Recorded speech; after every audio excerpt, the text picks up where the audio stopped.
The Awakening by Kate Chopin. Part 1. Chapters 1 to 5. 1.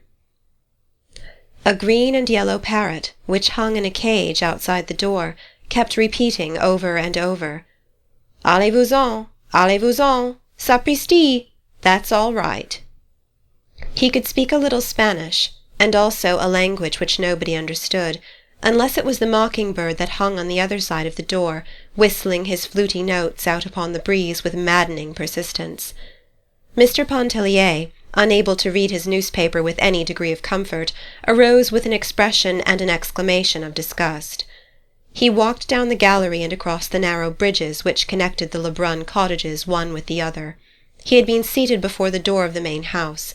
The parrot and the mocking-bird were the property of Madame Lebrun, and they had the right to make all the noise they wished. Mr. Pontellier had the privilege of quitting their society when they ceased to be entertaining. He stopped before the door of his own cottage, which was the fourth one from the main building and next to the last. Seating himself in a wicker rocker which was there, he once more applied himself to the task of reading the newspaper. The day was Sunday. The paper was a day old. The Sunday papers had not yet reached Grand-Isle. He was already acquainted with the market reports, and he glanced restlessly over the editorials and bits of news which he had not had time to read before quitting New Orleans the day before. Mr. Pontellier wore eye-glasses. He was a man of 40, of medium height and rather slender build. He stooped a little. His hair was brown and straight, parted on one side. His beard was neatly and closely trimmed. Once in a while he withdrew his glance from the newspaper and looked about him. There was more noise than ever over at the house. The main building was called the house, to distinguish it from the cottages. The chattering and whistling birds were still at it. Two young girls, the Farival twins, were playing a duet from Zampa upon the piano. Madame Lebrun was bustling in and out, giving orders in a high key to a yard-boy whenever she got inside the house, and directions in an equally high voice to a dining-room servant whenever she got outside. She was a fresh, pretty woman, clad always in white with elbow sleeves. Her starched skirts crinkled as she came and went. Farther down, before one of the cottages, a lady in black was walking demurely up and down, telling her beads. A good many persons of the pension had gone over to the Cheniere Caminada in Beaudelet's lugger to hear mass. Some young people were out under the water-oaks playing croquet. Mr. Pontellier's 2 children were there, sturdy little fellows of 4 and 5. A quadroon nurse followed them about with a far-away, meditative air. Mr. Pontellier finally lit a cigar and began to smoke, letting the paper drag idly from his hand. He fixed his gaze upon a white sunshade that was advancing at snail's pace from the beach. He could see it plainly between the gaunt trunks of the water-oaks and across the stretch of yellow chamomile. The gulf looked far away, melting hazily into the blue of the horizon. The sunshade continued to approach slowly. Beneath its pink-lined shelter were his wife, Mrs. Pontellier, and young Robert Lebrun. When they reached the cottage, the two seated themselves with some appearance of fatigue upon the upper step of the porch, facing each other, each leaning against a supporting post. "What folly! To bathe at such an hour in such heat!" exclaimed Mr. Pontellier. He himself had taken a plunge at daylight. That was why the morning seemed long to him. "You are burnt beyond recognition," he added, looking at his wife as one looks at a valuable piece of personal property which has suffered some damage. She held up her hands, strong, shapely hands, and surveyed them critically, drawing up her fawn sleeves above the wrists. Looking at them reminded her of her rings, which she had given to her husband before leaving for the beach. She silently reached out to him, and he, understanding, took the rings from his vest pocket and dropped them into her open palm. She slipped them upon her fingers. Then, clasping her knees, she looked across at Robert and began to laugh. The rings sparkled upon her fingers. He sent back an answering smile. "What is it?" asked Pontellier, looking lazily and amused from one to the other. It was some utter nonsense, some adventure out there in the water, and they both tried to relate it at once. It did not seem half so amusing when told. They realized this, and so did Mr. Pontellier. He yawned and stretched himself. Then he got up, saying he had half a mind to go over to Klein's hotel and play a game of billiards. "Come go along, Lebrun," he proposed to Robert. but Robert admitted quite frankly that he preferred to stay where he was and talk to Mrs. Pontellier. "Well, send him about his business when he bores you, Edna," instructed her husband as he prepared to leave. "Here, take the umbrella," she exclaimed, holding it out to him. He accepted the sunshade, and lifting it over his head descended the steps and walked away. "Coming back to dinner?" his wife called after him. He halted a moment and shrugged his shoulders. He felt in his vest pocket. There was a $10 bill there. He did not know. Perhaps he would return for the early dinner, and perhaps he would not. It all depended upon the company which he found over at Klein's, and the size of the game. He did not say this, but she understood it, and laughed, nodding good-bye to him. Both children wanted to follow their father when they saw him starting out.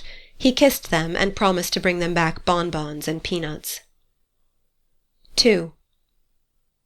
Mrs. Pontellier's eyes were quick and bright.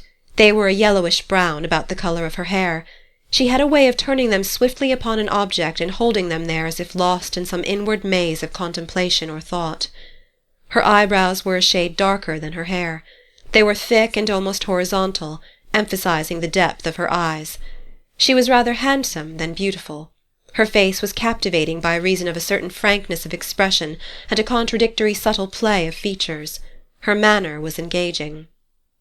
Robert rolled a cigarette. He smoked cigarettes because he could not afford cigars, he said. He had a cigar in his pocket which Mr. Pontellier had presented him with, and he was saving it for his after-dinner smoke. This seemed quite proper and natural on his part. In colouring he was not unlike his companion. A clean-shaved face made the resemblance more pronounced than it would otherwise have been. There rested no shadow of care upon his open countenance. His eyes gathered in and reflected the light and languor of the summer day. Mrs. Pontellier reached over for a palm-leaf fan that lay on the porch and began to fan herself, while Robert sent between his lips light puffs from his cigarette.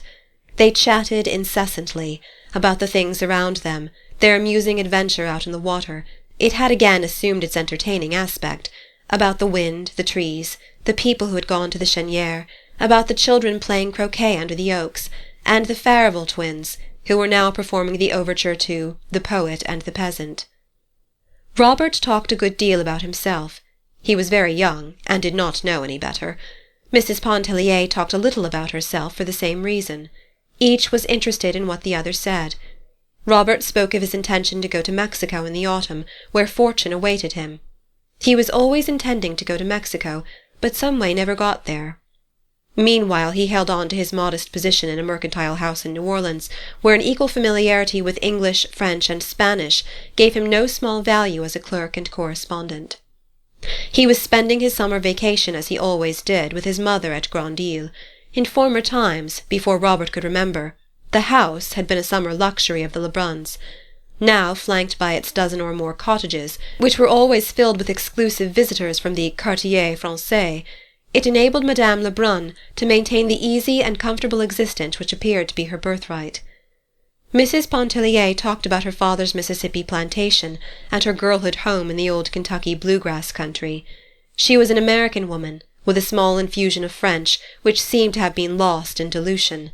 She read a letter from her sister, who was away in the East, and who had engaged herself to be married. Robert was interested, and wanted to know what manner of girls the sisters were, what the father was like, and how long the mother had been dead. When Mrs. Pontellier folded the letter, it was time for her to dress for the early dinner. "I see Léonce isn't coming back," she said, with a glance in the direction whence her husband had disappeared. Robert supposed he was not, as there were a good many New Orleans club men over at Klein's. When Mrs. Pontellier left him to enter her room, the young man descended the steps and strolled over toward the croquet players, where, during the half-hour before dinner, he amused himself with the little Pontellier children, who were very fond of him. 3. It was 11 o'clock that night when Mr. Pontellier returned from Klein's hotel. He was in an excellent humour, in high spirits, and very talkative. His entrance awoke his wife, who was in bed and fast asleep when he came in. He talked to her while he undressed, telling her anecdotes and bits of news and gossip that he had gathered during the day. From his trousers pocket he took a fistful of crumpled bank-notes and a good deal of silver coin, which he piled on the bureau indiscriminately with keys, knife, handkerchief, and whatever else happened to be in his pockets. She was overcome with sleep, and answered him with little half-utterances. He thought it very discouraging that his wife, who was the sole object of his existence, evinced so little interest in things which concerned him, and valued so little his conversation. Mr. Pontellier had forgotten the bonbons and peanuts for the boys. Notwithstanding, he loved them very much, and went into the adjoining room where they slept, to take a look at them and make sure that they were resting comfortably. The result of his investigation was far from satisfactory. He turned and shifted the youngsters about in bed. One of them began to kick, and talk about a basket full of crabs. Mr. Pontellier returned to his wife with the information that Raoul had a high fever and needed looking after. Then he lit a cigar, and went and sat near the open door to smoke it. Mrs. Pontellier was quite sure Raoul had no fever. He had gone to bed perfectly well, she said, and nothing had ailed him all day. Mr. Pontellier was too well acquainted with fever symptoms to be mistaken. He assured her the child was consuming at that moment in the next room. He reproached his wife with her inattention, her habitual neglect of the children. If it was not a mother's place to look after children, whose on earth was it? He himself had his hands full with his brokerage business. He could not be in two places at once, making a living for his family on the street and staying at home to see that no harm befell them. He talked in a monotonous, insistent way. Mrs. Pontellier sprang out of bed and went into the next room. She soon came back and sat on the edge of the bed, leaning her head down on the pillow. She said nothing, and refused to answer her husband when he questioned her. When his cigar was smoked out he went to bed, and in half a minute he was fast asleep. Mrs. Pontellier was by that time thoroughly awake. She began to cry a little, and wiped her eyes on the sleeve of her peignoir. Blowing out the candle, which her husband had left burning, she slipped her bare feet into a pair of satin mules at the foot of the bed, and went out on the porch, where she sat down in the wicker chair and began to rock gently to and fro. It was then past midnight. The cottages were all dark. A single faint light gleamed out from the hallway of the house. There was no sound abroad except the hooting of an old owl in the top of water oak, and the everlasting voice of the sea, that was not uplifted at that soft hour. It broke like a mournful lullaby upon the night. The tears came so fast to Mrs. Pontellier's eyes that the damp sleeve of her peignoir no longer served to dry them. She was holding the back of her chair with one hand. Her loose sleeve had slipped almost to the shoulder of her uplifted arm. Turning, she thrust her face, steaming and wet, into the bend of her arm, and she went on crying there, not caring any longer to dry her face, her eyes, her arms. She could not have told why she was crying. Such experiences as the foregoing were not uncommon in her married life. They seemed never before to have weighed much against the abundance of her husband's kindness and a uniform devotion which had come to be tacit and self-understood. An indescribable oppression, which seemed to generate in some unfamiliar part of her consciousness, filled her whole being with a vague anguish. It was like a shadow, like a mist passing across her soul's summer day. It was strange and unfamiliar. It was a mood. She did not sit there inwardly upbraiding her husband, lamenting at fate, which had directed her footsteps to the path which they had taken. She was just having a good cry all to herself. The mosquitoes made merry over her, biting her firm round arms and nipping at her bare insteps. The little stinging, buzzing imps succeeded in dispelling a mood which might have held her there in the darkness half a night longer. The following morning Mr. Pontellier was up in good time to take the rockaway, which was to convey him to the steamer at the wharf. He was returning to the city to his business, and they would not see him again at the island until the coming Saturday. He had regained his composure, which seemed to have been somewhat impaired the night before. He was eager to be gone, as he looked forward to a lively week in Carondelet Street. Mr. Pontellier gave his wife half the money which he had brought away from Klein's hotel the evening before. She liked money as well as most women, and accepted it with no little satisfaction. "It will buy a handsome wedding present for Sister Janet," she exclaimed, smoothing out the bills as she counted them one by one. "Oh, we'll treat Sister Janet better than that, my dear," he laughed as he prepared to kiss her good-bye. The boys were tumbling about, clinging to his legs, imploring that numerous things be brought back to them. Mr. Pontellier was a great favourite, and ladies, men, children, even nurses, were always on hand to say good-bye to him. His wife stood smiling and waving, the boys shouting, as he disappeared in the old rockaway down the sandy road. A few days later a box arrived for Mrs. Pontellier from New Orleans. It was from her husband. It was filled with friandises, with luscious and toothsome bits, the finest of fruits, pâté, a rare bottle or two, delicious syrups, and bonbons in abundance. Mrs. Pontellier was always very generous with the contents of such a box. She was quite used to receiving them when away from home. The pâté and fruit were brought to the dining-room, the bonbons were passed around, and the ladies, selecting with dainty and discriminating fingers, and a little greedily, all declared that Mr. Pontellier was the best husband in the world. Mrs. Pontellier was forced to admit that she knew of none better. 4. It would have been a difficult matter for Mr. Pontellier to define to his own satisfaction, or anyone else's, wherein his wife failed in her duty toward their children. It was something which he felt rather than perceived, and he never voiced the feeling without subsequent regret and ample atonement. If one of the little Pontellier boys took a tumble whilst at play, he was not apt to rush crying to his mother's arms for comfort. He would more likely pick himself up, wipe the water out of his eyes and the sand out of his mouth, and go on playing. Tots as they were, they pulled together and stood their ground in childish battles with doubled fists and uplifted voices, which usually prevailed against the other mother tots. The quadroon nurse was looked upon as a huge encumbrance, only good to button up waists and panties, and to brush and part hair, since it seemed to be a law of society that hair must be parted and brushed. In short, Mrs. Pontellier was not a mother-woman. The mother-women seemed to prevail that summer at Grand-Isle. It was easy to know them, fluttering about with extended, protecting wings, when any harm, real or imaginary, threatened their precious brood. They were women who idolized their children, worshipped their husbands, and esteemed it a holy privilege to efface themselves as individuals and grow wings as ministering angels. Many of them were delicious in the role.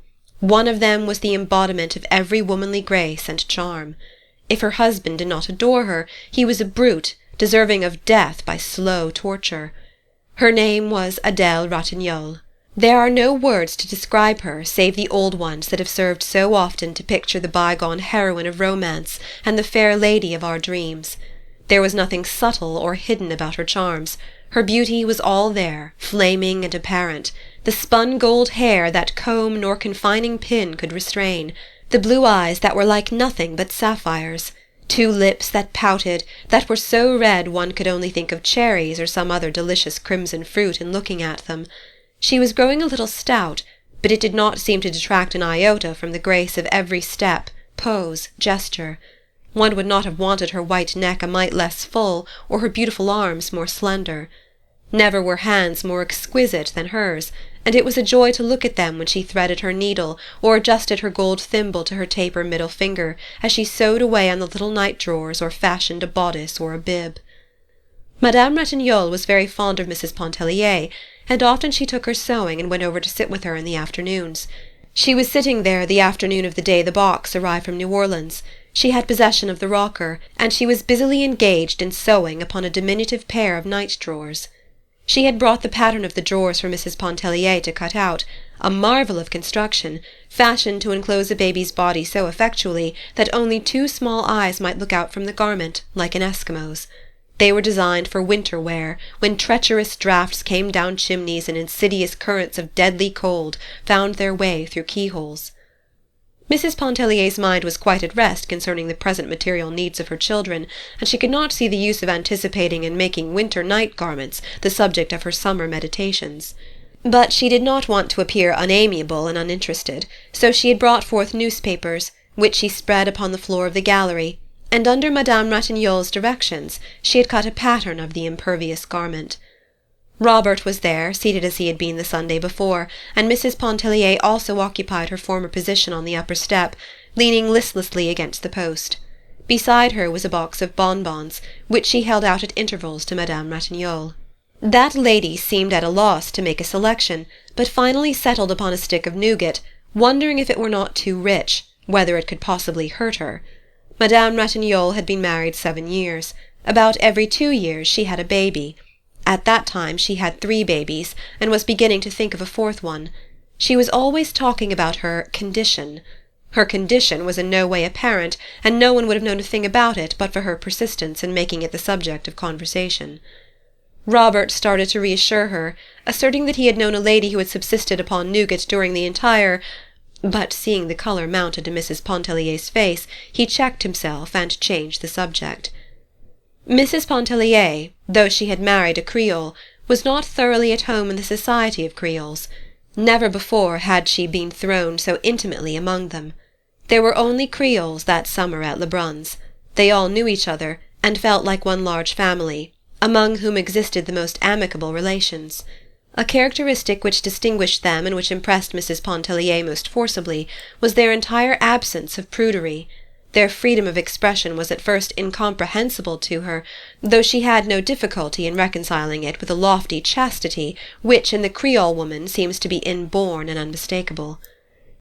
Never would Edna Pontellier forget the shock with which she had heard Madame Ratignolle relating to old Monsieur Farival the harrowing story of one of her accouchements, withholding no intimate detail. She was growing accustomed to like shocks, but she could not keep the mounting colour back from her cheeks. Oftener than once her coming had interrupted the droll story with which Robert was entertaining some amused group of married women. A book had gone the rounds of the pension. When it came her turn to read it, she did so with profound astonishment. She felt moved to read the book in secret and solitude, though none of the others had done so, to hide it from view at the sound of approaching footsteps. It was openly criticized and freely discussed at table. Mrs. Pontellier gave over being astonished, and concluded that wonders would never cease. 5. They formed a congenial group sitting there that summer afternoon, Madame Ratignolle sewing away, often stopping to relate a story or incident with much expressive gesture of her perfect hands, Robert and Mrs. Pontellier sitting idle, exchanging occasional words, glances, or smiles, which indicated a certain advanced stage of intimacy and camaraderie. He had lived in her shadow during the past month. No one thought anything of it. Many had predicted that Robert would devote himself to Mrs. Pontellier when he arrived. Since the age of 15, which was 11 years before, Robert each summer at Grand Isle had constituted himself the devoted attendant of some fair dame or damsel. Sometimes it was a young girl, again a widow, but as often as not it was some interesting married woman. For 2 consecutive seasons he lived in the sunlight of Mademoiselle Duvignier's presence, but she died between summers. Then Robert posed as an inconsolable, prostrating himself at the feet of Madame Ratignolle for whatever crumbs of sympathy and comfort she might be pleased to vouchsafe. Mrs. Pontellier liked to sit and gaze at her fair companion, as she might look upon a faultless Madonna. "Could any one fathom the cruelty beneath that fair exterior?" murmured Robert. "She knew that I adored her once, and she let me adore her. It was, 'Robert, come, go, stand up, sit down, do this, do that, see if the baby sleeps, my thimble, please, that I left God knows where. Come and read Daudet to me while I sew.' Par exemple! I never had to ask. You were always there under my feet like a troublesome cat." "You mean like an adoring dog. And just as soon as Ratignolle appeared on the scene, then it was like a dog. 'Passez, adieu, allez-vous-en.'" "Perhaps I feared to make Alphonse jealous," she interjoined with excessive naivete. That made them all laugh. The right hand jealous of the left, the heart jealous of the soul. But for that matter, the Creole husband is never jealous. With him the gangrene passion is one which has become dwarfed by disuse. Meanwhile, Robert, addressing Mrs. Pontellier, continued to tell of his one-time hopeless passion for Madame Ratignolle, of sleepless nights, of consuming flames till the very sea sizzled when he took his daily plunge, while the lady at the needle kept up a little running contemptuous comment. "Blagueur! Farceur! Gros bête, va!" He never assumed this serio-comic tone when alone with Mrs. Pontellier. She never knew precisely what to make of it. At that moment it was impossible for her to guess how much of it was jest and what proportion was earnest. It was understood that he had often spoken words of love to Madame Ratignolle without any thought of being taken seriously. Mrs. Pontellier was glad he had not assumed a similar role toward herself. It would have been unacceptable and annoying. Mrs. Pontellier had brought her sketching materials, which she sometimes dabbled with in an unprofessional way. She liked the dabbling. She felt in it satisfaction of a kind which no other employment afforded her. She had long wished to try herself on Madame Ratignolle, Never had that lady seemed a more tempting subject than at the moment, seated there like some sensuous Madonna, with the gleam of the fading day enriching her splendid colour. Robert crossed over and seated himself upon the step below Mrs. Pontellier, that he might watch her work. She handled her brushes with a certain ease and freedom, which came not from long and close acquaintance with them, but from a natural aptitude. Robert followed her work with close attention, giving forth little ejaculatory expressions of appreciation in French, which he addressed to Madame Ratignolle. Mais ce n'est pas mal. Elle s'y connaît. Elle a de la force, oui. During his oblivious attention, he once quietly rested his head against Mrs. Pontellier's arm. As gently she repulsed him. Once again he repeated the offence. She could not but believe it to be thoughtlessness on his part, yet that was no reason she should submit to it.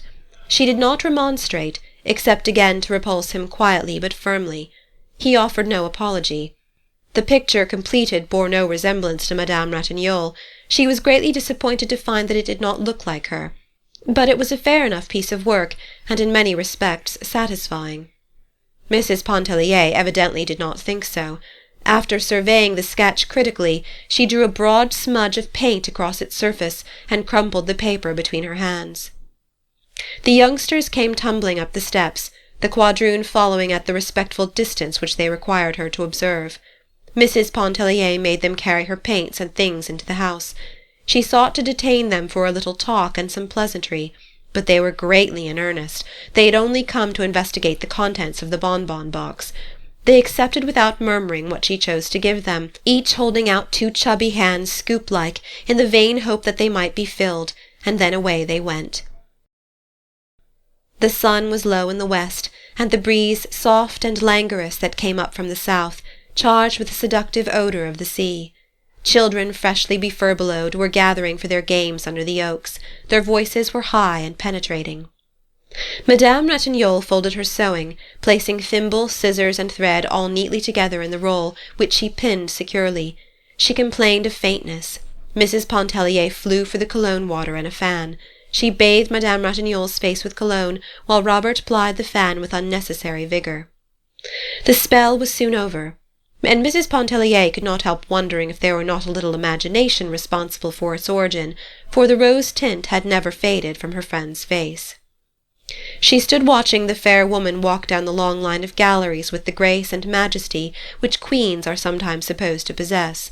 Her little ones ran to meet her.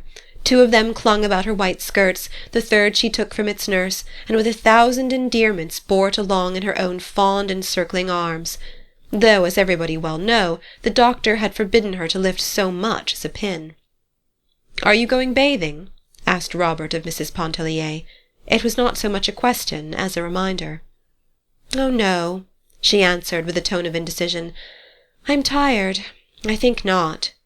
Her glance wandered from his face away toward the gulf, whose sonorous murmur reached her like a loving but imperative entreaty. "Oh, come," he insisted. "You mustn't miss your bath.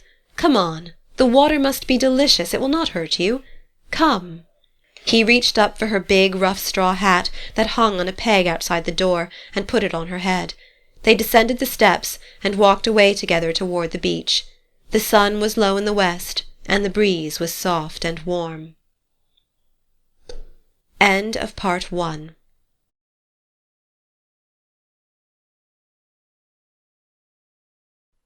Part 2. Chapters 6 to 10. 6. Edna Pontellier could not have told why, wishing to go to the beach with Robert, she should in the first place have declined, and in the second place have followed in obedience to one of the 2 contradictory impulses which impelled her. A certain light was beginning to dawn dimly within her, the light which, showing the way, forbids it. At that early period it served but to bewilder her. It moved her to dreams, to thoughtfulness, to the shadowy anguish which had overcome her the midnight when she had abandoned herself to tears. In short, Mrs. Pontellier was beginning to realize her position in the universe as a human being, and to recognize her relations as an individual to the world within and about her. This may seem like a ponderous weight of wisdom to descend upon the soul of a young woman of 28.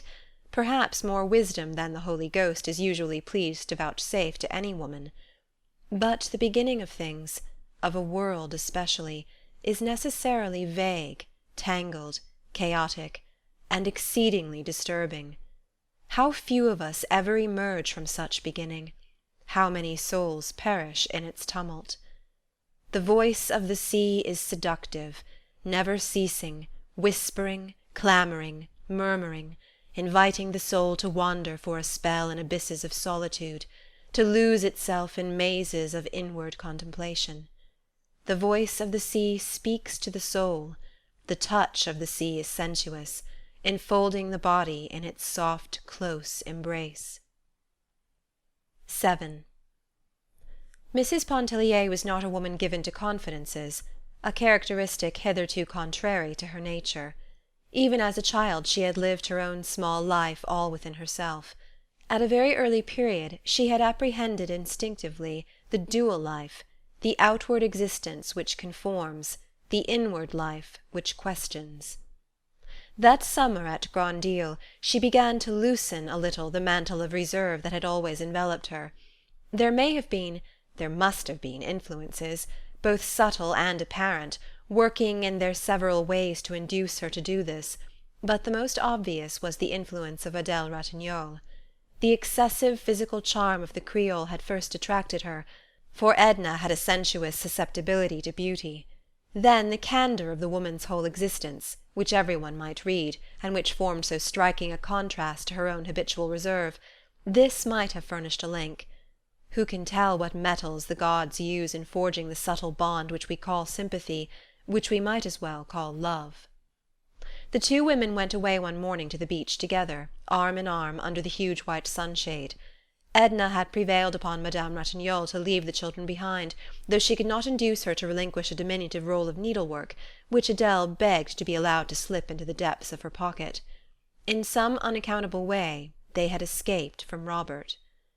The walk to the beach was no inconsiderable one, consisting as it did of a long sandy path, upon which a sporadic and tangled growth that bordered it on either side made frequent and unexpected inroads.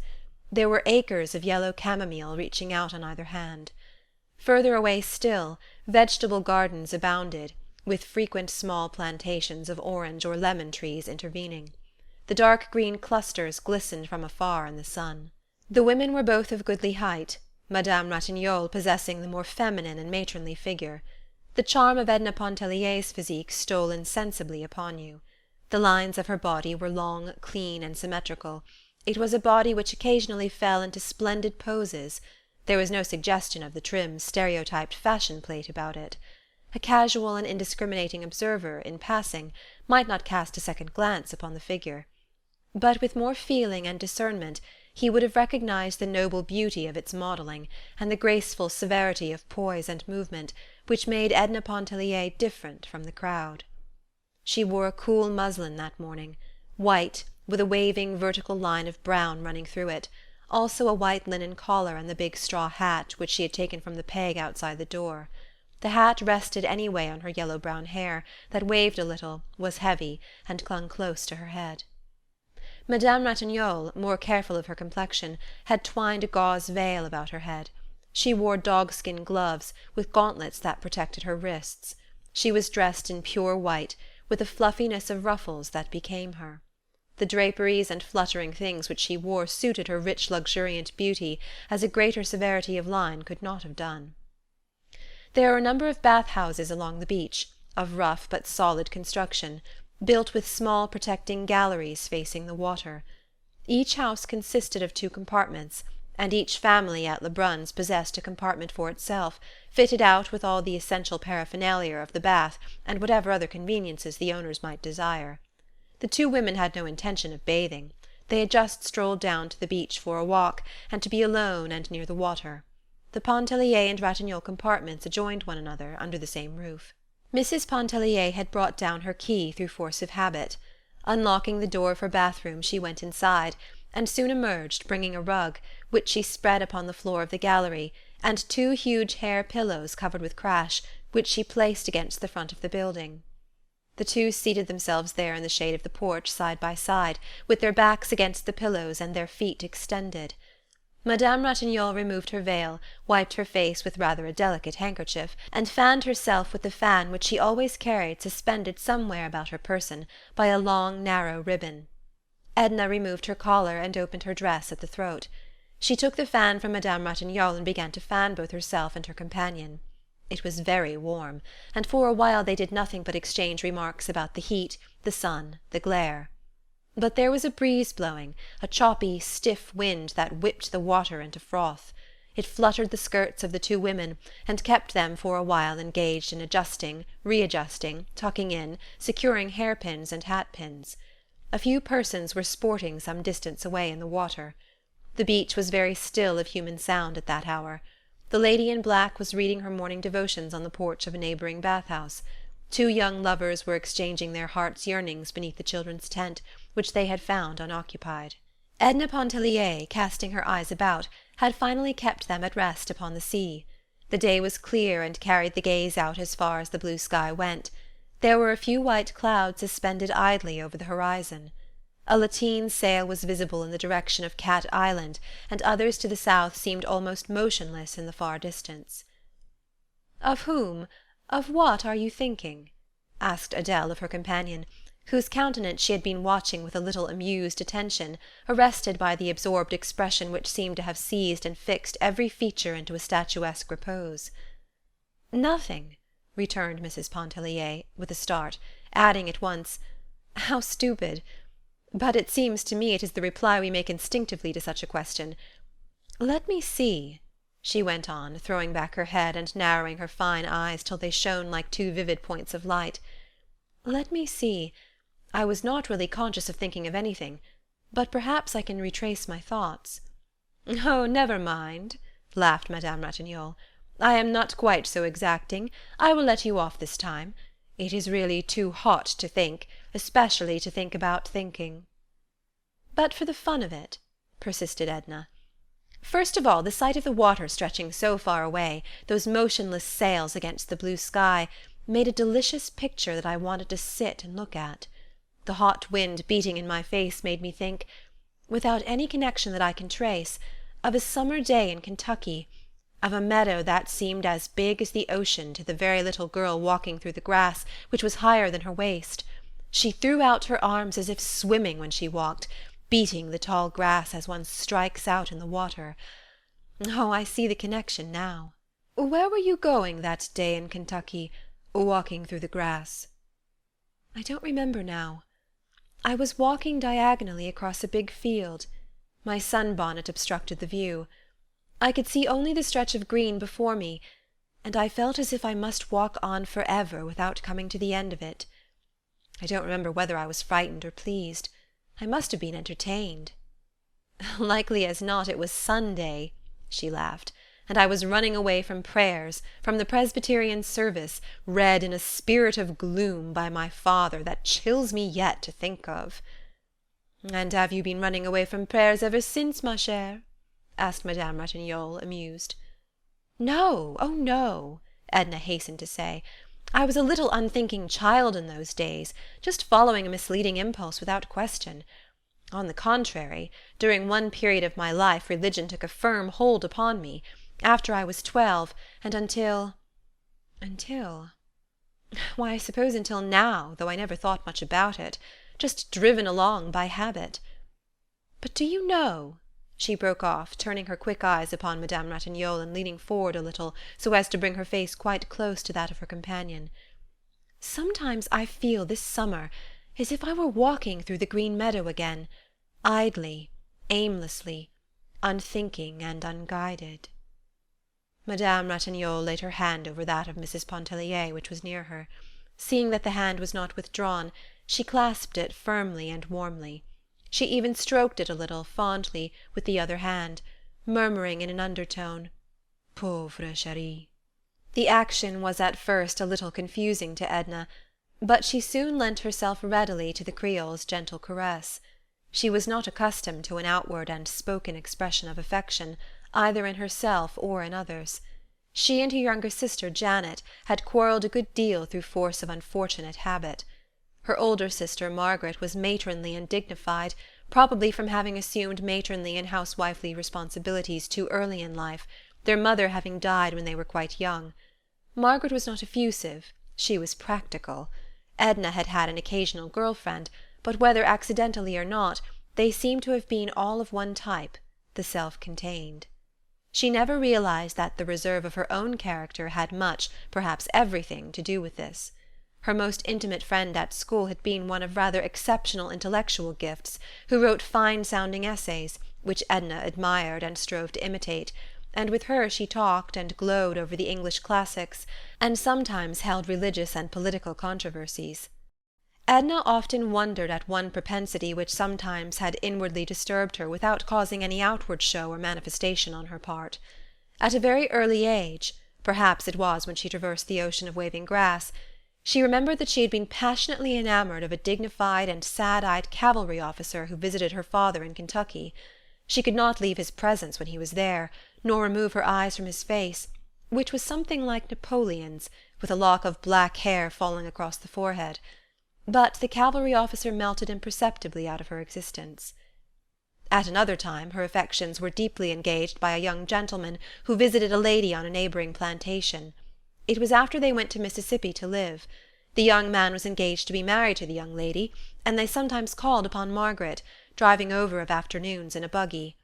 Edna was a little miss, just merging into her teens, and the realization that she herself was nothing to the engaged young man was a bitter affliction to her. But he, too, went the way of dreams. She was a grown young woman when she was overtaken by what she supposed to be the climax of her fate.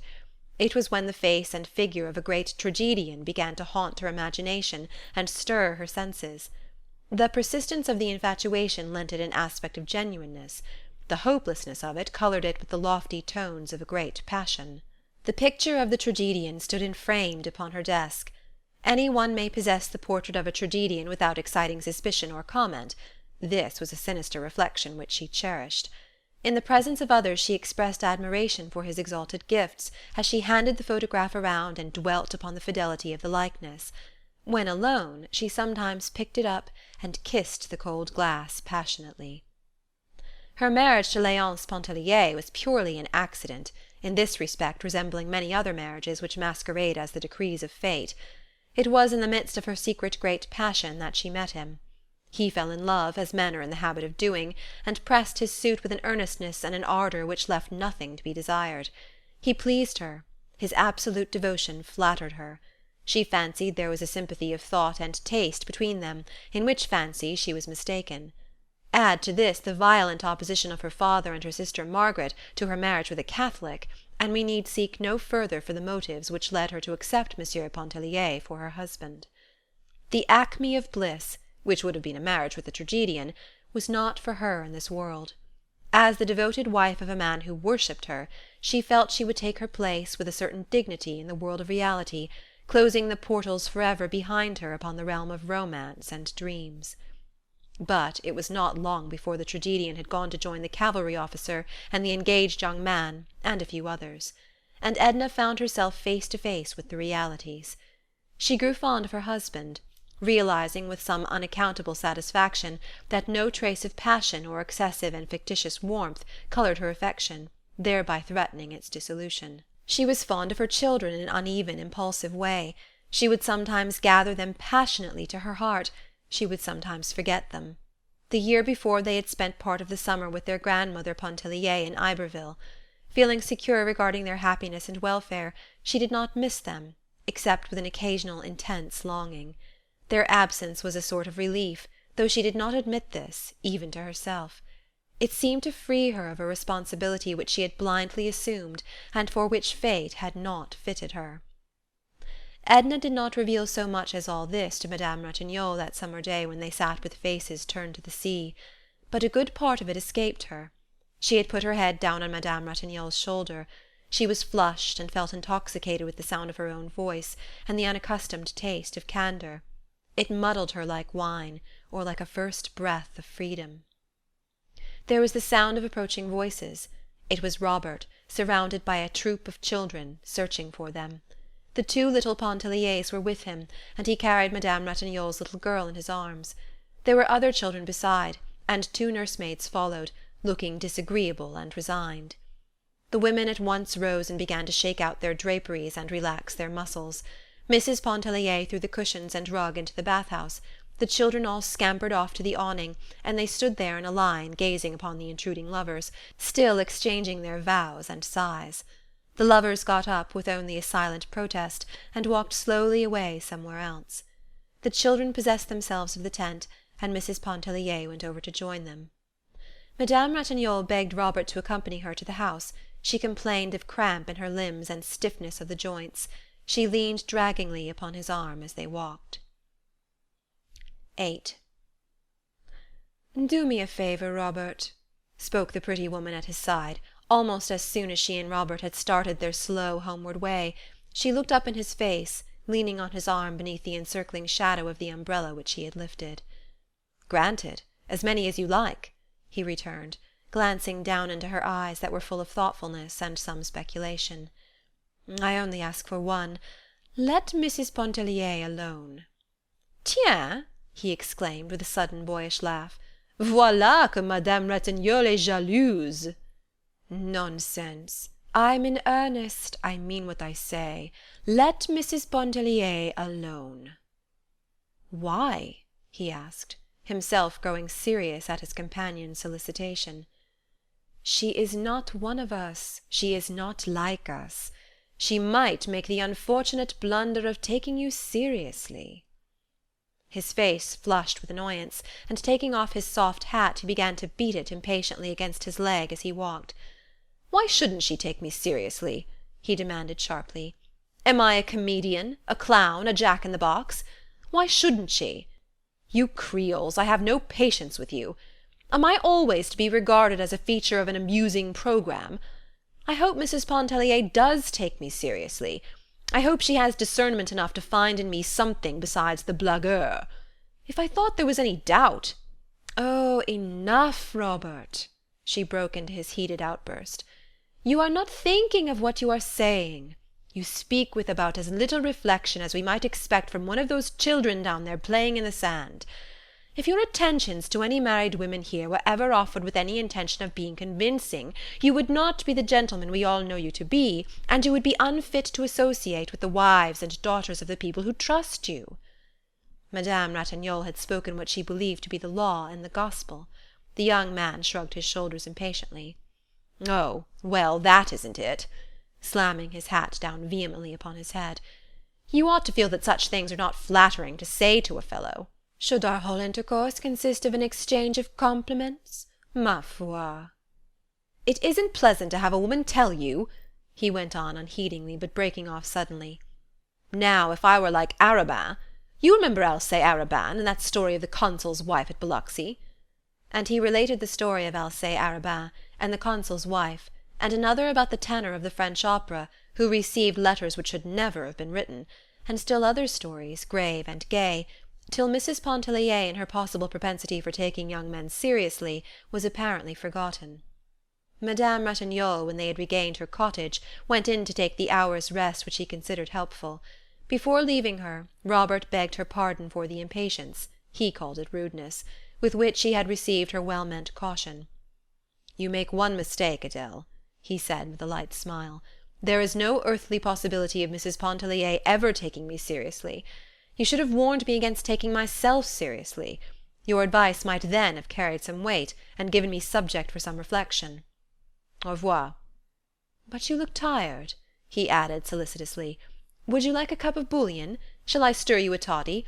Let me mix you a toddy with a drop of Angostura."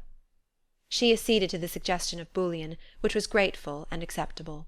He went himself to the kitchen, which was a building apart from the cottages and lying to the rear of the house, and he himself brought her the golden-brown bouillon in a dainty Sèvres cup, with a flaky cracker or two on the saucer. She thrust a bare white arm from the curtain which shielded her open door, and received the cup from his hands. She told him he was a bon garçon, and she meant it. Robert thanked her and turned away towards the house. The lovers were just entering the grounds of the pension. They were leaning toward each other as the water-oaks bent from the sea. There was not a particle of earth beneath their feet. Their heads might have been turned upside down, so absolutely did they tread upon blue ether. The lady in black, creeping behind them, looked a trifle paler and more jaded than usual. There was no sign of Mrs. Pontellier and the children. Robert scanned the distance for any such apparition. They would doubtless remain away till the dinner hour. The young man ascended to his mother's room. It was situated at the top of the house, made up of odd angles and a queer sloping ceiling. 2 broad dormer windows looked out toward the gulf, and as far across it as a man's eye might reach. The furnishings of the room were light, cool, and practical. Madame Lebrun was busily engaged at the sewing-machine. A little black girl sat on the floor, and with her hands worked the treadle of the machine. The Creole woman does not take any chances which might be avoided of imperiling her health. Robert went over and seated himself on the broad sill of one of the dormer windows.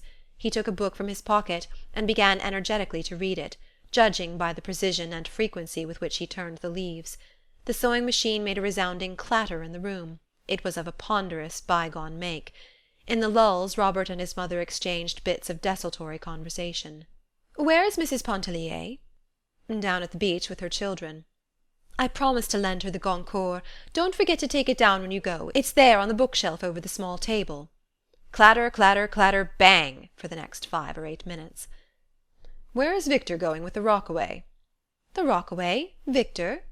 "Yes, down there in front. He seems to be getting ready to drive away somewhere." "Call him." Clatter, clatter. Robert uttered a shrill, piercing whistle which might have been heard back at the wharf. "He won't look up." Madame Lebrun flew to the window. She called, "Victor!"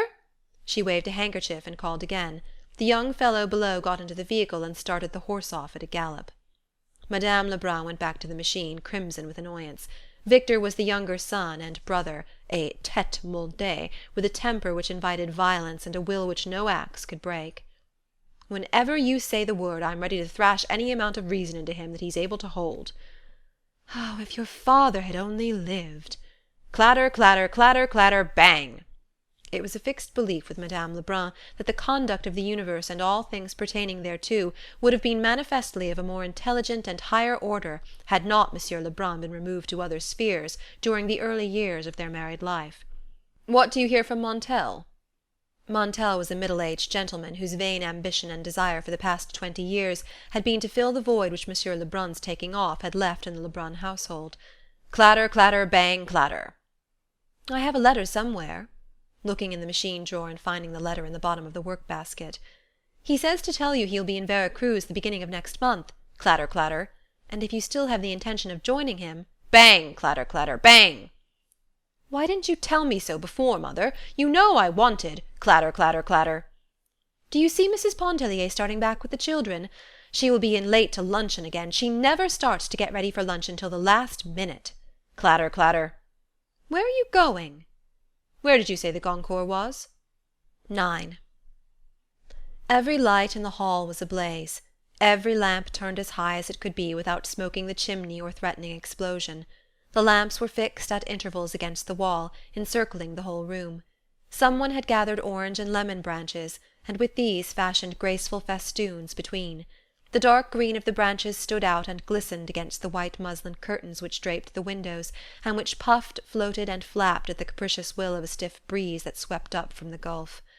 It was Saturday night, a few weeks after the intimate conversation held between Robert and Madame Ratignolle on their way from the beach.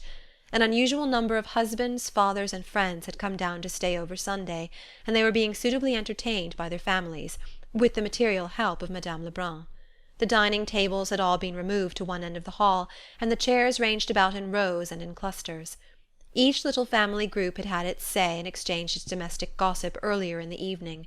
There was now an apparent disposition to relax, to widen the circle of confidences, and give a more general tone to the conversation. Many of the children had been permitted to sit up beyond their usual bedtime. A small band of them were lying on their stomachs on the floor, looking at the coloured sheets of the comic papers which Mr. Pontellier had brought down. The little Pontellier boys were permitting them to do so, and making their authority felt. Music, dancing, and a recitation or two were the entertainments furnished, or rather offered. But there was nothing systematic about the programme, no appearance of pre-arrangement, or even premeditation. At an early hour in the evening the Farival twins were prevailed upon to play the piano. They were girls of 14, always clad in the Virgin's colours, blue and white, having been dedicated to the Blessed Virgin at their baptism. They played a duet from Zampa, and at the earnest solicitation of everyone present, followed it with the overture to The Poet and the Peasant. "Allez-vous-en, sapristi!" shrieked the parrot outside the door. He was the only being present who possessed sufficient candour to admit that he was not listening to these gracious performances for the first time that summer. Old Monsieur Farival, grandfather of the twins, grew indignant over the interruption, and insisted upon having the bird removed and consigned to regions of darkness. Victor Lebrun objected, and his decrees were as immutable as those of fate.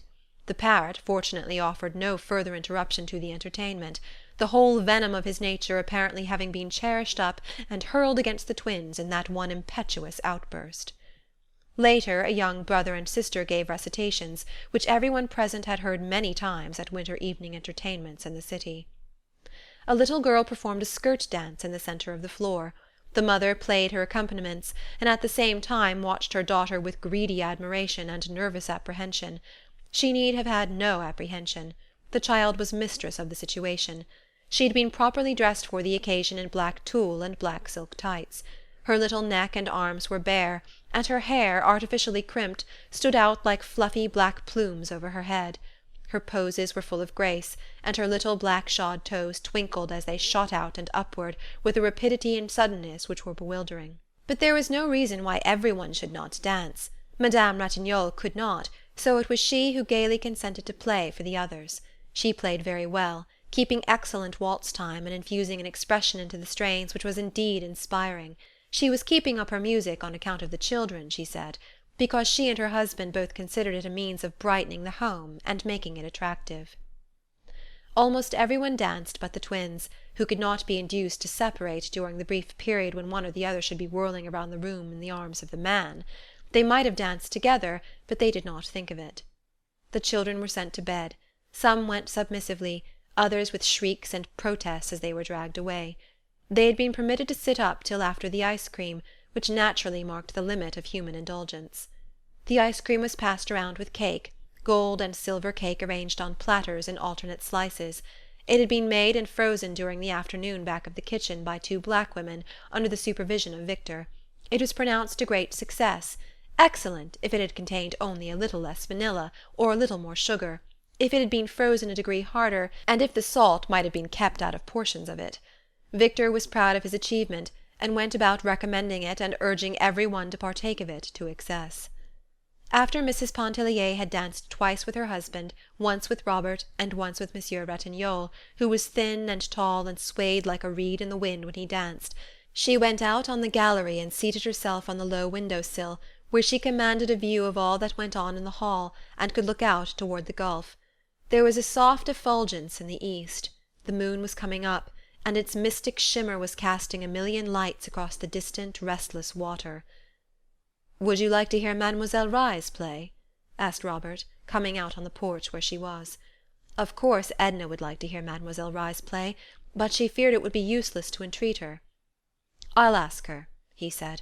"I'll tell her that you want to hear her. She likes you. She will come." He turned and hurried away to one of the far cottages, where Mademoiselle Reisz was shuffling away. She was dragging a chair in and out of her room, and at intervals objecting to the crying of a baby, which a nurse in the adjoining cottage was endeavouring to put to sleep. She was a disagreeable little woman, no longer young, who had quarrelled with almost every one, owing to a temper which was self-assertive and a disposition to trample upon the rights of others. Robert prevailed upon her without any too great difficulty. She entered the room with him during a lull in the dance. She made an awkward, imperious little bow as she went in. She was a homely woman, with a small wizened face and body and eyes that glowed. She had absolutely no taste in dress, and wore a batch of rusty black lace with a bunch of artificial violets pinned to the side of her hair. "Ask Mrs. Pontellier what she would like to hear me play," she requested of Robert. She sat perfectly still before the piano, not touching the keys, while Robert carried her message to Edna at the window. A general air of surprise and genuine satisfaction fell upon every one when they saw the pianist enter. There was a settling down, and a prevailing air of expectancy everywhere. Edna was a trifle embarrassed at being thus signalled out for the imperious little woman's favour. She would not dare to choose, and begged that Mademoiselle Reisz would please herself in her selections. Edna was what she herself called very fond of music. Musical strains, well rendered, had a way of evoking pictures in her mind. She sometimes liked to sit in the room of mornings when Madame Ratignolle played or practised. One piece which that lady played Edna had entitled Solitude. It was a short, plaintive, minor strain. The name of the piece was something else, but she called it Solitude. When she heard it there came before her imagination the figure of a man standing beside a desolate rock on the seashore. He was naked. His attitude was one of hopeless resignation as he looked toward a distant bird winging its flight away from him. Another piece called to her mind a dainty young woman clad in an Empire gown, taking mincing dancing steps as she came down a long avenue between tall hedges. Again, another reminded her of children at play, and still another of nothing on earth but a demure lady stroking a cat. The very first chords which Mademoiselle Reisz struck upon the piano sent a keen tremor down Mrs. Pontellier's spinal column. It was not the first time she had heard an artist at the piano. Perhaps it was the first time she was ready, perhaps the first time her being was tempered to take an impress of the abiding truth. She waited for the material pictures which she thought would gather and blaze before her imagination. She waited in vain. She saw no pictures of solitude, of hope, of longing, or of despair.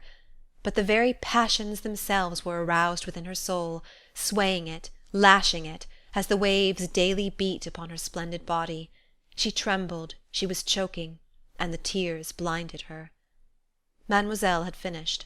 She arose, and bowing her stiff, lofty bow, she went away, stopping for neither thanks nor applause.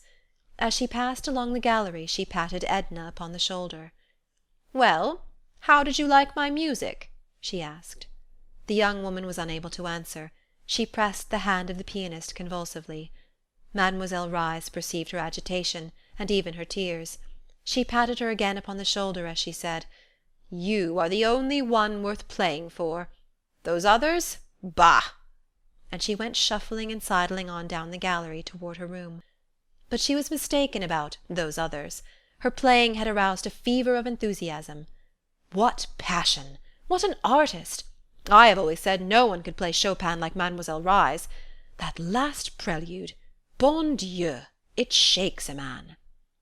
It was growing late, and there was a general disposition to disband. But someone, perhaps it was Robert, thought of a bath at that mystic hour and under that mystic moon. 10. At all events Robert proposed it, and there was not a dissenting voice. There was not one but was ready to follow when he led the way. He did not lead the way, however, he directed the way, and he himself loitered behind with the lovers, who had betrayed a disposition to linger and hold themselves apart. He walked between them, whether with malicious or mischievous intent was not wholly clear, even to himself.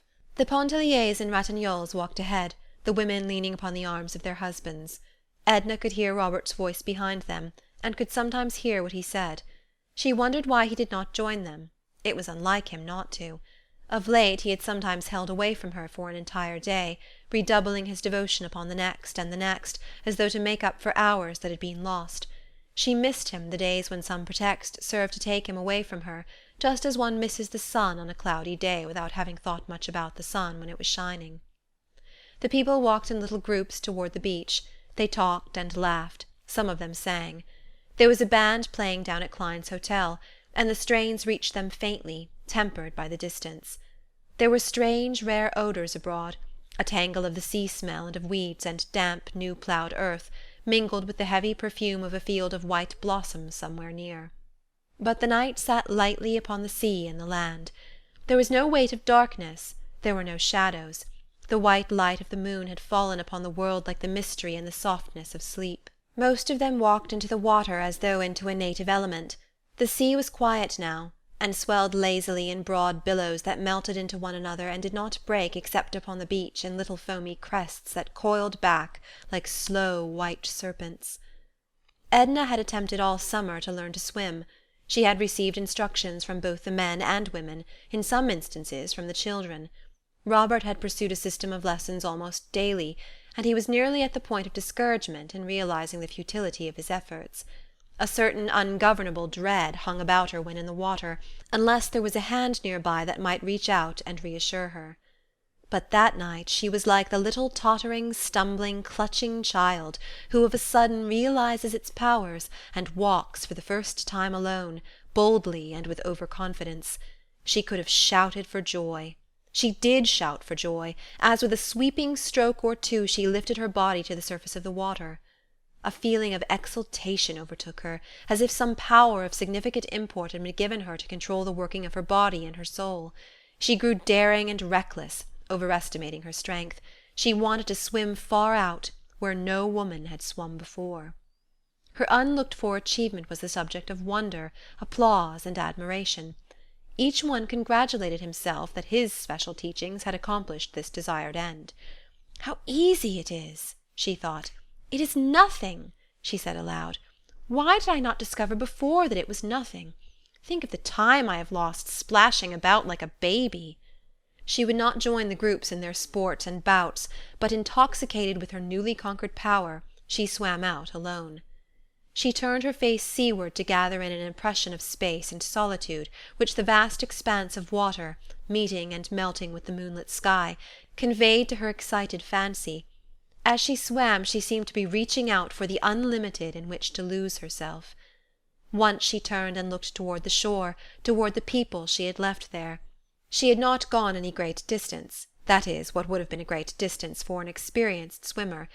But to her unaccustomed vision the stretch of water behind her assumed the aspect of a barrier which her unaided strength would never be able to overcome. A quick vision of death smote her soul, and for a second of time appalled and enfeebled her senses. But by an effort she rallied her staggering faculties and managed to regain the land. She made no mention of her encounter with death in her flash of terror, except to say to her husband, "I thought I should have perished out there alone." "You were not so very far, my dear. I was watching you," he told her. Edna went at once to the bath-house, and she had put on her dry clothes and was ready to return home before the others had left the water. She started to walk away alone. They all called to her and shouted to her. She waved a dissenting hand, and went on, paying no further heed to their renewed cries which sought to detain her.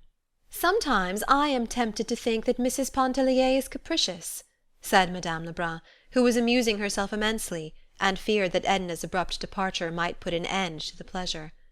"I know she is," assented Mr. Pontellier. "Sometimes, not often." Edna had not traversed a quarter of the distance on her way home before she was overtaken by Robert. "Did you think I was afraid?" she asked him, without a shade of annoyance. "No, I knew you weren't afraid." "Then why did you come? Why didn't you stay out there with the others?" "I never thought of it." "Thought of what?" "Of anything. What difference does it make?" "I'm very tired," she uttered complainingly. "I know you are." "You don't know anything about it. Why should you know? I never was so exhausted in my life. But it isn't unpleasant. 1,000 emotions have swept through me tonight. I don't comprehend half of them. Don't mind what I'm saying, I'm just thinking out loud. I wonder if I shall ever be stirred again as Mademoiselle Reisz's playing moved me tonight. I wonder if any night on earth will ever again be like this one. It is like a night in a dream. The people about me are like some uncanny, half-human beings. There must be spirits abroad tonight." "There are," whispered Robert. "Didn't you know this was the 28th of August?"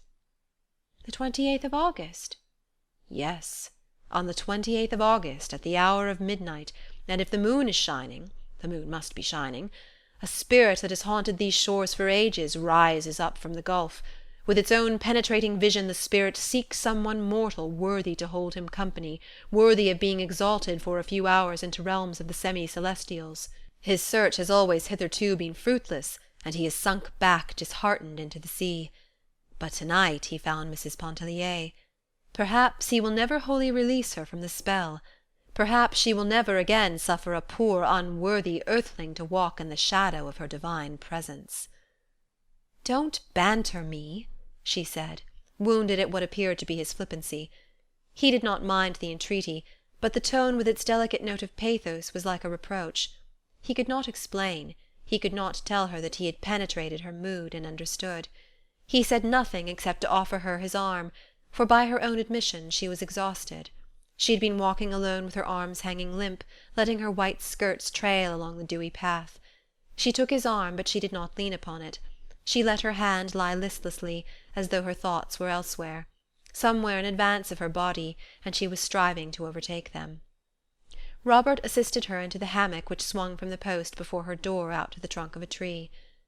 "Will you stay out here and wait for Mr. Pontellier?" he asked. "I'll stay out here. Good night." "Shall I get you a pillow?" "There's one here," she said, feeling about, for they were in the shadow. "It must be soiled. The children have been tumbling it about." "No matter." And having discovered the pillow, she adjusted it beneath her head. She extended herself in the hammock with a deep breath of relief.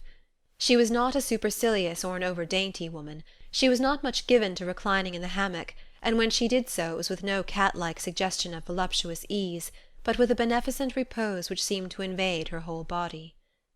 "Shall I stay with you till Mr. Pontellier comes?" asked Robert, seating himself on the outer edge of one of the steps and taking hold of the hammock rope, which was fastened to the post. "If you wish. Don't swing the hammock. Will you get my white shawl which I left on the window-sill over at the house?" "Are you chilly?" "No, but I shall be presently." "Presently?" he laughed. "Do you know what time it is? How long are you going to stay out here?" "I don't know. Will you get the shawl?" "Of course I will," he said, rising. He went over to the house, walking along the grass. She watched his figure pass in and out of the strips of moonlight. It was past midnight. It was very quiet. When he returned with the shawl she took it and kept it in her hand. She did not put it around her. "Did you say I should stay till Mr. Pontellier came back?" "I said you might if you wished to."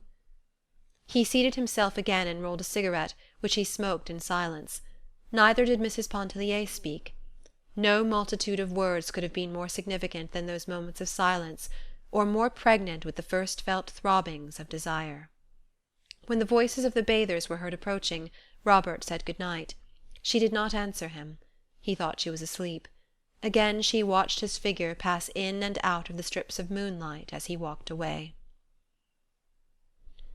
End of Part 2.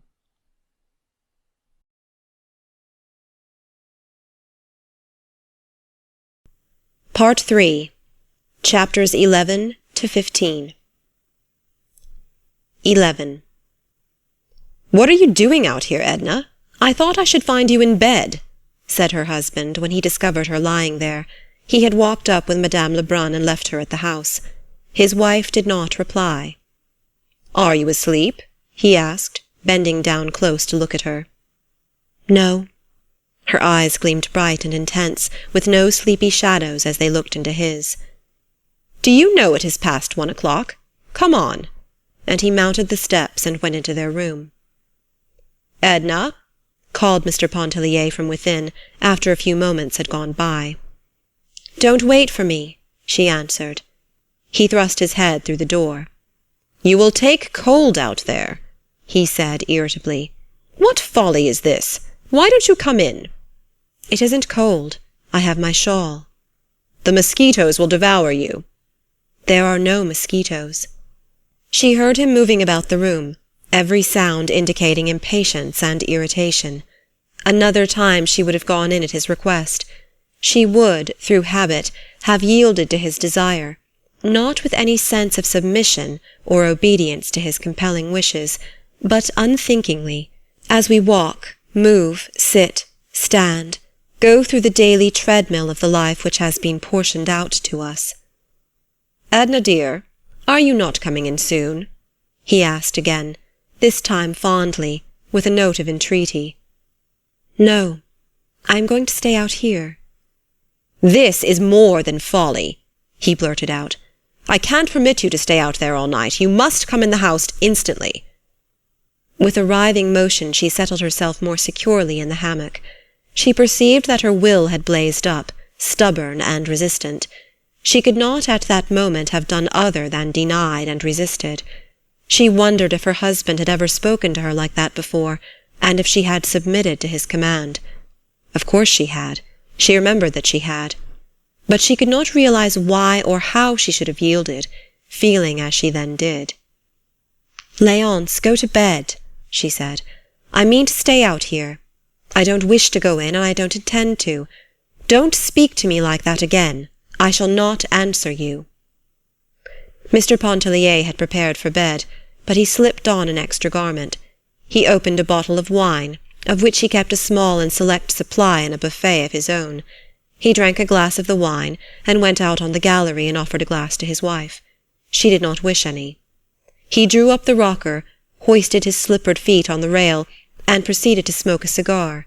He smoked 2 cigars. Then he went inside and drank another glass of wine. Mrs. Pontellier again declined to accept a glass when it was offered to her. Mr. Pontellier once again seated himself with elevated feet, and after a reasonable interval of time smoked some more cigars. Edna began to feel like one who awakens gradually out of a dream, a delicious, grotesque, impossible dream, to feel again the realities pressing into her soul. The physical need for sleep began to overtake her. The exuberance which had sustained and exalted her spirit left her helpless and yielding to the conditions which crowded her in. The stillest hour of the night had come, the hour before dawn, when the world seems to hold its breath. The moon hung low, and had turned from silver to copper in the sleeping sky. The old owl no longer hooted, and the water-oaks had ceased to moan as they bent their heads. Edna arose, cramped from lying so long and still in the hammock. She tottered up the steps, clutching feebly at the post before passing into the house. "Are you coming in, Léonce?" she asked, turning her face toward her husband. "Yes, dear," he answered, with a glance following a misty puff of smoke. "Just as soon as I have finished my cigar." 12. She slept but a few hours. They were troubled and feverish hours, disturbed with dreams that were intangible, that eluded her, leaving only an impression upon her half-awakened senses of something unattainable. She was up and dressed in the cool of the early morning. The air was invigorating, and steadied somewhat her faculties. However, she was not seeking refreshment or help from any source, either external or from within.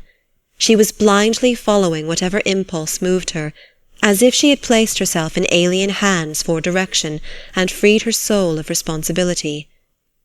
Most of the people at that early hour were still in bed and asleep. A few, who intended to go over to the Cheniere for Mass, were moving about. The lovers, who had laid their plans the night before, were already strolling toward the wharf. The lady in black, with her Sunday prayer-book, velvet and gold-clasped, and her Sunday silver beads, was following them at no great distance. Old Monsieur Farival was up, and was more than half inclined to do anything that suggested itself. He put on his big straw hat, and taking his umbrella from the stand in the hall, followed the lady in black, never overtaking her.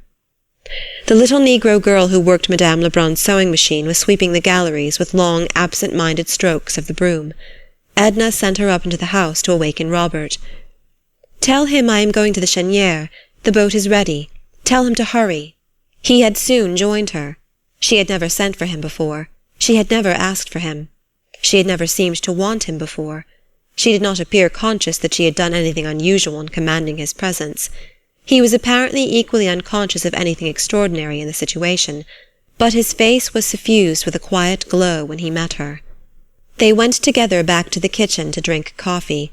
There was no time to wait for any nicety of service. They stood outside the window, and the cook passed them their coffee and a roll, which they drank and ate from the window-sill. Edna said it tasted good. She had not thought of coffee, nor of anything. He told her he had often noticed that she lacked forethought. "Wasn't it enough to think of going to the Cheniere and waking you up?" she laughed. "Do I have to think of everything? As Léonce says when he's in a bad humour. I don't blame him. He'd never be in a bad humour if it weren't for me." They took a short-cut across the sands. At a distance they could see the curious procession moving toward the wharf, the lovers, shoulder to shoulder, creeping, the lady in black, gaining steadily upon them, old Monsieur Farival, losing ground inch by inch, and a young bare-footed Spanish girl, with a red kerchief on her head and a basket on her arm, bringing up the rear. Robert knew the girl, and he talked to her a little in the boat. No one present understood what they said. Her name was Mariquita. She had a round, sly, piquant face, and pretty black eyes. Her hands were small, and she kept them folded over the handle of her basket. Her feet were broad and coarse. She did not strive to hide them. Edna looked at her feet, and noticed the sand and slime between her brown toes. Beaudelet grumbled because Mariequita was there, taking up so much room. In reality, he was annoyed at having old Monsieur Farival, who considered himself the better sailor of the two. But he would not quarrel with so old a man as Monsieur Farival, so he quarrelled with Mariequita. The girl was deprecatory at one moment, appealing to Robert. She was saucy the next, moving her head up and down, making eyes at Robert, and making mouths at Beaudelet. The lovers were all alone. They saw nothing, they heard nothing. The lady in black was counting her beads for the third time. Old Monsieur Farival talked incessantly of what he knew about handling a boat, and of what Beaudelet did not know on the same subject. Edna liked it all.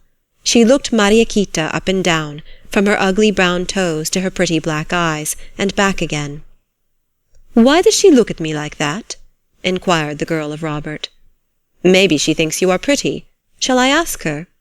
"No." "Is she your sweetheart?" "She's a married lady, and has 2 children." "Oh, well, Francisco ran away with Silvano's wife, who had 4 children. They took all his money and one of the children and stole his boat." "Shut up." "Does she understand?" "Oh, hush." "Are those 2 married over there, leaning on each other?" "Of course not," laughed Robert. "Of course not," echoed Mariequita, with a serious confirmatory bob of the head. The sun was high up and beginning to bite. The swift breeze seemed to Edna to bury the sting of it into the pores of her face and hands. Robert held his umbrella over her. As they went cutting sidewise through the water, the sails bellied taut, with the wind filling and overflowing them. Old Monsieur Farival laughed sardonically at something as he looked at the sails, and Beaudelet swore at the old man under his breath. Sailing across the bay to the Cheniere caminada, Edna felt as if she were being borne away from some anchorage which had held her fast, whose chains had been loosening, had snapped the night before when the mystic spirit was abroad, leaving her free to drift whithersoever she chose to set her sails. Robert spoke to her incessantly. He no longer noticed Mariequita. The girl had shrimps in her bamboo basket. They were covered with Spanish moss. She beat the moss down impatiently, and muttered to herself sullenly. "Let us go to Grande Terre tomorrow," said Robert in a low voice. "What shall we do there?" "Climb up to the hill to the old fort, and look at the little wriggling gold snakes, and watch the lizards sun themselves." She gazed away towards Grande Terre, and thought she would like to be alone there with Robert, in the sun, listening to the ocean's roar, and watching the slimy lizards writhe in and out among the ruins of the old fort. "And the next day or the next we can sail to the Bayou Brulo," he went on. "What shall we do there?" "Anything. Cast bait for fish." "No, we'll go back to Grande Terre. Let the fish alone." "We'll go wherever you like," he said. "I'll have Tony come over and help me patch and trim my boat. We shall not need Beaudelet nor anyone. Are you afraid of the pirogue?" "Oh, no." "Then I'll take you some night in the pirogue when the moon shines. Maybe your Gulf spirit will whisper to you in which of these islands the treasures are hidden, direct you to the very spot, perhaps." "And in a day we should be rich," she laughed. "I'd give it all to you, the pirate gold and every bit of treasure we could dig up. I think you would know how to spend it. Pirate gold isn't a thing to be hoarded or utilized. It is something to squander and throw to the 4 winds for the fun of seeing the golden specks fly. We'd share it and scatter it together," he said. His face flushed. They all went together up to the quaint little Gothic church of Our Lady of Lourdes, gleaming all brown and yellow with paint in the sun's glare. Only Beaudelet remained behind, tinkering at his boat, and Mariequita walked away with her basket of shrimps, casting a look of childish ill-humour and reproach at Robert from the corner of her eye. 13. A feeling of oppression and drowsiness overcame Edna during the service. Her head began to ache, and the lights on the altar swayed before her eyes. Another time she might have made an effort to regain her composure, but her one thought was to quit the stifling atmosphere of the church and reach the open air. She arose, climbing over Robert's feet with a muttered apology. Old Monsieur Farival, flurried, curious, stood up, but upon seeing that Robert had followed Mrs. Pontellier, he sank back into his seat. He whispered an anxious inquiry of the lady in black, who did not notice him or reply, but kept her eyes fastened upon the pages of her velvet prayer-book. "I felt giddy and almost overcome," Edna said, lifting her hands instinctively to her head and pushing her straw hat up from her forehead. "I couldn't have stayed through the service." They were outside in the shadow of the church. Robert was full of solicitude. "It was folly to have thought of going in the first place, let alone staying. Come over to Madame Antoine's, you can rest there." He took her arm and led her away, looking anxiously and continuously down into her face. How still it was, with only the voice of the sea whispering through the reeds that grew in the salt-water pools. The long line of little grey, weather-beaten houses nestled peacefully among the orange trees. It must always have been God's day on that low, drowsy island, Edna thought. They stopped, leaning over a jagged fence made of sea drift, to ask for water. A youth, a mild-faced Acadian, was drawing water from the cistern, which was nothing more than a rusty buoy, with an opening on one side, sunk in the ground. The water which the youth handed to them in the tin pail was not cold to taste, but it was cool to her heated face, and it greatly revived and refreshed her. Madame Antoine's cottage was at the far end of the village. She welcomed them with all the native hospitality, as she would have opened her door to let the sunlight in. She was fat, and walked heavily and clumsily across the floor. She could speak no English, but when Robert made her understand that the lady who accompanied him was ill and desired to rest, she was all eagerness to make Edna feel at home, and to dispose of her comfortably. The whole place was immaculately clean, and the big four-posted bed, snow-white, invited one to repose. It stood in a small side room which looked out across a narrow grass plot toward the shed, where there was a disabled boat lying keel upward. Madame Antoine had not gone to Mass. Her son Tony had, but she supposed he would be back soon, and she invited Robert to be seated and wait for him. But he went and sat outside the door and smoked. Madame Antoine busied herself in the large front room preparing dinner. She was boiling mullets over a few red coals in the huge fireplace. Edna, left alone in the little side room, loosened her clothes, removing the greater part of them. She bathed her face, her neck and arms in the basin that stood between the windows. She took off her shoes and stockings and stretched herself in the very centre of the high white bed. How luxurious it felt to rest thus in a strange, quaint bed, with its sweet country odour of laurel lingering about the sheets and mattress. She stretched her strong limbs that ached a little. She ran her fingers through her loosened hair for a while. She looked at her round arms as she held them straight up and rubbed them one after the other, observing closely, as if it were something she saw for the first time, the fine, firm quality and texture of her flesh. She clasped her hands easily above her head, and it was thus she fell asleep. She slept lightly at first, half awake and drowsily attentive to the things about her. She could hear Madame Antoine's heavy, scraping tread as she walked back and forth on the sanded floor. Some chickens were clucking outside the windows, scratching for bits of gravel in the grass. Later she half heard the voices of Robert and Tony talking under the shed. She did not stir. Even her eyelids rested numb and heavily over her sleepy eyes. The voices went on, Tony's slow Acadian drawl, Robert's quick, soft, smooth French. She understood French imperfectly unless directly addressed, and the voices were only part of the other drowsy, muffled sounds lulling her senses. When Edna awoke, it was with the conviction that she had slept long and soundly. The voices were hushed under the shed. Madame Antoine's step was no longer to be heard in the adjoining room. Even the chickens had gone elsewhere to scratch and cluck. The mosquito bar was drawn over her. The old woman had come in while she slept and let down the bar. Edna arose quietly from the bed, and looking between the curtains of the window, she saw by the slanting rays of the sun that the afternoon was far advanced. Robert was out there under the shed, reclining in the shade against the sloping keel of the overturned boat. He was reading from a book. Tony was no longer with him. She wondered what had become of the rest of the party. She peeped out at him 2 or 3 times as she stood washing herself in the little basin between the windows. Madame Antoine had laid some coarse, clean towels upon a chair, and had placed a box of poudreries within easy reach. Edna dabbed the powder upon her nose and cheeks as she looked at herself closely in the little distorted mirror which hung on the wall above the basin. Her eyes were bright and wide awake, and her face glowed. When she had completed her toilet, she walked into the adjoining room. She was very hungry. No one was there, but there was a cloth spread upon the table that stood against the wall, and a cover was laid for one, with a crusty brown loaf and a bottle of wine beside the plate. Edna bit a piece from the brown loaf, tearing it with her strong white teeth.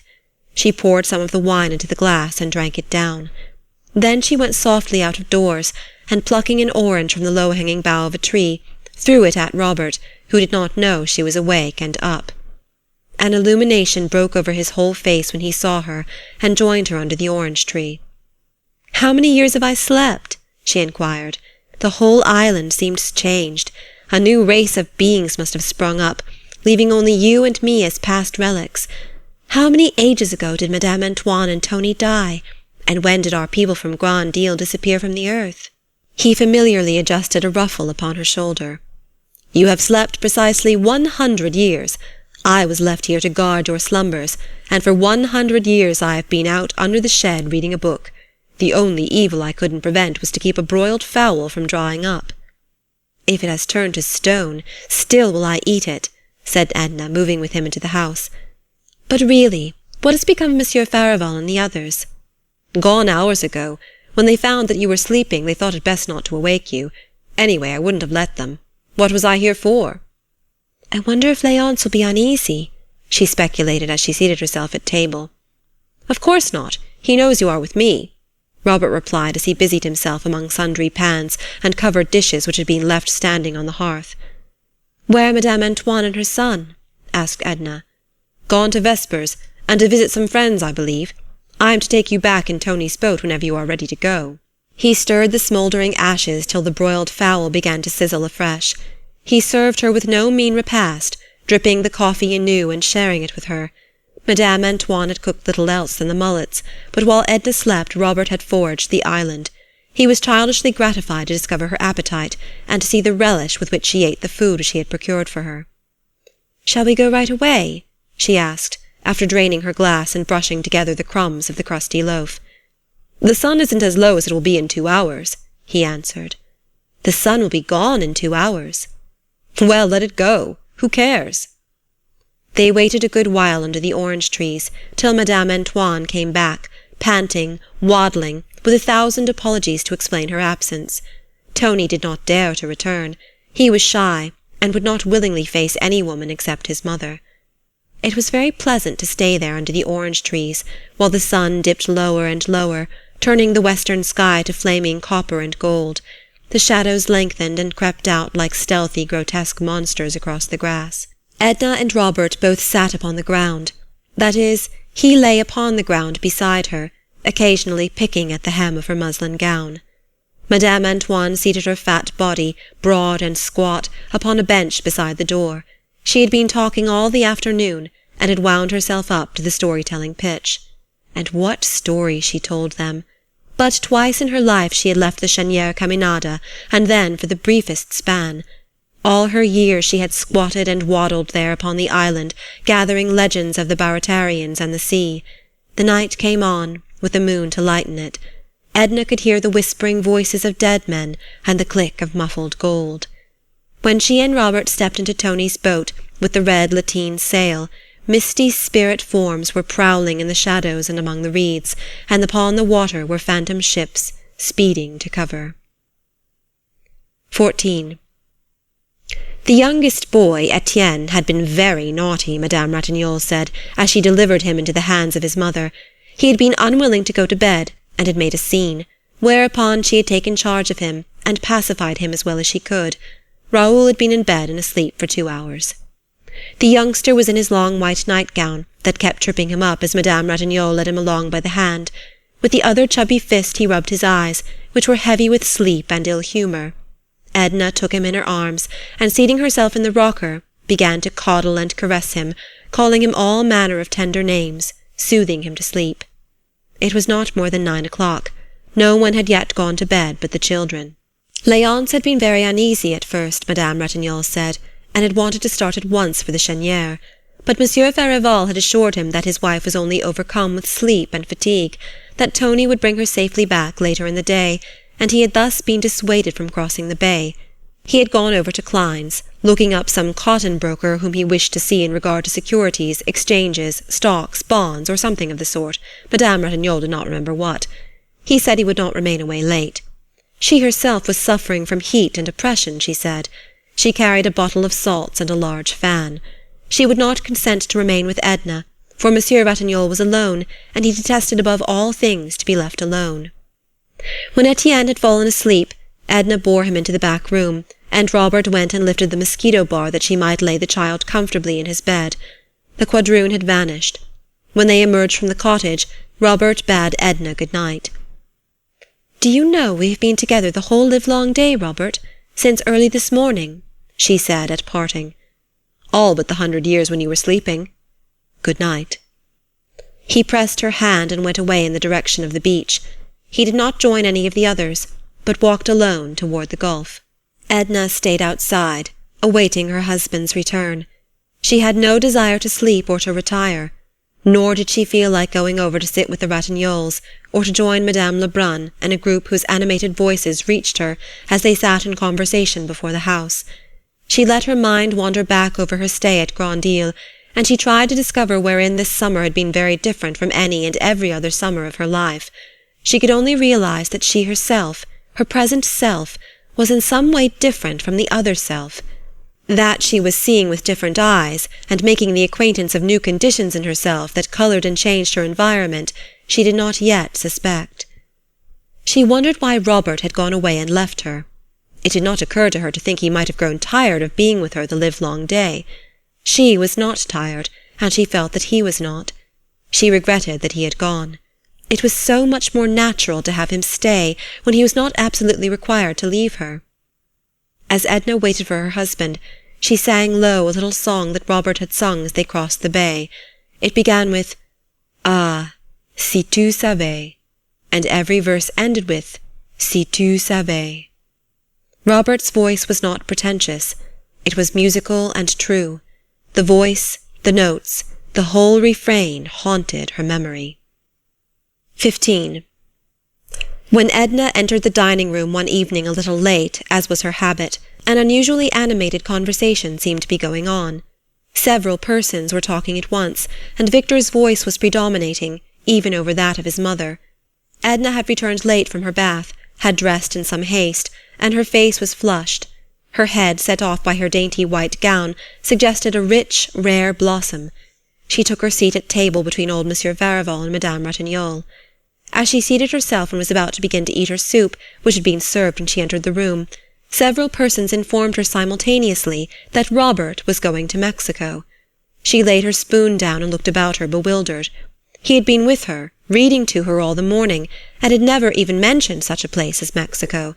She had not seen him during the afternoon. She had heard someone say he was at the house, upstairs with his mother.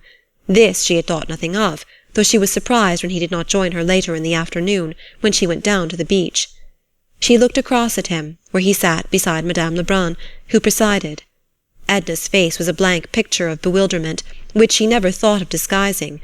He lifted his eyebrows with the pretext of a smile as he returned her glance. He looked embarrassed and uneasy. "When is he going?"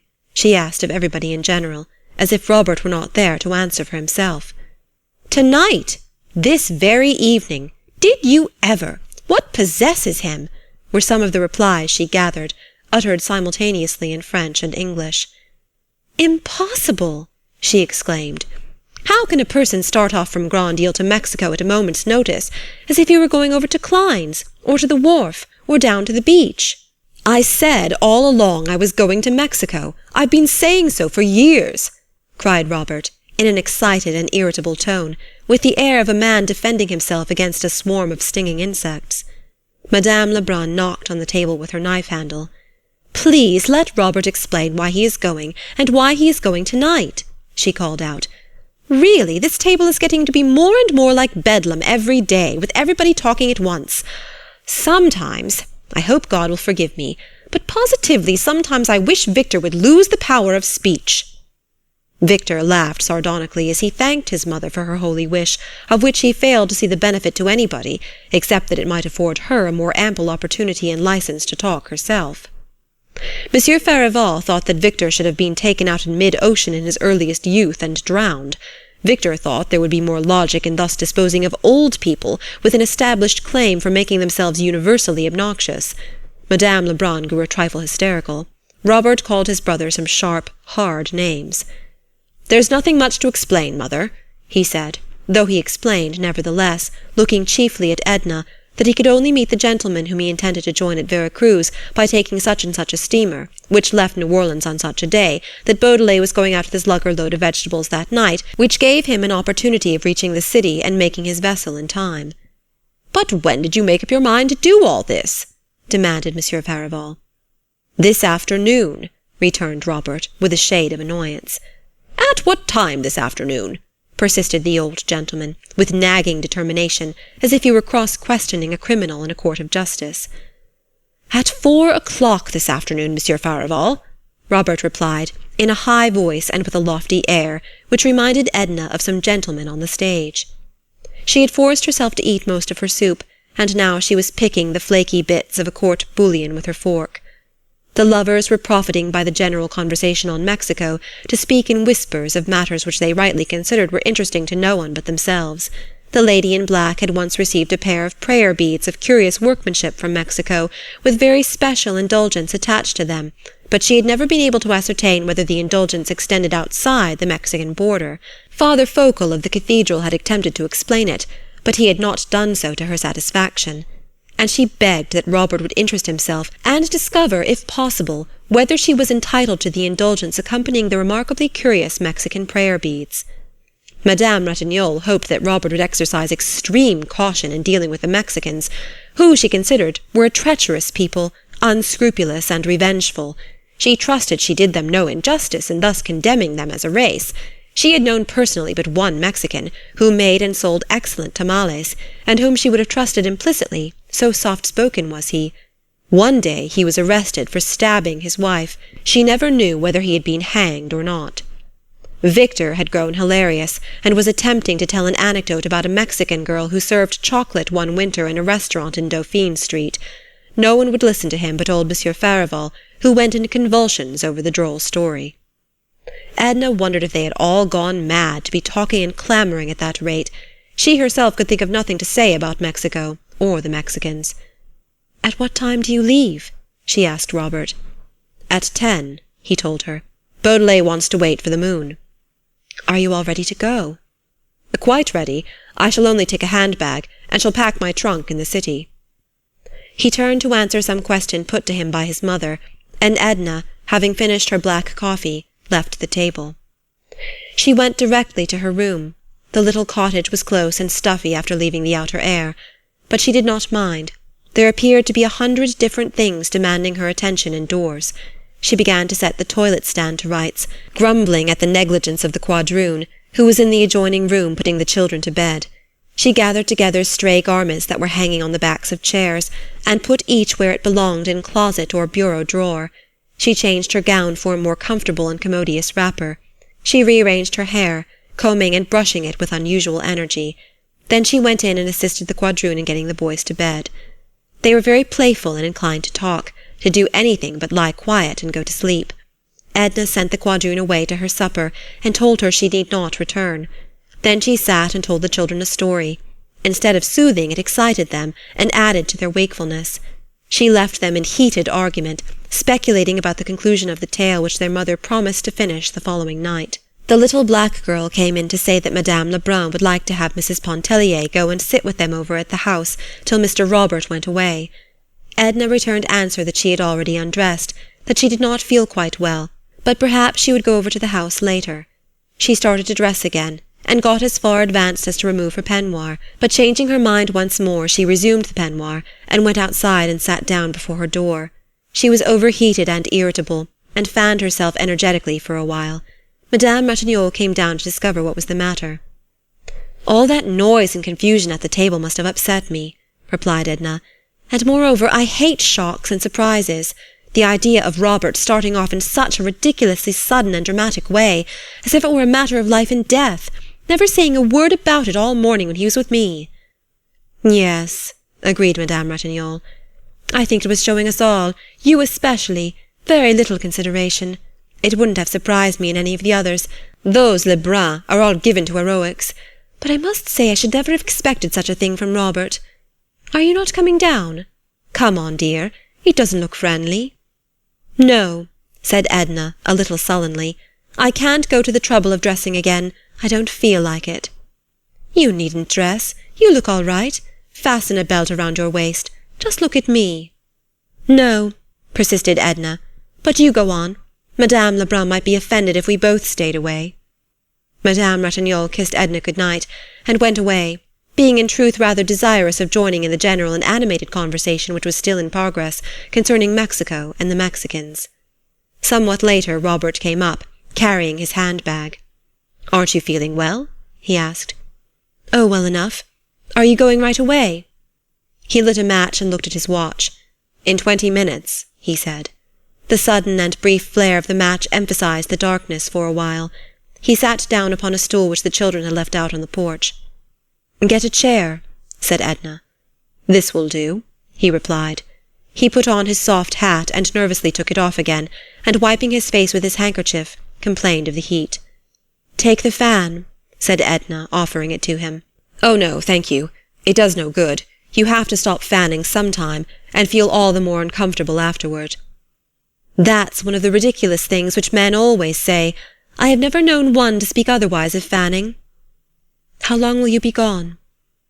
"Forever, perhaps. I don't know. It depends upon a good many things." "Well, in case it shouldn't be forever, how long will it be?" "I don't know." "This seems to me perfectly preposterous and uncalled for. I don't like it. I don't understand your motive for silence and mystery, never saying a word to me about it this morning." He remained silent, not offering to defend himself. He said only, after a moment, "Don't part from me in any ill humour. I never knew you to be out of patience with me before." "I don't want to part in any ill humour," she said. "But can't you understand? I've grown used to seeing you, to having you with me all the time, and your action seems unfriendly, even unkind. You don't even offer an excuse for it. But I was planning to be together, thinking of how pleasant it would be to see you in the city next winter."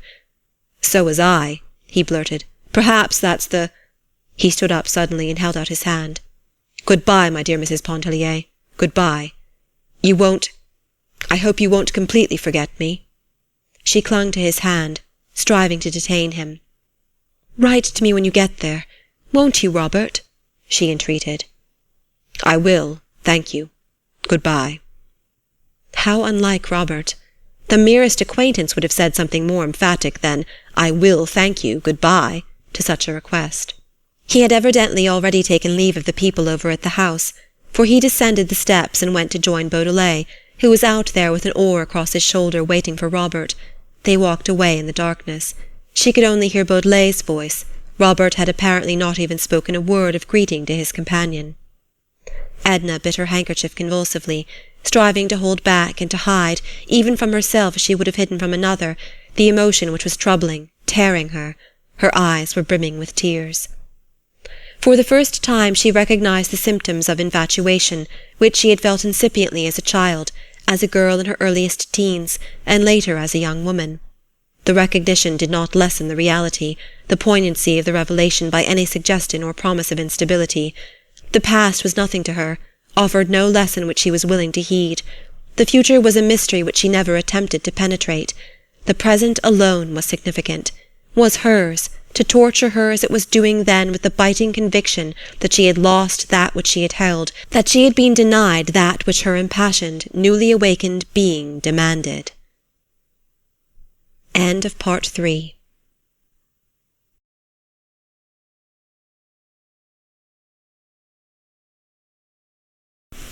Part 4, Chapters 16 to 20.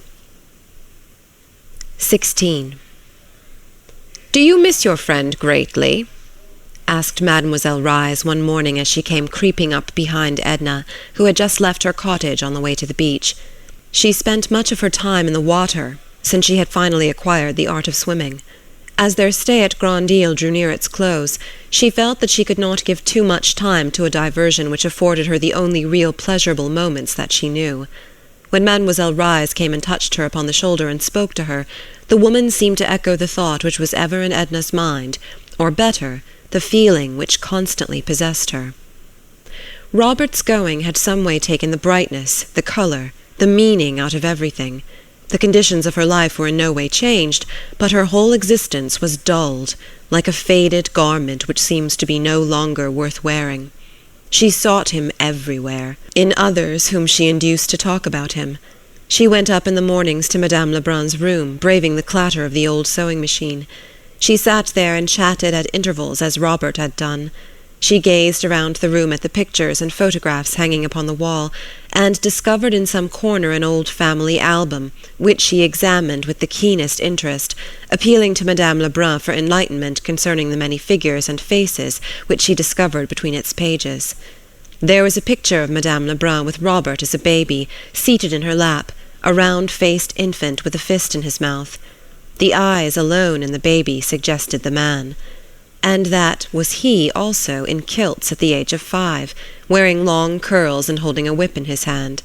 It made Edna laugh, and she laughed too at the portrait in his first long trousers, while another interested her, taken when he left for college, looking thin, long-faced, with eyes full of fire, ambition, and great intentions. But there was no recent picture, none which suggested the Robert who had gone away 5 days ago, leaving a void and wilderness behind him.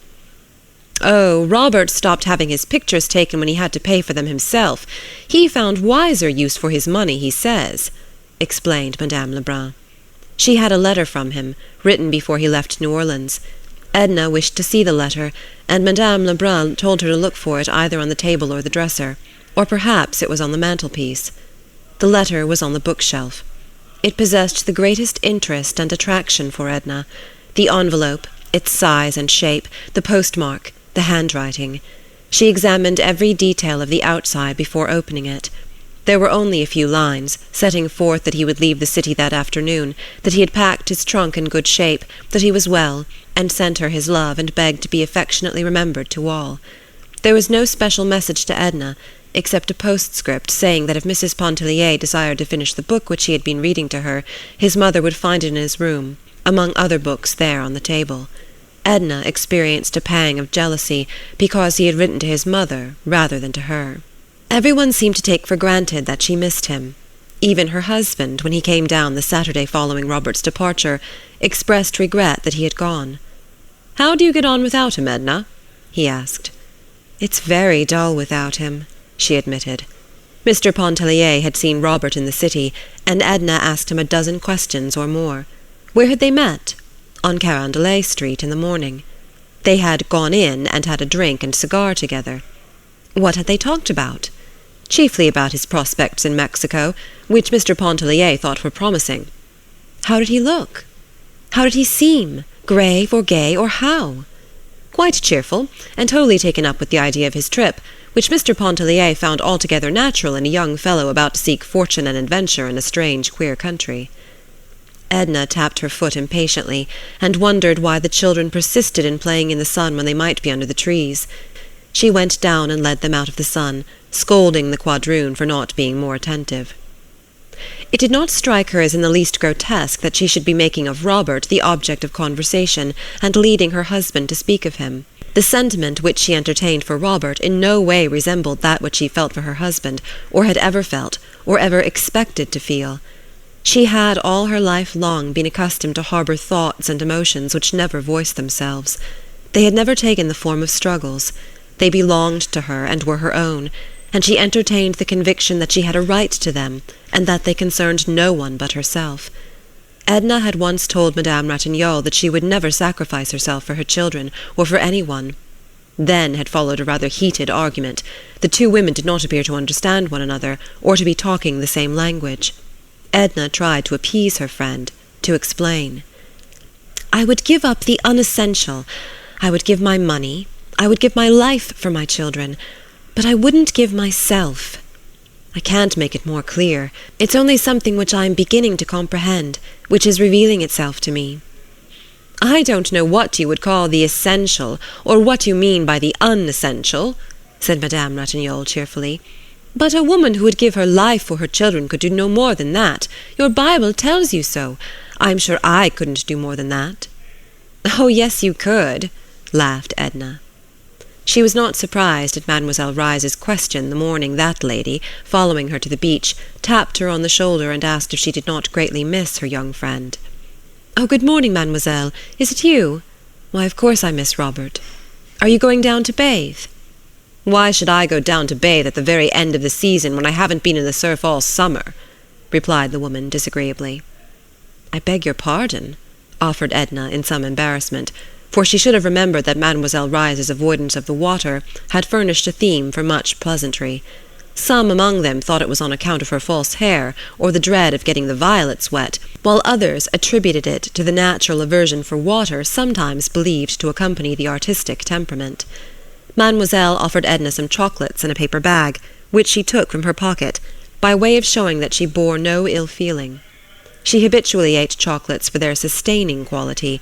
They contained much nutriment in small compass, she said.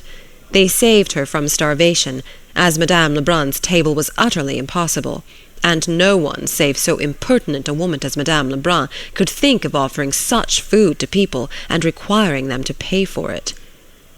She must feel very lonely without her son, said Edna, desiring to change the subject. Her favourite son, too. It must have been quite hard to let him go. Mademoiselle laughed maliciously. Her favourite son?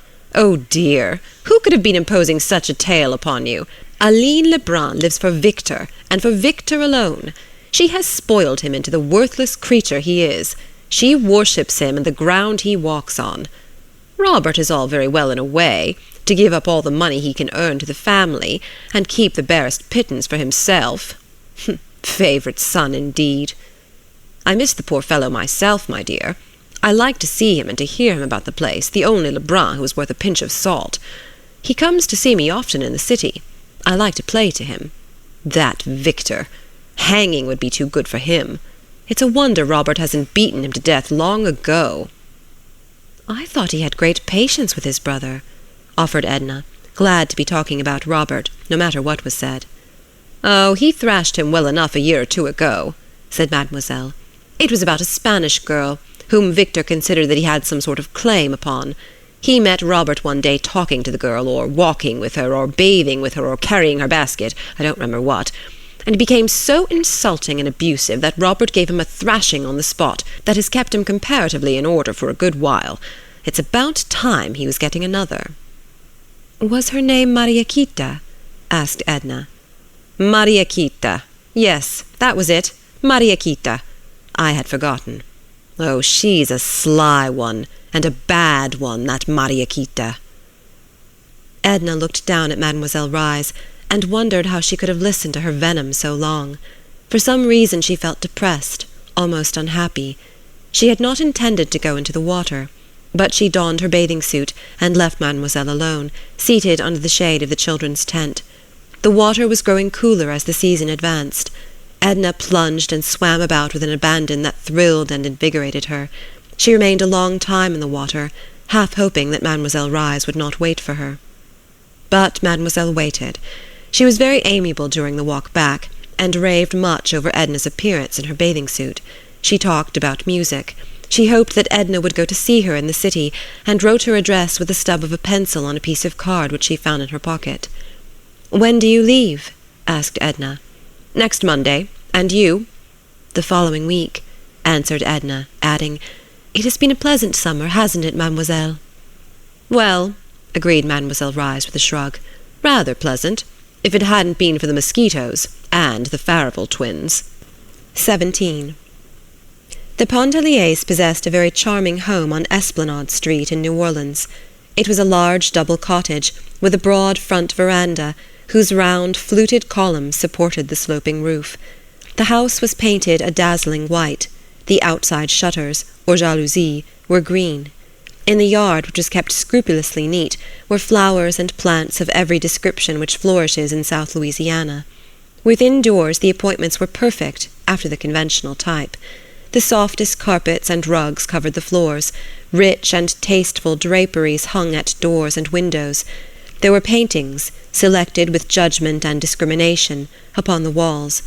The cut glass, the silver, the heavy damask which daily appeared upon the table were the envy of many women whose husbands were less generous than Mr. Pontellier. Mr. Pontellier was very fond of walking about his house, examining its various appointments and details, to see that nothing was amiss. He greatly valued his possessions, chiefly because they were his, and derived genuine pleasure from contemplating a painting, a statuette, a rare lace curtain, no matter what, after he had bought it and placed it among his household gods. On Tuesday afternoon, Tuesday being Mrs. Pontellier's reception day, there was a constant stream of callers, women who came in carriages or in the street-cars, or walked when the air was soft and distance permitted. A light-coloured mulatto boy, in dress-coat and bearing a diminutive silver tray for the reception of cards, admitted them. A maid in white fluted cap offered the callers liqueur, coffee, or chocolate, as they might desire. Mrs. Pontellier, attired in a handsome reception gown, remained in the drawing-room the entire afternoon receiving her visitors. Men sometimes called in the evening with their wives. This had been the programme which Mrs. Pontellier had religiously followed since her marriage 6 years before. Certain evenings during the week she and her husband attended the opera, or sometimes a play. Mr. Pontellier left his home in the mornings between 9 and 10 o'clock, and rarely returned before 6:30 or 7 in the evening, dinner being served at 7:30. He and his wife seated themselves at table one Tuesday evening, a few weeks after their return from Grand Isle. They were alone together. The boys were being put to bed. The patter of their bare, escaping feet could be heard occasionally, as well as the pursuing voice of the quadroon, lifted in mild protest and entreaty. Mrs. Pontellier did not wear her usual Tuesday reception gown. She was in ordinary house dress. Mr. Pontellier, who was observant about such things, noticed it as he served the soup, and handed it to the boy in waiting. "Tired out, Edna? Whom did you have? Many callers?" he asked. He tasted his soup and began to season it with pepper, salt, vinegar, mustard, everything within reach. "There were a good many," replied Edna, who was eating her soup with evident satisfaction. "I found their cards when I got home. I was out." "Out?" exclaimed her husband, with something like genuine consternation in his voice, as he laid down the vinegar cruet and looked at her through his glasses. "Why, what could have taken you out on Tuesday? What did you have to do?" "Nothing. I simply felt like going out, and I went out." "Well, I hope you left some suitable excuse," said her husband, somewhat appeased, as he added a dash of cayenne pepper to the soup. "No, I left no excuse. I told Joe to say I was out, that was all." "Why, my dear, I should think you'd understand by this time that people don't do such things. We've got to observe les convenances if we ever expect to get on and keep up with the procession. If you felt that you had to leave home this afternoon, you should have left some suitable explanation for your absence. This soup is really impossible. It's strange that woman hasn't learned yet to make a decent soup. Any free lunch stand in town serves a better one. Was Mrs. Belthorpe here?" "Bring the tray with the cards, Joe. I don't remember who was here." The boy retired and returned after a moment, bringing the tiny silver tray, which was covered with ladies' visiting cards. He handed it to Mrs. Pontellier. "Give it to Mr. Pontellier," she said. Joe offered the tray to Mr. Pontellier, and removed the soup. Mr. Pontellier scanned the names of his wife's callers, reading some of them aloud, with comments as he read. "The Misses de Lacidas. I worked a big deal in futures for their father this morning. Nice girls. It's time they were getting married. Mrs. Belthorpe. I tell you what it is, Edna, you can't afford to snub Mrs. Belthorpe. Why, Belthorpe could buy and sell us 10 times over. His business is worth a good round sum to me. You'd better write her a note. Mrs. James Highcamp. Huh! The less you have to do with Mrs. Highcamp, the better. Madame Laforce. Came all the way from Carrollton, too, poor old soul. Miss Wiggs, Mrs. Eleanor Boltons." He pushed the cards aside. "Mercy!" exclaimed Edna, who had been fuming. "Why are you taking the thing so seriously and making such a fuss over it?" "I'm not making any fuss over it. But it's just such seeming trifles that we've got to take seriously. Such things count." The fish was scorched. Mr. Pontellier would not touch it. Edna said she did not mind a little scorched taste. The roast was in some way not to his fancy, and he did not like the manner in which the vegetables were served. "It seems to me," he said, "we spend money enough in this house to procure at least one meal a day which a man could eat and retain his self-respect." "You used to think the cook was a treasure," returned Edna indifferently. "Perhaps she was when she first came, but cooks are only human.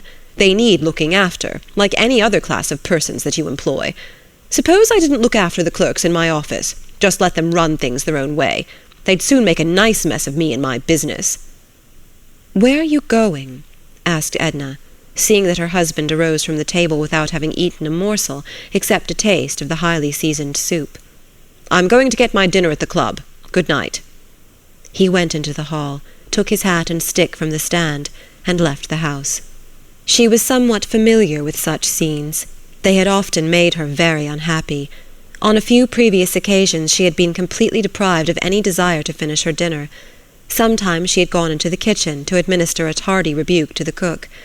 Once she went to her room and studied the cook-book during an entire evening, finally writing out a menu for the week, which left her harassed with a feeling that, after all, she had accomplished no good that was worth the name.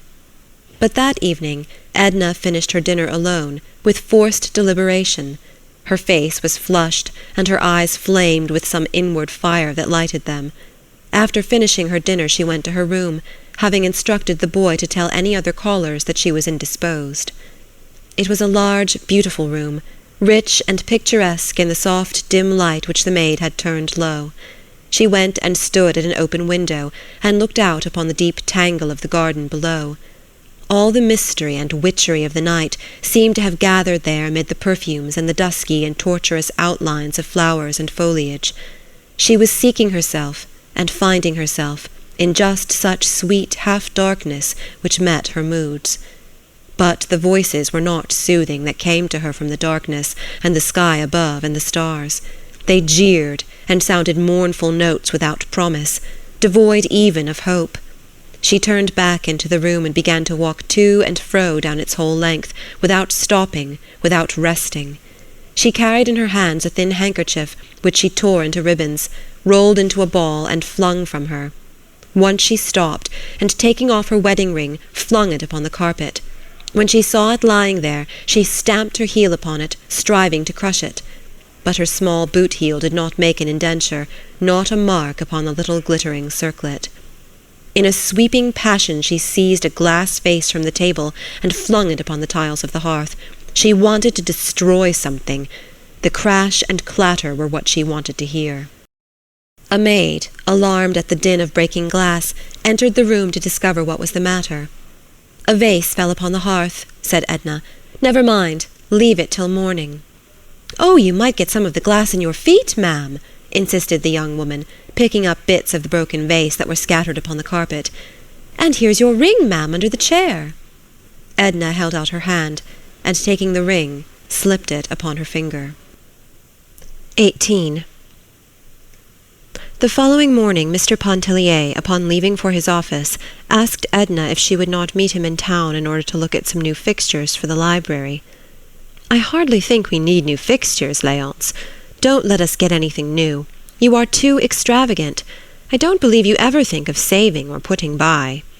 "The way to become rich is to make money, my dear Edna, not to save it," he said. He regretted that she did not feel inclined to go with him and select new fixtures. He kissed her good-bye and told her she was not looking well and must take care of herself. She was unusually pale and very quiet. She stood on the front veranda as he quitted the house, and absently picked a few sprays of jessamine that grew on a trellis near by. She inhaled the odor of the blossoms, and thrust them into the bosom of her white morning gown. The boys were dragging along the banquette a small express wagon, which they had filled with blocks and sticks. The quadroon was following them with little quick steps, having assumed a fictitious animation and alacrity for the occasion. A fruit vendor was crying his wares in the street. Edna looked straight before her with a self-absorbed expression upon her face. She felt no interest in anything about her. The street, the children, the fruit vendor, the flowers growing there under her eyes, were all part and parcel of an alien world which had suddenly become antagonistic. She went back into the house. She had thought of speaking to the cook concerning her blunders of the previous night, but Mr. Pontellier had saved her that disagreeable mission for which she was so poorly fitted. Mr. Pontellier's arguments were usually convincing with those whom he employed. He left home feeling quite sure that he and Edna would sit down that evening, and possibly a few subsequent evenings, to a dinner deserving of the name. Edna spent an hour or two in looking over some of her old sketches. She could see their shortcomings and defects which were glaring in her eyes. She tried to work a little, but found she was not in the humour. Finally she gathered together a few of the sketches, those which she considered the least discreditable, and she carried them with her when a little later she dressed and left the house.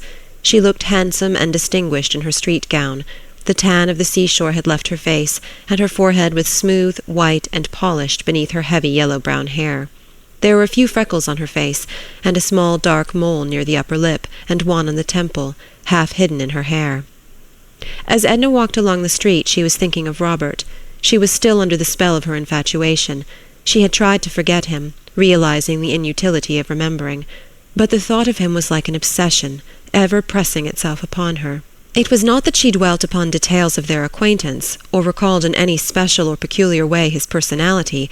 It was his being, his existence, which dominated her thought, fading sometimes as if it would melt into the mist of the forgotten, reviving again with an intensity which filled her with an incomprehensible longing. Edna was on her way to Madame Ratignolle's. Their intimacy, begun at Grandille, had not declined, and they had seen each other with some frequency since their return to the city. The Ratignolles lived at no great distance from Edna's home, on the corner of a side street, where Monsieur Ratignolles owned and conducted a drug-store, which enjoyed a steady and prosperous trade. His father had been in the business before him, and Monsieur Ratignolle stood well in the community and bore an enviable reputation for integrity and clear-headedness. His family lived in commodious apartments over the store, having an entrance on the side within the porte-cochere. There was something which Edna thought very French, very foreign, about their whole manner of living. In the large and pleasant salon which extended across the width of the house, the Ratignolles entertained their friends once a fortnight with a soirée musicale, sometimes diversified by card-playing. There was a friend who played upon the cello, one brought his flute, and another his violin, while there was some who sang, and a number who performed upon the piano, with various degrees of taste and agility. The Ratignolles' soirées musicales were widely known, and it was considered a privilege to be invited to them. Edna found her friend engaged in sorting the clothes which had returned that morning from the laundry. She had once abandoned her occupation upon seeing Edna, who had been ushered without ceremony into her presence. "Cité can do it as well as I. It is really her business," she explained to Edna, who apologized for interrupting her, and she summoned a young black woman, whom she instructed, in French, to be very careful in checking off the list which she handed her. She told her to notice particularly if a fine linen handkerchief Monsieur Ratignolle's, which was missing last week, had been returned, and to be sure to set to one side such pieces as required mending and darning. Then, placing an arm around Edna's waist, she led her to the front of the house, to the salon, where it was cool and sweet with the odour of great roses that stood upon the hearth in jars. Madame Ratignolle looked more beautiful than ever there at home, in a negligée which left her arms almost wholly bare, and exposed the rich melting curves of her white throat. "Perhaps I shall be able to paint your picture some day," said Edna with a smile when they were seated. She produced the roll of sketches and started to unfold them. "I believe I ought to work again. I feel as if I wanted to be doing something. What do you think of them? Do you think it worth while to take it up again and study some more? I might study for a while with Laidpoor."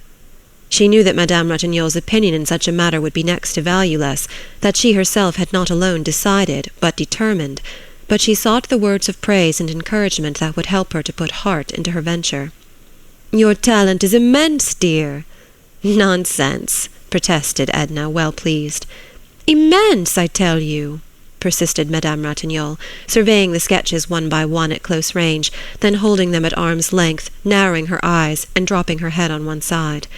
"Surely this Bavarian peasant is worthy of framing, and this basket of apples! Never have I seen anything more lifelike. One might almost be tempted to reach out a hand and take one." Edna could not control a feeling which bordered upon complacency at her friend's praise, even realizing, as she did, its true worth. She retained a few of the sketches, and gave all the rest to Madame Ratignolle, who appreciated the gift far beyond its value, and proudly exhibited the pictures to her husband when he came up from the store a little later for his midday dinner. Mr. Ratignolle was one of those men who are called the salt of the earth. His cheerfulness was unbounded, and it was matched by his goodness of heart, his broad charity, and common sense. He and his wife spoke English with an accent which was only discernible through its un-English emphasis and a certain carefulness and deliberation. Edna's husband spoke English with no accent whatever. The Ratignolles understood each other perfectly. If ever the fusion of two human beings into one had been accomplished on this sphere, it was surely in their union. As Edna seated herself at a table with them, she thought, better a dinner of herbs, though it did not take her long to discover that it was no dinner of herbs, but a delicious repast, simple, choice, and in every way satisfying. Monsieur Ratignolle was delighted to see her, though he found her looking not so well as at Grand-Isle, and he advised a tonic. He talked a good deal on various topics, a little politics, some city news and neighbourhood gossip. He spoke with an animation and earnestness that gave an exaggerated importance to every syllable he uttered. His wife was keenly interested in everything he said, laying down her fork the better to listen, chiming in, taking the words out of his mouth. Edna felt depressed rather than soothed after leaving them. The little glimpse of domestic harmony which had been offered her gave her no regret, no longing. It was not a condition of life which fitted her, and she could see in it but an appalling and hopeless ennui. She was moved by a kind of commiseration for Madame Ratignolle, a pity for that colourless existence which never uplifted its possessor beyond the region of blind contentment, in which no moment of anguish ever visited her soul, in which she would never have the taste of life's delirium. Edna vaguely wondered what she meant by life's delirium. It had crossed her thought like some unsought, extraneous impression. 19. Edna could not help but think that it was very foolish, very childish, to have stamped upon her wedding ring and smashed the crystal vase upon the tiles. She was visited by no more outbursts, moving her to such futile expedients. She began to do as she liked and to feel as she liked. She completely abandoned her Tuesdays at home, and did not return the visits of those who had called upon her. She made no ineffectual efforts to conduct her household en bonne ménagère, going and coming as it suited her fancy, and so far as she was able, lending herself to any passing caprice. Mr. Pontellier had been a rather courteous husband so long as he met a certain tacit submissiveness in his wife, but her new and unexpected line of conduct completely bewildered him. It shocked him. Then her absolute disregard for her duties as a wife angered him. When Mr. Pontellier became rude, Edna grew insolent. She had resolved never to take another step backward.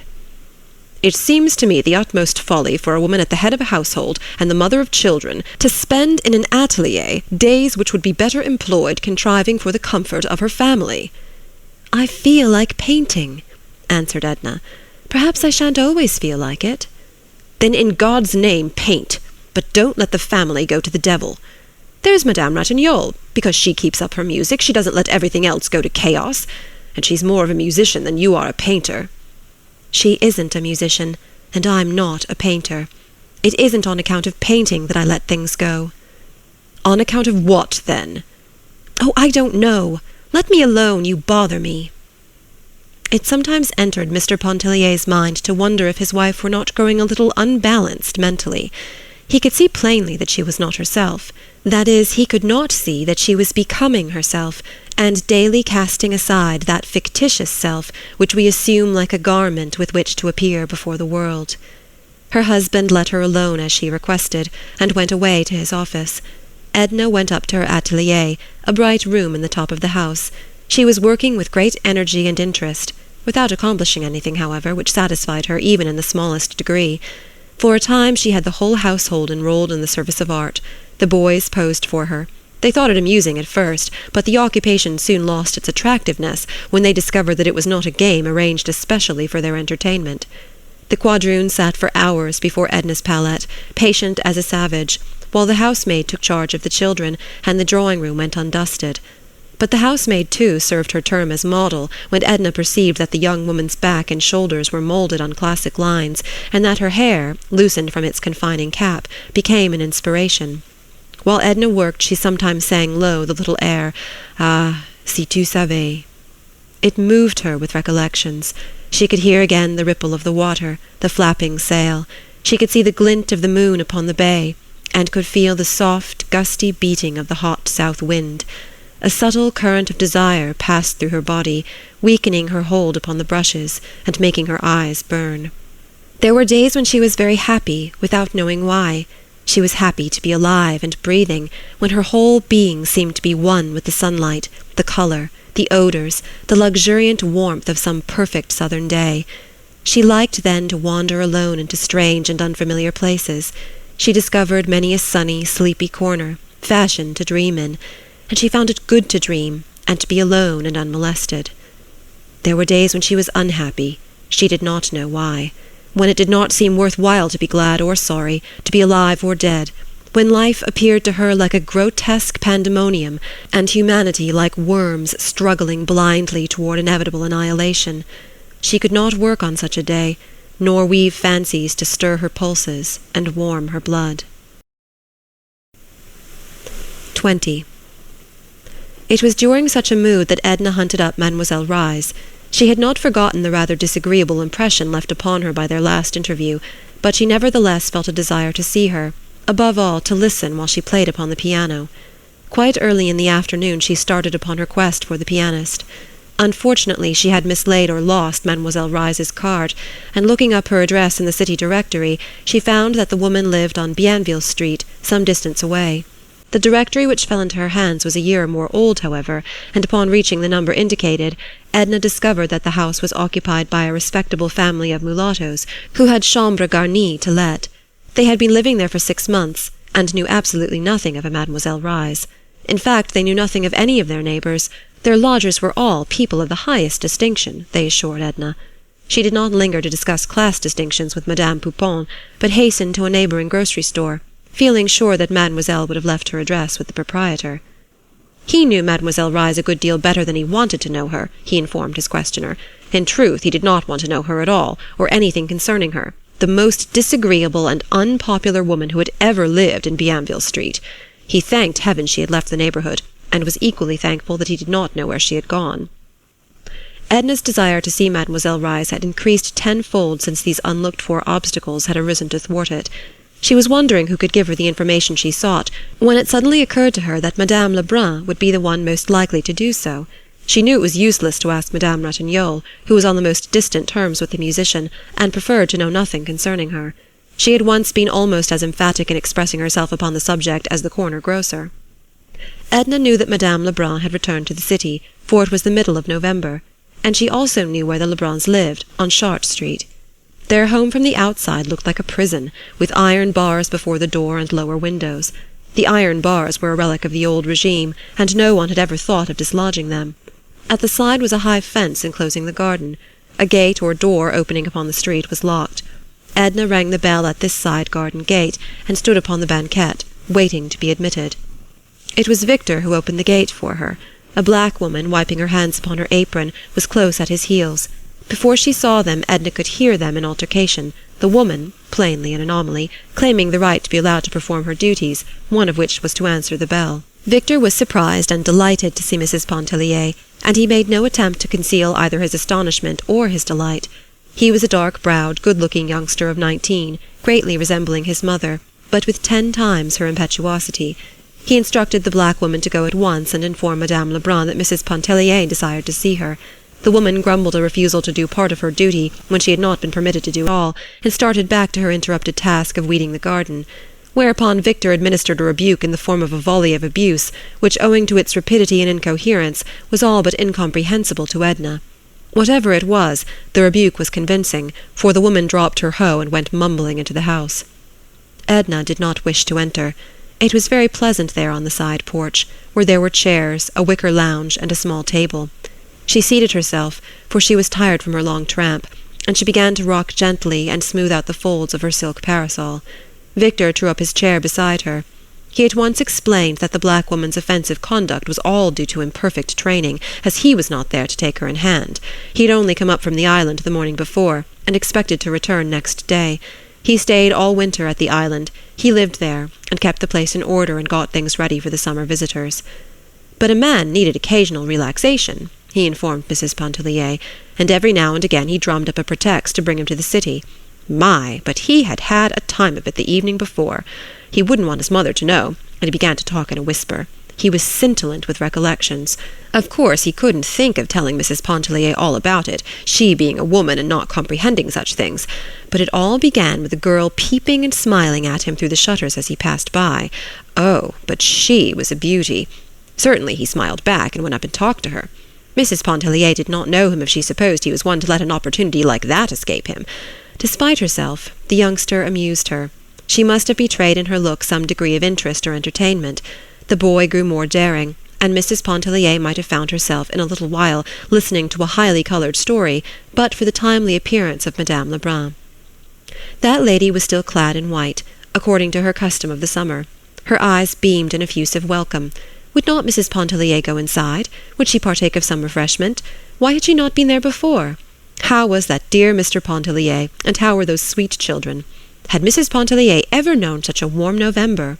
Victor went and reclined on the wicker lounge behind his mother's chair, where he commanded a view of Edna's face. He had taken her parasol from her hands while he spoke to her, and now he lifted it and twirled it above him as he lay on his back. When Madame Lebrun complained that it was so dull coming back to the city, that she saw so few people now, that even Victor, when he came up from the island for a day or two, had so much to occupy him and engage his time, then it was that the youth went into contortions on the lounge, and winked mischievously at Edna. She somehow felt like a confederate in crime, and tried to look severe and disapproving. There had been but 2 letters from Robert, with little in them, they told her. Victor said it was really not worth while to go inside for the letters, when his mother entreated him to go in search of them. He remembered the contents, which in truth he rattled off very glibly when put to the test. One letter was written from Vera Cruz, and the other from the city of Mexico. He had met Montel, who was doing everything toward his advancement. So far the financial situation was no improvement over the one he had left in New Orleans, but of course the prospects were vastly better. He wrote of the city of Mexico, the buildings, the people and their habits, the conditions of life which he found there. He sent his love to the family. He enclosed a check to his mother, and hoped she would affectionately remember him to all his friends. That was about the substance of the 2 letters. Edna felt that if there had been a message for her, she would have received it. The despondent frame of mind in which she had left home began again to overtake her, and she remembered that she had wished to find Mademoiselle Reisz. Madame Lebrun knew where Mademoiselle Reisz lived. She gave Edna the address, regretting that she would not consent to stay and spend the remainder of the afternoon, and pay a visit to Mademoiselle Reisz some other day. The afternoon was already well advanced. Victor escorted her out upon the banquette, lifted her parasol, and held it over her while he walked to the car with her. He entreated her to bear in mind that the disclosures of the afternoon were strictly confidential. She laughed and bantered him a little, remembering too late that she should have been dignified and reserved. "How handsome Mrs. Pontellier looked," said Madame Lebrun to her son. "Ravishing," he admitted. "The city atmosphere has improved her. Some way she doesn't seem like the same woman." End of Part 4.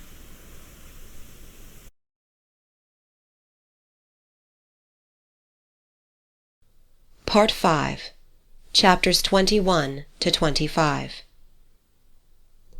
21. Some people contended that the reason Mademoiselle Reisz always chose apartments up under the roof was to discourage the approach of beggars, peddlers, and callers. There were plenty of windows in her little front room. They were for the most part dingy, but as they were nearly always open, it did not make so much difference. They often admitted into the room a good deal of smoke and soot, but at the same time all the light and air that there was came through them. From her windows could be seen the crescent of the river, the masts of ships, and the big chimneys of the Mississippi steamers. A magnificent piano crowded the apartment.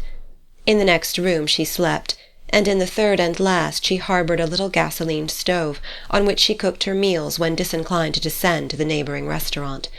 It was there also that she ate, keeping her belongings in a rare old buffet, dingy and battered from 100 years of use. When Edna knocked at Mademoiselle Reisz's front room door, and entered, she discovered that person standing beside the window, engaged in mending or patching an old prunella gaiter. The little musician laughed all over when she saw Edna. Her laugh consisted of a contortion of the face and all the muscles of the body. She seemed strikingly homely, standing there in the afternoon light. She still wore the shabby lace and the artificial bunch of violets on the side of her head. "So you remembered me at last," said Mademoiselle. I had said to myself, "Ah, bah, she will never come." "Did you want me to come?" asked Edna with a smile. "I had not thought much about it," answered Mademoiselle. The two had seated themselves on a little bumpy sofa which stood against the wall. "I am glad, however, that you came. I have the water boiling back there and was just about to make some coffee. You will drink a cup with me. And how is la belle dame? Always handsome, always healthy, always contented?" She took Edna's hand in her strong, wiry fingers, holding it loosely, without warmth, and executing a sort of double theme upon the back and palm. "Yes," she went on, "I sometimes thought, she will never come. She promised, as those women in society always do, without meaning it. She will not come. For I really don't believe you like me, Mrs. Pontellier." "I don't know whether I like you or not," replied Edna, gazing down at the little woman with a quizzical look. The candour of Mrs. Pontellier's admission greatly pleased Mademoiselle Reisz. She expressed her gratification by repairing forthwith to the region of the gasoline stove and rewarding her guest with the promised cup of coffee. The coffee and the biscuit accompanying it proved very acceptable to Edna, who had declined refreshment at Madame Lebrun's and was now beginning to feel hungry. Mademoiselle set the tray which she brought in upon a small table near at hand, and seated herself once again on the lumpy sofa. "I have had a letter from your friend," she remarked, as she poured a little cream into Edna's cup and handed it to her. "My friend?" "Yes, your friend Robert. He wrote to me from the City of Mexico." "Wrote to you?" repeated Edna in amazement, stirring her coffee absently. "Yes, to me. Why not? Don't stir all the warmth out of your coffee. Drink it. Though the letter might as well have been sent to you. It was nothing but Mrs. Pontellier from beginning to end." "Let me see it," requested the young woman entreatingly. "No. A letter concerns no one but the person who writes it and the one to whom it is written." "Haven't you just said it concerned me from beginning to end?" "It was written about you, not to you. Have you seen Mrs. Pontellier? How is she looking? He asks. As Mrs. Pontellier says, or as Mrs. Pontellier once said, if Mrs. Pontellier should call upon you, play for her that impromptu of Chopin's, my favourite. I heard it here a day or two ago, but not as you play it. I should like to know how it affects her. And so on, as if he supposed we were constantly in each other's society. "Let me see the letter." "Oh, no." "Have you answered it?" "No." "Let me see the letter." "No, and again no." "Then play the impromptu for me." "It is growing late. What time do you have to be home?" "Time doesn't concern me. Your question seems a little rude. Play the impromptu." "But you have told me nothing of yourself. What are you doing?" "Painting," laughed Edna. "I am becoming an artist. Think of it." "Ah, an artist! You have pretensions, madame." "Why pretensions? Do you think I could not become an artist?" "I do not know you well enough to say. I do not know your talent or your temperament. To be an artist includes much. One must possess many gifts, absolute gifts, which have not been acquired by one's own effort. And moreover, to succeed, the artist must possess the courageous soul." "What do you mean by the courageous soul?" "Courageous, ma foi! The brave soul, the soul that dares and defies." "Show me the letter, and play for me the impromptu. You see that I have persistence. Does that quality count for anything in art?" "It counts with a foolish old woman whom you have captivated," replied Mademoiselle with her wriggling laugh. The letter was right there at hand in the drawer of the little table upon which Edna had just placed her coffee-cup. Mademoiselle opened the drawer and drew forth the letter, the topmost one. She placed it in Edna's hands, and without further comment arose and went to the piano. Mademoiselle played a soft interlude. It was an improvisation. She sat low at the instrument, and the lines of her body settled into ungraceful curves and angles that gave it an appearance of deformity. Gradually and imperceptibly the interlude melted into the soft opening minor chords of the Chopin impromptu. Edna did not know when the impromptu began or ended. She sat in the sofa corner, reading Robert's letter by the fading light. Mademoiselle had glided from the Chopin into the quivering love notes of his old song, and back again to the impromptu, with its soulful and poignant longing. The shadows deepened in the little room. The music grew strange and fantastic, turbulent, insistent, plaintive, and soft with entreaty. The shadows grew deeper. The music filled the room. It floated out upon the night, over the housetops, the crescent of the river, losing itself in the silence of the upper air. Edna was sobbing, just as she had wept one midnight at Grand Isle when strange new voices awoke in her. She rose in some agitation to take her departure. "May I come again, mademoiselle?" she asked at the threshold. "Come whenever you feel like it. Be careful, the stairs and landings are dark. Don't stumble." Mademoiselle re-entered and lit a candle. Robert's letter was on the floor. She stooped and picked it up. It was crumpled and damp with tears. Mademoiselle smoothed the letter out, restored it to the envelope, and replaced it in the table drawer. 22. One morning on his way into town, Mr. Pontellier stopped at the house of his old friend and family physician, Dr. Mandelet. The doctor was a semi-retired physician, resting, as the saying is, upon his laurels. He bore a reputation for wisdom rather than skill, leaving the active practice of medicine to his assistants and younger contemporaries, and was much sought for in matters of consultation.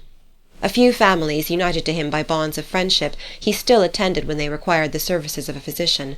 The Pontelliers were among these. Mr. Pontellier found the doctor reading at the open window of his study. His house stood rather far back from the street, in the centre of a delightful garden, so that it was quiet and peaceful at the old gentleman's study window. He was a great reader. He stared up disapprovingly over his eyeglasses as Mr. Pontellier entered, wondering who had the temerity to disturb him at that hour of the morning. "Ah, Pontellier! Not sick, I hope? Come and have a seat. What news do you bring this morning?" He was quite portly, with a profusion of grey hair and small blue eyes, which age had robbed of much of their brightness, but none of their penetration. "Oh, I'm never sick, doctor. You know that I come of tough fibre, of that old Creole race of Pontelliers that dry up and finally blow away. I came to consult— no, not precisely to consult, to talk to you about Edna. I don't know what ails her." "Madame Pontellier not well?" marvelled the doctor. "Why, I saw her, I think it was a week ago, walking along Canal Street, the picture of health, it seemed to me." Yes, she seems quite well," said Mr. Pontellier, leaning forward and whirling his stick between his two hands. "But she doesn't act well. She's odd. She's not like herself. I can't make her out, and I thought perhaps you'd help me." "How does she act?" inquired the doctor. "Well, it isn't easy to explain," said Mr. Pontellier, throwing himself back in his chair. "She lets the housekeeping go to the dickens. Well, well, women are not all alike, my dear Pontellier. We've got to consider— I know that. I told you I couldn't explain. Her whole attitude, toward me and everybody and everything, has changed. You know I have a quick temper, but I don't want to quarrel or be rude to a woman, especially my wife. Yet I'm driven to it, and feel like 10,000 devils after I've made a fool of myself. She's making it devilishly uncomfortable for me," he went on nervously. "She's got some sort of notion in her head concerning the eternal rights of women, and, you understand, we meet in the morning at the breakfast table." The old gentleman lifted his shaggy eyebrows, protruded his thick nether lip, and tapped the arms of his chair with his cushioned fingertips. "What have you been doing to her, Pontellier?" "Doing? Parbleu!" "Has she—" asked the doctor with a smile, "has she been associating of late with a circle of pseudo-intellectual women, super-spiritual superior beings? My wife has been telling me about them." "That's the trouble," broke in Mr. Pontellier. "She hasn't been associating with anyone. She has abandoned her Tuesdays at home, has thrown over all her acquaintances, and goes tramping about by herself, moping in the street-cars, getting in after dark. I tell you she's peculiar. I don't like it. I feel a little worried over it." This was a new aspect for the doctor. "Nothing hereditary?" he asked seriously. "Nothing peculiar about her family antecedents, is there?" "Oh, no, indeed. She comes of sound old Presbyterian Kentucky stock. The old gentleman, her father, I have heard, used to atone for his weekday sins with his Sunday devotions. I know for a fact that his racehorses literally ran away with the prettiest bit of Kentucky farming land I ever laid eyes upon. Margaret— you know Margaret— she has all the Presbyterianism undiluted, and the youngest is something of a vixen. By the way, she gets married in a couple of weeks from now." "Send your wife up to the wedding," exclaimed the doctor, foreseeing a happy solution. "Let her stay among her own people for a while. It will do her good." "That's what I want her to do. She won't go to the marriage. She says a wedding is one of the most lamentable spectacles on earth. Nice thing for a woman to say to her husband!" exclaimed Mr. Pontellier, fuming anew at the recollection. "Pontellier," said the doctor after a moment's reflection, "let your wife alone for a while. Don't bother her, and don't let her bother you. Woman, my dear friend, is a very peculiar and delicate organism. A sensitive and highly organized woman, such as I know Mrs. Pontellier to be, is especially peculiar. It would require an inspired psychologist to deal successfully with them. And when ordinary fellows like you and me attempt to cope with their idiosyncrasies, the result is bungling. Most women are moody and whimsical.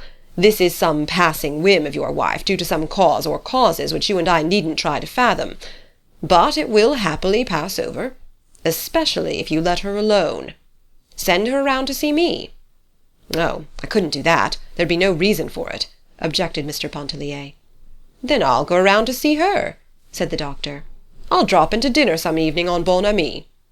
"Do, by all means," urged Mr. Pontellier. "What evening will you come? Say Thursday. Will you come Thursday?" he asked, rising to take his leave. "Very well, Thursday. My wife may possibly have some engagement for me Thursday. In case she has, I shall let you know. Otherwise, you may expect me." Mr. Pontellier turned before leaving to say, "I am going to New York on business very soon. I have a big scheme on hand and want to be on the field proper to pull the ropes and handle the ribbons. We'll let you in on the inside if you say so, doctor." He laughed. "No, I thank you, my dear sir," returned the doctor. "I leave such ventures to you younger men with the fever of life still in your blood. What I wanted to say," continued Mr. Pontellier with his hand on the knob, "I may have to be absent a good while. Would you advise me to take Edna along?" "By all means, if she wishes to. If not, leave her here. Don't contradict her. The mood will pass, I assure you. It may take a month, 2, 3 months, possibly longer, but it will pass. Have patience." "Well, good-bye. À jeudi," said Mr. Pontellier as he let himself out. The doctor would have liked during the course of conversation to ask, "Is there any man in the case?" But he knew his Creole too well to make such a blunder as that. He did not resume his book immediately, but sat for a while meditatively looking out into the garden. 23. Edna's father was in the city, and had been with them several days. She was not very warmly or deeply attached to him, but they had certain tastes in common, and when together they were companionable. His coming was in the nature of a welcome disturbance. It seemed to furnish a new direction for her emotions. He had come to purchase a wedding gift for his daughter Janet, and an outfit for himself in which he might make a creditable appearance at her marriage. Mr. Pontellier had selected the bridal gift, as everyone immediately concerned with him always deferred to his taste in such matters, and his suggestions on the question of dress, which too often assumes the nature of a problem, were of inestimable value to his father-in-law. But for the past few days the old gentleman had been upon Edna's hands, and in his society she was becoming acquainted with a new set of sensations. He had been a colonel in the Confederate army, and still maintained, with the title, the military bearing which had always accompanied it. His hair and moustache were white and silky, emphasizing the rugged bronze of his face.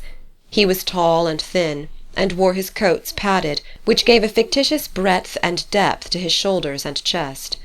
Edna and her father looked very distinguished together, and excited a good deal of notice during their perambulations. Upon his arrival she began by introducing him to her atelier, and making a sketch of him. He took the whole matter very seriously. If her talent had been tenfold greater than it was, it would not have surprised him, convinced as he was that he had bequeathed to all of his daughters the germs of a masterful capability, which only depended upon their own efforts to be directed towards successful achievement. Before her pencil he sat rigid and unflinching, as he had faced the cannon's mouth in days gone by. He resented the intrusion of the children, who gaped with wondering eyes at him, sitting so stiff up there in their mother's bright atelier.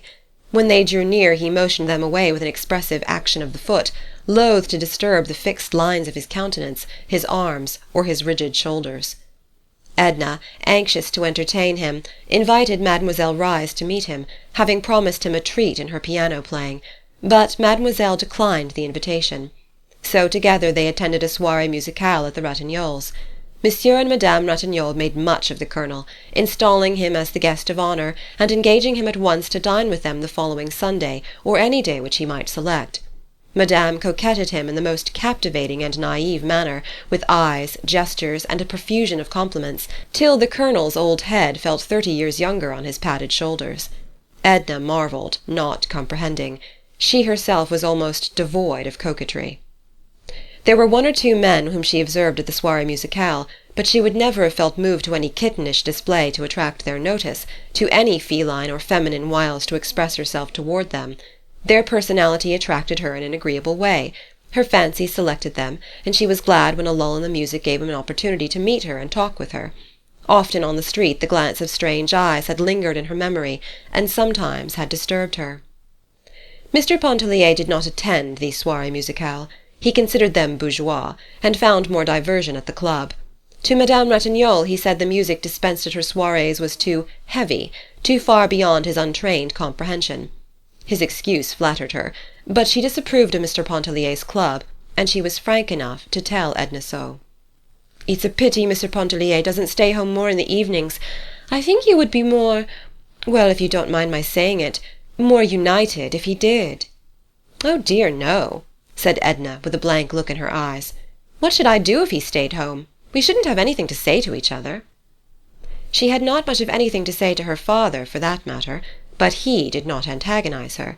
She discovered that he interested her, though she realized that he might not interest her long, and for the first time in her life she felt as if she were thoroughly acquainted with him. He kept her busy serving him, administering to his wants. It amused her to do so. She would not permit a servant or one of the children to do anything for him which she might do herself. Her husband noticed, and thought it was the expression of a deep filial attachment, which he had never suspected. The Colonel drank numerous toddies during the course of the day, which left him, however, imperturbed. He was an expert at concocting strong drinks. He had even invented some, to which he had given fantastic names, and for whose manufacture he required diverse ingredients that it devolved upon Edna to procure for him. When Dr. Mandelet dined with the Pontelliers on Thursday, he could discern in Mrs. Pontellier no trace of that morbid condition which her husband had reported to him. She was excited, and in a manner radiant. She and her father had been to the race-course, and their thoughts when they seated themselves at table were still occupied with the events of the afternoon, and their talk was still of the track. The doctor had not kept pace with turf affairs. He had certain recollections of racing in what he called the good old times, when the Lecomte stables flourished, and he drew upon this fund of memory so that he might not be left out and seem wholly devoid of the modern spirit. But he failed to impose upon the Colonel, and was even far from impressing him with this trumped-up knowledge of bygone days. Edna had staked her father on this last venture, with the most gratifying results to both of them. Besides, they had met some very charming people, according to the Colonel's impressions. Mrs. Mortimer Merriman and Mrs. James Highcamp, who were there with Alcée Arobin, had joined them and had enlivened the hours in a fashion that warmed him to think of. Mr. Pontellier himself had no particular leaning towards horse-racing, and was even rather inclined to discourage it as a pastime, especially when he considered the fate of that blue-grass farm in Kentucky. He endeavoured in a general way to express a particular disapproval, and only succeeded in arousing the ire and opposition of his father-in-law. A pretty dispute followed, in which Edna warmly espoused her father's cause, and the doctor remained neutral. He observed his hostess attentively from under his shaggy brows, and noted a subtle change which had transformed her from the listless woman he had known into a being who, for the moment, seemed palpitant with the forces of life. Her speech was warm and energetic. There was no repression in her glance or gesture. She reminded him of some beautiful, sleek animal waking up in the sun. The dinner was excellent. The claret was warm and the champagne was cold, and under their beneficent influence the threatened unpleasantness melted and vanished with the fumes of the wine. Mr. Pontellier warmed up and grew reminiscent. He told some amusing plantation experiences, recollections of old Iberville in his youth, when he hunted possum in company with some friendly darky, thrashed the pecan trees, shot the gros bec, and roamed the woods and fields in mischievous idleness. The Colonel, with little sense of humour and of the fitness of things, related a sombre episode of those dark and bitter days in which he had acted a conspicuous part and always formed a central figure. nor was the doctor happier in his selection when he told the old, ever-new, and curious story of the waning of a woman's love, seeking strange new channels, only to return to its legitimate source after days of fierce unrest. It was one of the many little human documents which had been unfolded to him during his long career as a physician. The story did not seem especially to impress Edna. She had one of her own to tell, of a woman who paddled away with her lover one night in a pirogue, and never came back. They were lost amid the Baratarian Islands, and no one ever heard of them or found trace of them from that day to this. It was a pure invention. She said that Madame Antoine had related it to her. That also was an invention. Perhaps it was from a dream she had had. But every glowing word seemed real to those who listened. They could feel the hot breath of the southern night.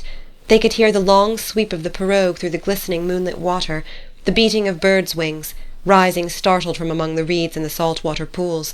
They could see the faces of the lovers, pale, close together, wrapped in oblivious forgetfulness, drifting into the unknown. The champagne was cold, and its subtle fumes played fantastic tricks with Edna's memory that night. Outside, away from the glow of the fire and the soft lamplight, the night was chill and murky. The doctor doubled his old-fashioned cloak across his breast as he strode home through the darkness. He knew his fellow creatures better than most men, knew that inner life which so seldom unfolds itself to unanointed eyes. He was sorry he had accepted Pontellier's invitation. He was growing old, and beginning to need rest and an imperturbed spirit.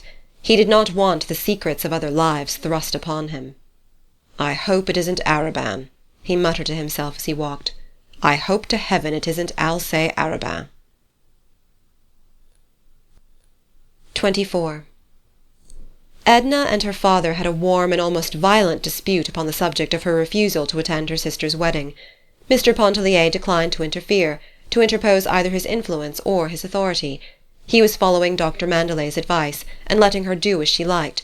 The Colonel reproached his daughter for her lack of filial kindness and respect, her want of sisterly affection and womanly consideration. His arguments were laboured and unconvincing. He doubted if Janet would accept any excuse, forgetting that Edna had offered none. He doubted if Janet would ever speak to her again, and he was sure Margaret would not. Edna was glad to be rid of her father when he finally took himself off, with his wedding garments and his bridal gifts, with his padded shoulders, his Bible reading, his toddies and ponderous oaths. Mr. Pontellier followed him closely. He meant to stop at the wedding on his way to New York, and endeavour by every means which money and love could devise to atone somewhat for Edna's incomprehensible action. "You are too lenient by far, Léonce," asserted the Colonel. "Authority, coercion are what is needed. Put your foot down good and hard. The only way to manage a wife. Take my word for it." The Colonel was perhaps unaware that he had coerced his own wife into her grave. Mr. Pontellier had a vague suspicion of it, which he thought it needless to mention at that late day. Edna was not so consciously gratified at her husband's leaving home as she had been over the departure of her father. As the day approached when he was to leave her for a comparatively long stay, she grew melting and affectionate, remembering his many acts of consideration and his repeated expressions of an ardent attachment. She was solicitous about his health and his welfare. She bustled around, looking after his clothing, thinking about heavy underwear, quite as Madame Ratignolle would have done under similar circumstances. She cried when he went away, calling him her dear good friend, and she was quite certain she would grow lonely before very long, and go to join him in New York. But, after all, a radiant peace settled upon her when she at last found herself alone. Even the children were gone. Old Madame Pontellier had come herself and carried them off to Iberville with their quadroon. The old Madame did not venture to say she was afraid they would be neglected during Léonce's absence. She hardly ventured to think so. She was hungry for them, even a little fierce in her attachment. She did not want them to be wholly children of the pavement, she always said when begging to have them for a space. She wished them to know the country, with its streams, its fields, its freedom, so delicious to the young. She wished them to taste something of the life their father had lived and known and loved when he too was a little child. When Edna was at last alone, she breathed a big, genuine sigh of relief. A feeling that was unfamiliar, but very delicious, came over her. She walked all through the house, from one room to another, as if inspecting it for the first time. She tried the various chairs and lounges, as if she had never sat and reclined upon them before. And she perambulated around the side of the house, investigating, looking to see if windows and shutters were secure and in order. The flowers were like new acquaintances. She approached them in a familiar spirit, and made herself at home among them. The garden walks were damp, and Edna called to the maid to bring out her rubber sandals. And there she stayed, and stooped, digging around the plants, trimming, picking dead, dry leaves. The children's little dog came out, interfering, getting in her way. She scolded him, laughed at him, played with him. The garden smelled so good and looked so pretty in the afternoon sunlight. Edna plucked all the bright flowers she could find, and went into the house with them, she and the little dog. Even the kitchen assumed a sudden interesting character which she had never before perceived. She went in to give directions to the cook, to say that the butcher would have to bring less meat, that they would require only half their usual quantity of bread, of milk and groceries. She told the cook that she herself would be greatly occupied during Mr. Pontellier's absence, and begged her to take all thought and responsibility of the larder upon her own shoulders. That night Edna dined alone. The candelabra, with a few candles in the centre of the table, gave all the light she needed. Outside the circle of light in which she sat, the large dining-room looked solemn and shadowy. The cook, placed upon her mettle, served a delicious repast, a luscious tenderloin broiled à point. The wine tasted good, the marron glacé seemed to be just what she wanted. It was so pleasant, too, to dine in a comfortable peignoir. She thought a little sentimentally about Léonce and the children, and wondered what they were doing. As she gave a dainty scrap or two to the doggie, she talked intimately to him about Etienne and Raoul. He was beside himself with astonishment and delight over these companionable advances, and showed his appreciation by his little quick snappy barks and a lively agitation. Then Edna sat in the library after dinner, and read Emerson until she grew sleepy. She realized that she had neglected her reading, and determined to start anew upon a course of improving studies, now that her time was completely her own to do with as she liked. After a refreshing bath, Edna went to bed. As she snuggled comfortably beneath the eiderdown, a sense of restfulness invaded her, such as she had not known before. 25. When the weather was dark and cloudy, Edna could not work. She needed the sun to mellow and temper her mood to the sticking point. She had reached a stage when she seemed to be no longer feeling her way, working, when in the humour, with sureness and ease. And being devoid of ambition, and striving not toward accomplishment, she drew satisfaction from the work in itself.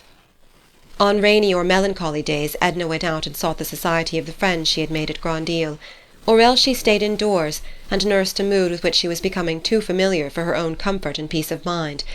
It was not despair, but it seemed to her as if her life were passing by, leaving its promise broken and unfulfilled. Yet there were other days when she listened, was led on and deceived by fresh promises which her youth held out to her. She went again to the races, and again. Alcée Arobin and Mrs. Highcamp called for her one bright afternoon in Arobin's drag. Mrs. Highcamp was a worldly but unaffected, intelligent, slim, tall blonde woman in the 40s, with an indifferent manner and blue eyes that stared.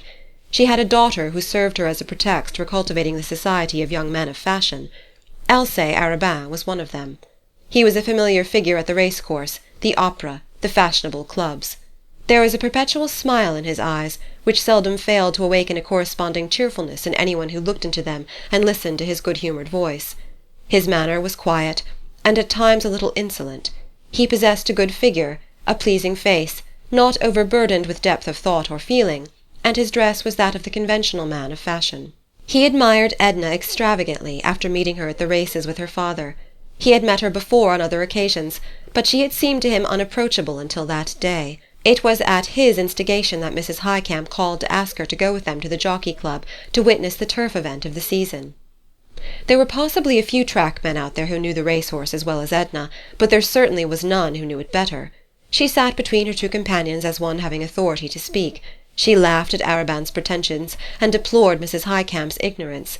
The racehorse was a friend and intimate associate of her childhood. The atmosphere of the stables and the breath of the bluegrass paddock revived in her memory and lingered in her nostrils. She did not perceive that she was talking like her father as the sleek geldings ambled in review before them. She played for very high stakes, and fortune favoured her. The fever of the game flamed in her cheeks and eyes, and it got into her blood and into her brain like an intoxicant. People turned their heads to look at her, and more than one lent an attentive ear to her utterances, hoping thereby to secure the elusive but ever-desired tip. Arobin caught the contagion of excitement which drew him to Edna like a magnet. Mrs. Highcamp remained, as usual, unmoved, with her indifferent stare and uplifted eyebrows. Edna stayed and dined with Mrs. Highcamp upon being urged to do so. Arobin also remained, and sent away his drag. The dinner was quiet and uninteresting, save for the cheerful efforts of Arobin to enliven things. Mrs. Highcamp deplored the absence of her daughter from the races, and tried to convey to her what she had missed by going to the Dante reading instead of joining them. The girl held a geranium leaf up to her nose and said nothing, but looked knowing and non-committal. Mr. Highcamp was a plain, bald-headed man who only talked under compulsion. He was unresponsive. Mrs. Highcamp was full of delicate courtesy and consideration toward her husband. She addressed most of her conversation to him at table. They sat in the library after dinner and read the evening papers together under the drop-light, while the younger people went into the drawing-room near by and talked. Miss Highcamp played some selections from Grieg upon the piano. She seemed to have apprehended all of the composer's coldness and none of his poetry. While Edna listened, she could not help wondering if she had lost her taste for music.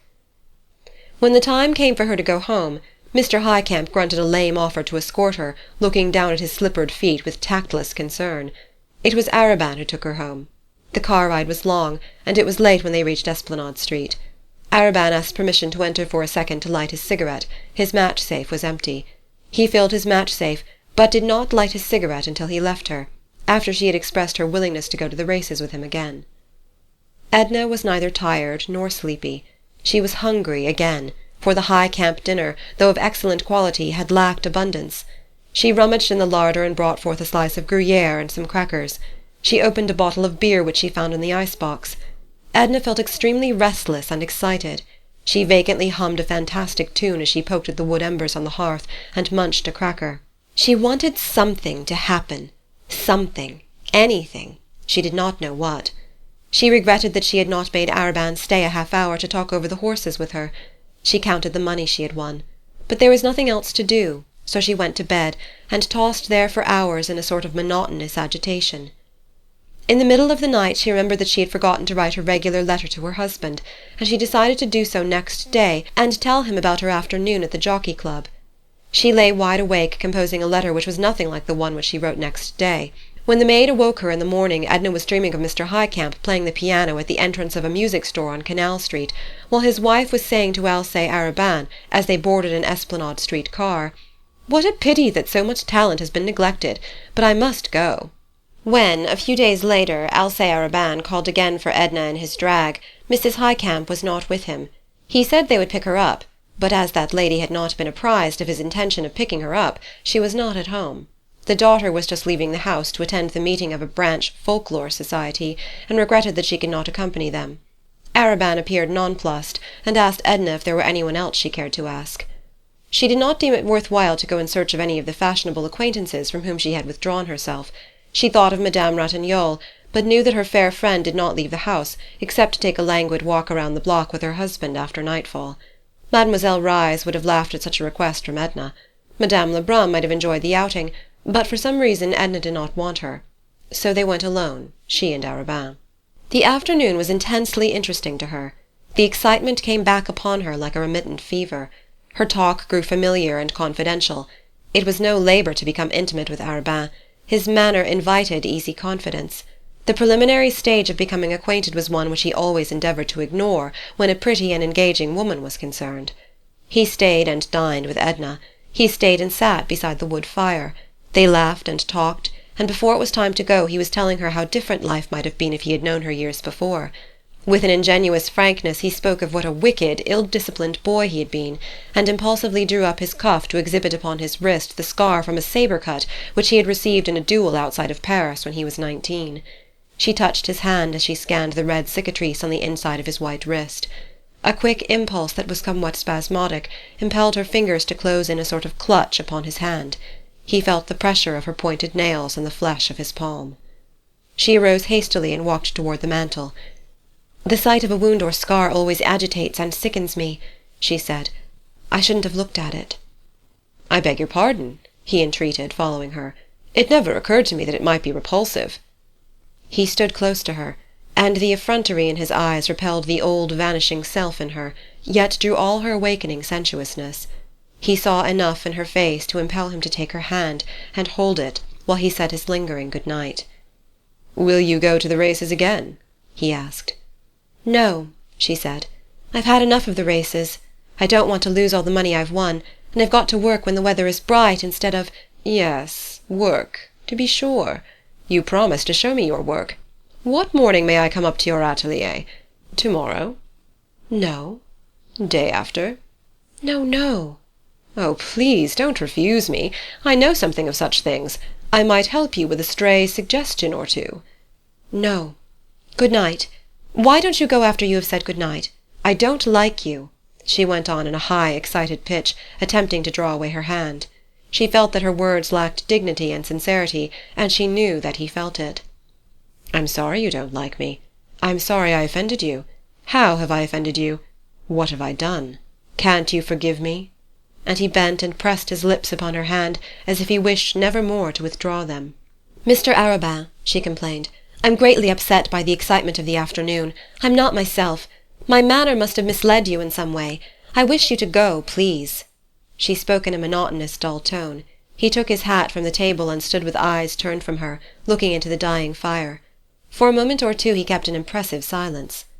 "Your manner has not misled me, Mrs. Pontellier," he said finally. "My own emotions have done that. I couldn't help it. When I'm near you, how could I help it? Don't think anything of it. Don't bother, please. You see, I go when you command me. If you wish me to stay away, I shall do so. If you let me come back, Oh, you will let me come back." He cast one appealing glance at her, to which she made no response. Alcée Arobin's manner was so genuine that it often deceived even himself. Edna did not care or think whether it were genuine or not. When she was alone she looked mechanically at the back of her hand which he had kissed so warmly. Then she leaned her head down on the mantelpiece.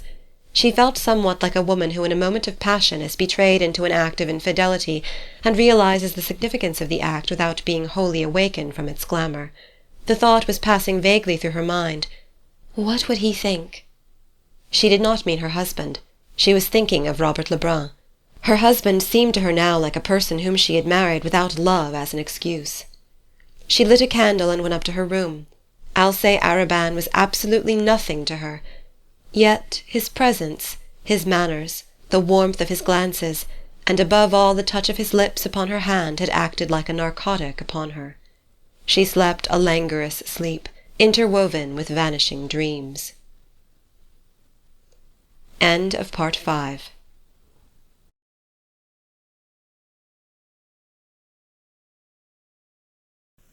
Part 6, Chapters 26 to 30. 26. Alcée Arobin wrote Edna an elaborate note of apology, palpitant with sincerity. It embarrassed her, for in a cooler, quieter moment it appeared to her absurd that she should have taken his action so seriously, so dramatically. She felt sure that the significance of the whole occurrence had lain in her own self-consciousness. If she ignored his note, it would give undue importance to a trivial affair. If she replied to it in a serious spirit, it would still leave in his mind the impression that she had in a susceptible moment yielded to his influence. After all, it was no great matter to have one's hand kissed. She was provoked at his having written the apology. She answered in as light and bantering a spirit as she fancied it deserved, and said she would be glad to have him look in upon her at work whenever he felt the inclination, and his business gave him the opportunity.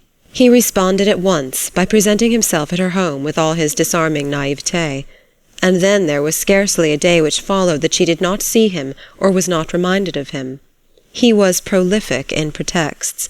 His attitude became one of good-humoured subservience and tacit adoration. He was ready at all times to submit to her moods, which were as often kind as they were cold. She grew accustomed to him. They became intimate and friendly by imperceptible degrees, and then by leaps.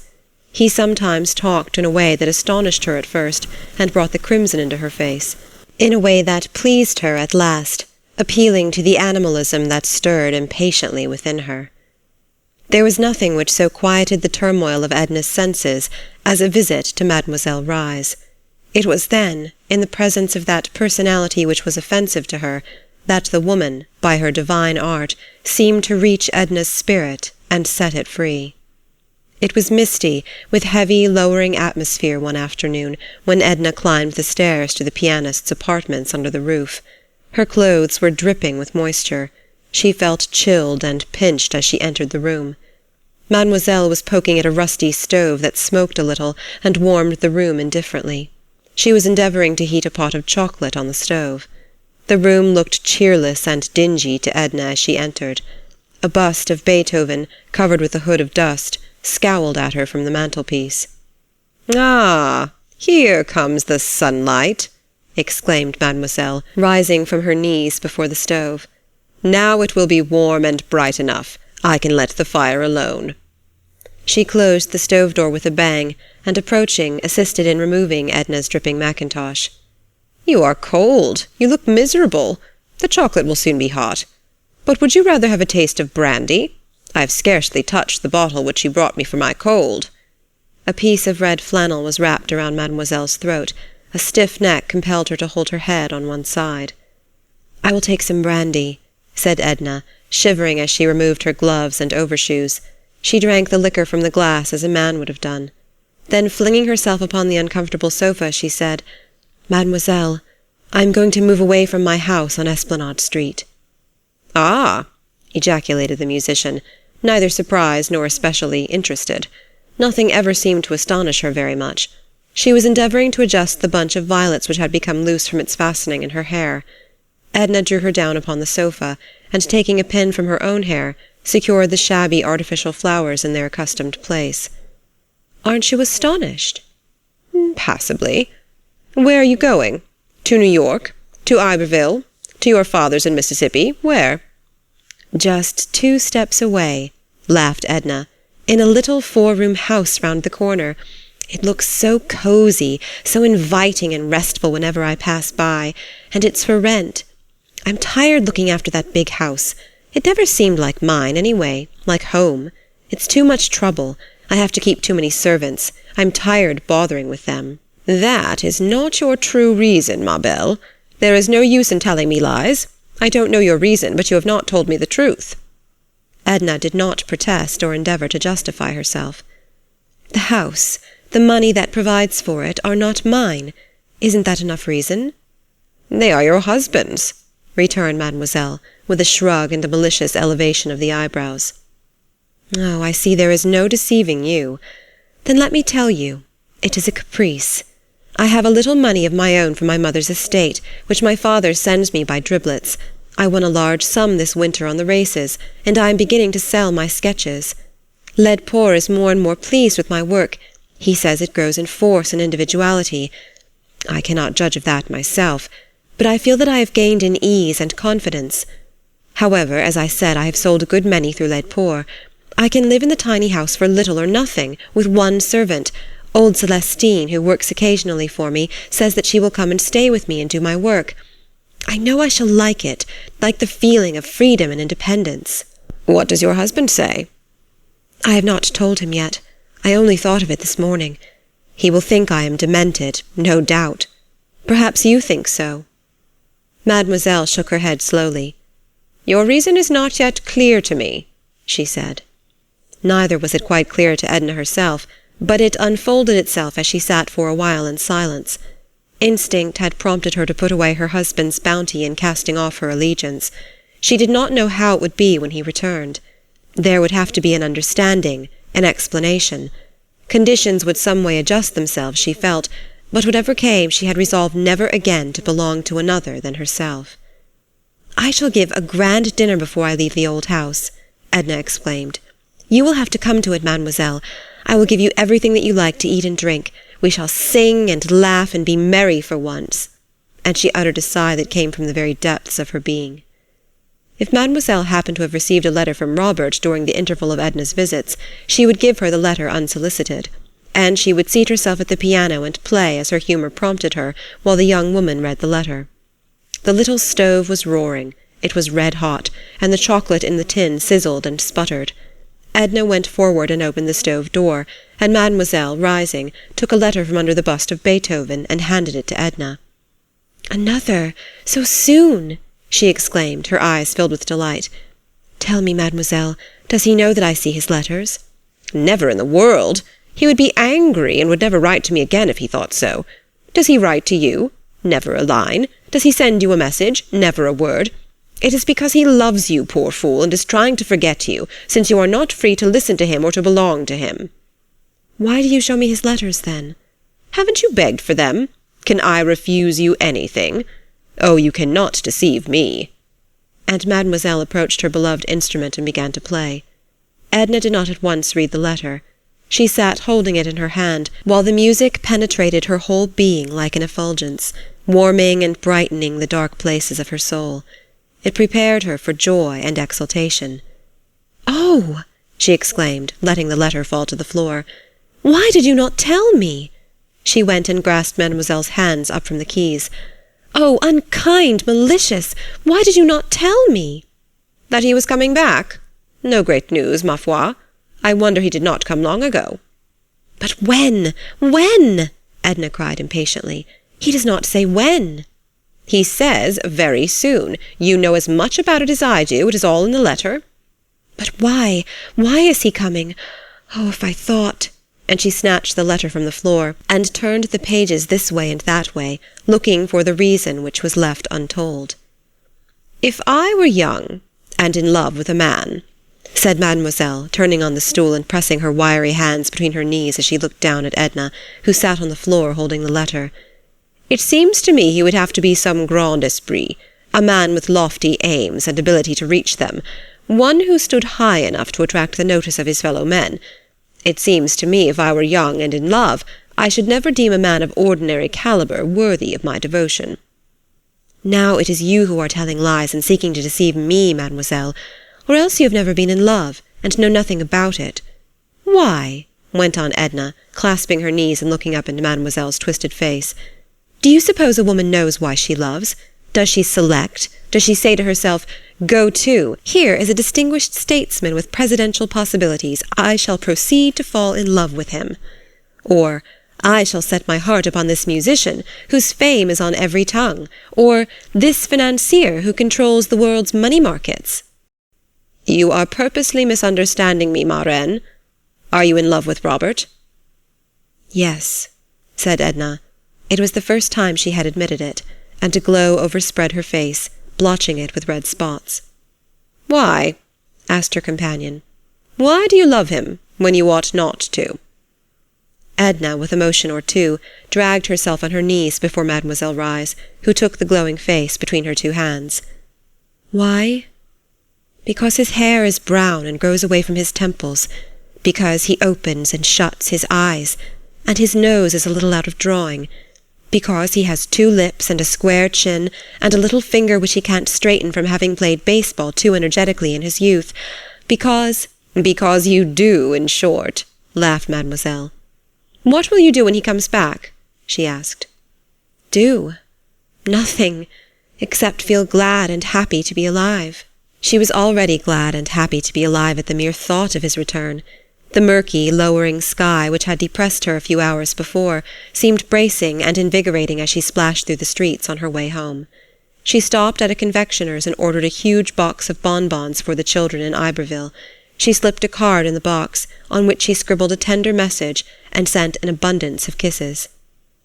Before dinner in the evening, Edna wrote a charming letter to her husband, telling him of her intention to move for a while into the little house around the block, and to give a farewell dinner before leaving, regretting that he was not there to share it, to help out with the menu and assist her in entertaining the guests. Her letter was brilliant and brimming with cheerfulness. 27. "What is the matter with you?" asked Arobin that evening. "I never found you in such a happy mood." Edna was tired by that time, and was reclining on the lounge before the fire. "Don't you know the weather prophet has told us we shall see the sun pretty soon?" "Well, that ought to be reason enough," he acquiesced. "You wouldn't give me another if I sat here all night imploring you." He sat close to her on a low tabouret, and as he spoke his fingers lightly touched the hair that fell a little over her forehead. She liked the touch of his fingers through her hair, and closed her eyes sensitively. "One of these days," she said, "I'm going to pull myself together for a while and think, try to determine what character of a woman I am. For candidly, I don't know. By all the codes which I am acquainted with, I am a devilishly wicked specimen of the sex. But some way I can't convince myself that I am. I must think about it." "Don't. What's the use? Why should you bother thinking about it when I can tell you what manner of woman you are?" His fingers strayed occasionally down to her warm, smooth cheeks and firm chin, which was growing a little full and double. "Oh, yes, you will tell me that I am adorable, everything that is captivating. Spare yourself the effort." "No, I shan't tell you anything of the sort, though I shouldn't be lying if I did." "Do you know Mademoiselle Reisz?" she asked irrelevantly. "The pianist? I know her by sight. I've heard her play." "She says queer things sometimes in a bantering way that you don't notice at the time, and you find yourself thinking about afterward." "For instance?" "Well, for instance, when I left her today, she put her arms around me and felt my shoulder blades, to see if my wings were strong, she said. The bird that would soar above the level plane of tradition and prejudice must have strong wings. It is a sad spectacle to see the weaklings, bruised, exhausted, fluttering back to earth." "Whither would you soar?" "I'm not thinking of any extraordinary flights. I only half comprehend her." "I've heard she's partially demented," said Arobin. "She seems to me wonderfully sane," Edna replied. "I'm told she's extremely disagreeable and unpleasant. Why have you introduced her at a moment when I desired to talk of you?" "Oh, talk of me if you like," cried Edna, clasping her hands beneath her head. "But let me think of something else while you do." "I'm jealous of your thoughts tonight. They're making you a little kinder than usual. But some way I feel as if they were wandering, as if they were not here with me." She only looked at him and smiled. His eyes were very near. He leaned upon the lounge with an arm extended across her, while the other hand still rested upon her hair. They continued to look silently into each other's eyes. When he leaned forward and kissed her, she clasped his head, holding his lips to hers. It was the first kiss of her life to which her nature had really responded. It was a flaming torch that kindled desire. 28. Edna cried a little that night after Arobin left her. It was only one phase of the multitudinous emotions which had assailed her. There was with her an overwhelming feeling of irresponsibility. There was the shock of the unexpected and the unaccustomed. There was her husband's reproach looking at her from the external things around her which he had provided for her external existence. There was Robert's reproach, making itself felt by a quicker, fiercer, more overpowering love, which had awakened within her toward him. Above all, there was understanding. She felt as if a mist had been lifted from her eyes, enabling her to look upon and comprehend the significance of life, that monster made up of beauty and brutality. But among the conflicting sensations which assailed her, there was neither shame nor remorse. There was a dull pang of regret because it was not the kiss of love which had inflamed her, because it was not love which had held this cup of life to her lips. 29. Without even waiting for an answer from her husband regarding his opinion or wishes in the matter, Edna hastened her preparations for quitting her home on Esplanade Street and moving into the little house around the block. A feverish anxiety attended her every action in that direction.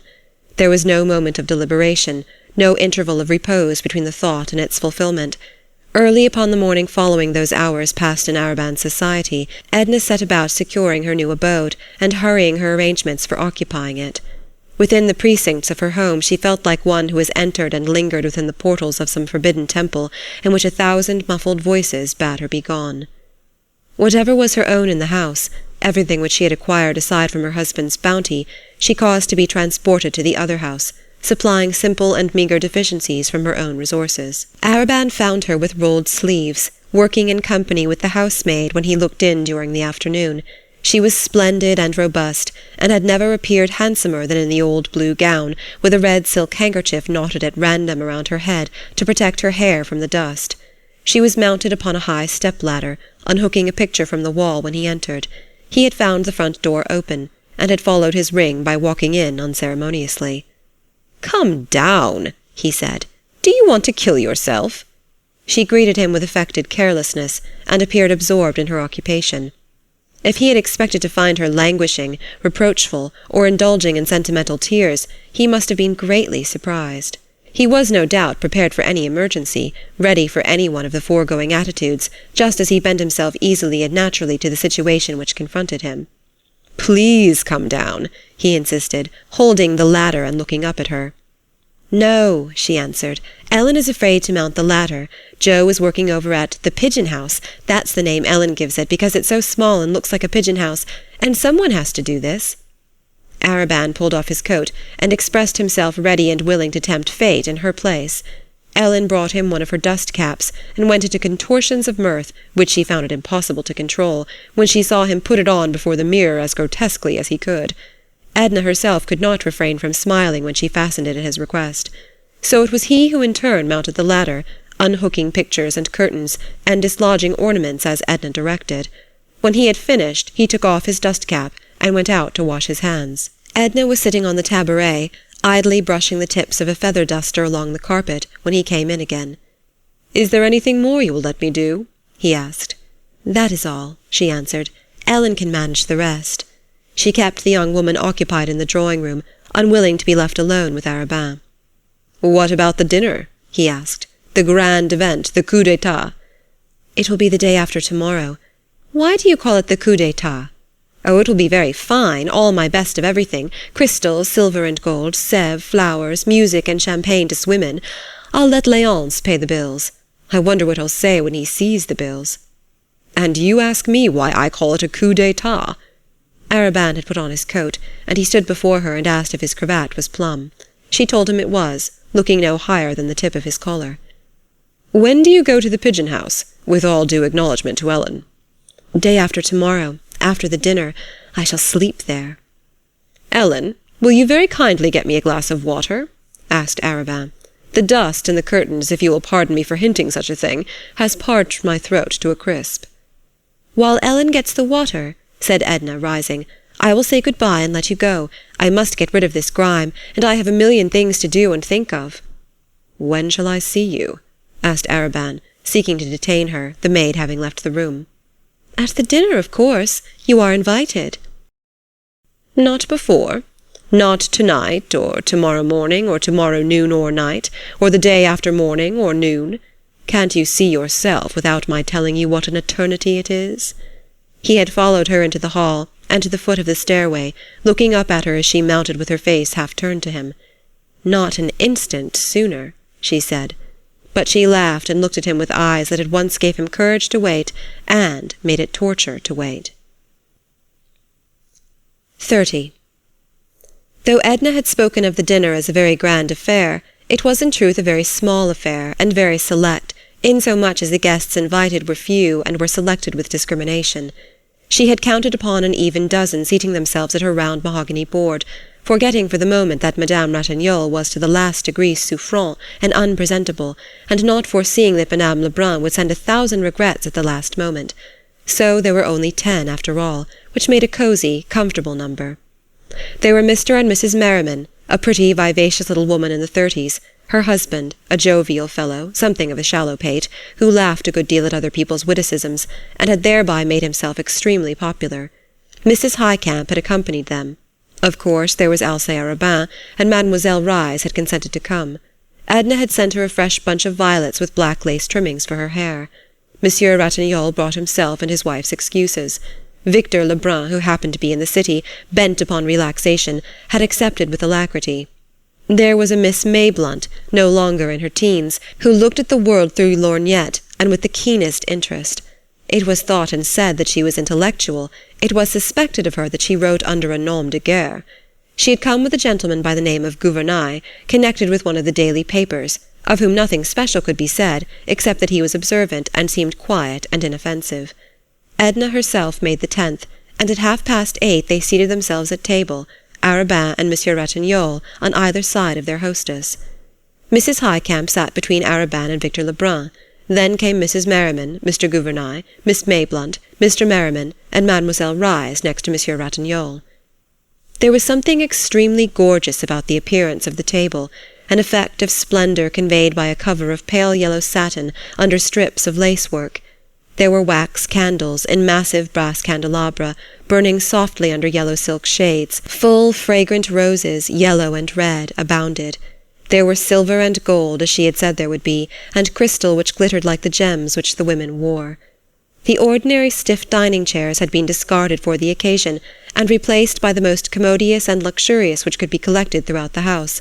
Mademoiselle Rise, being exceedingly diminutive, was elevated upon cushions, as small children are sometimes hoisted at table upon bulky volumes.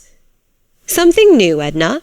exclaimed Miss Mayblunt, with lorgnette directed toward a magnificent cluster of diamonds that sparkled, that almost sputtered, in Edna's hair, just over the centre of her forehead. "Quite new, brand new, in fact. A present from my husband. It arrived this morning from New York. I may as well admit that this is my birthday, and that I am 29. In good time I expect you to drink my health. Meanwhile, I shall ask you to begin with this cocktail, composed, would you say composed? With an appeal to Miss Mayblunt.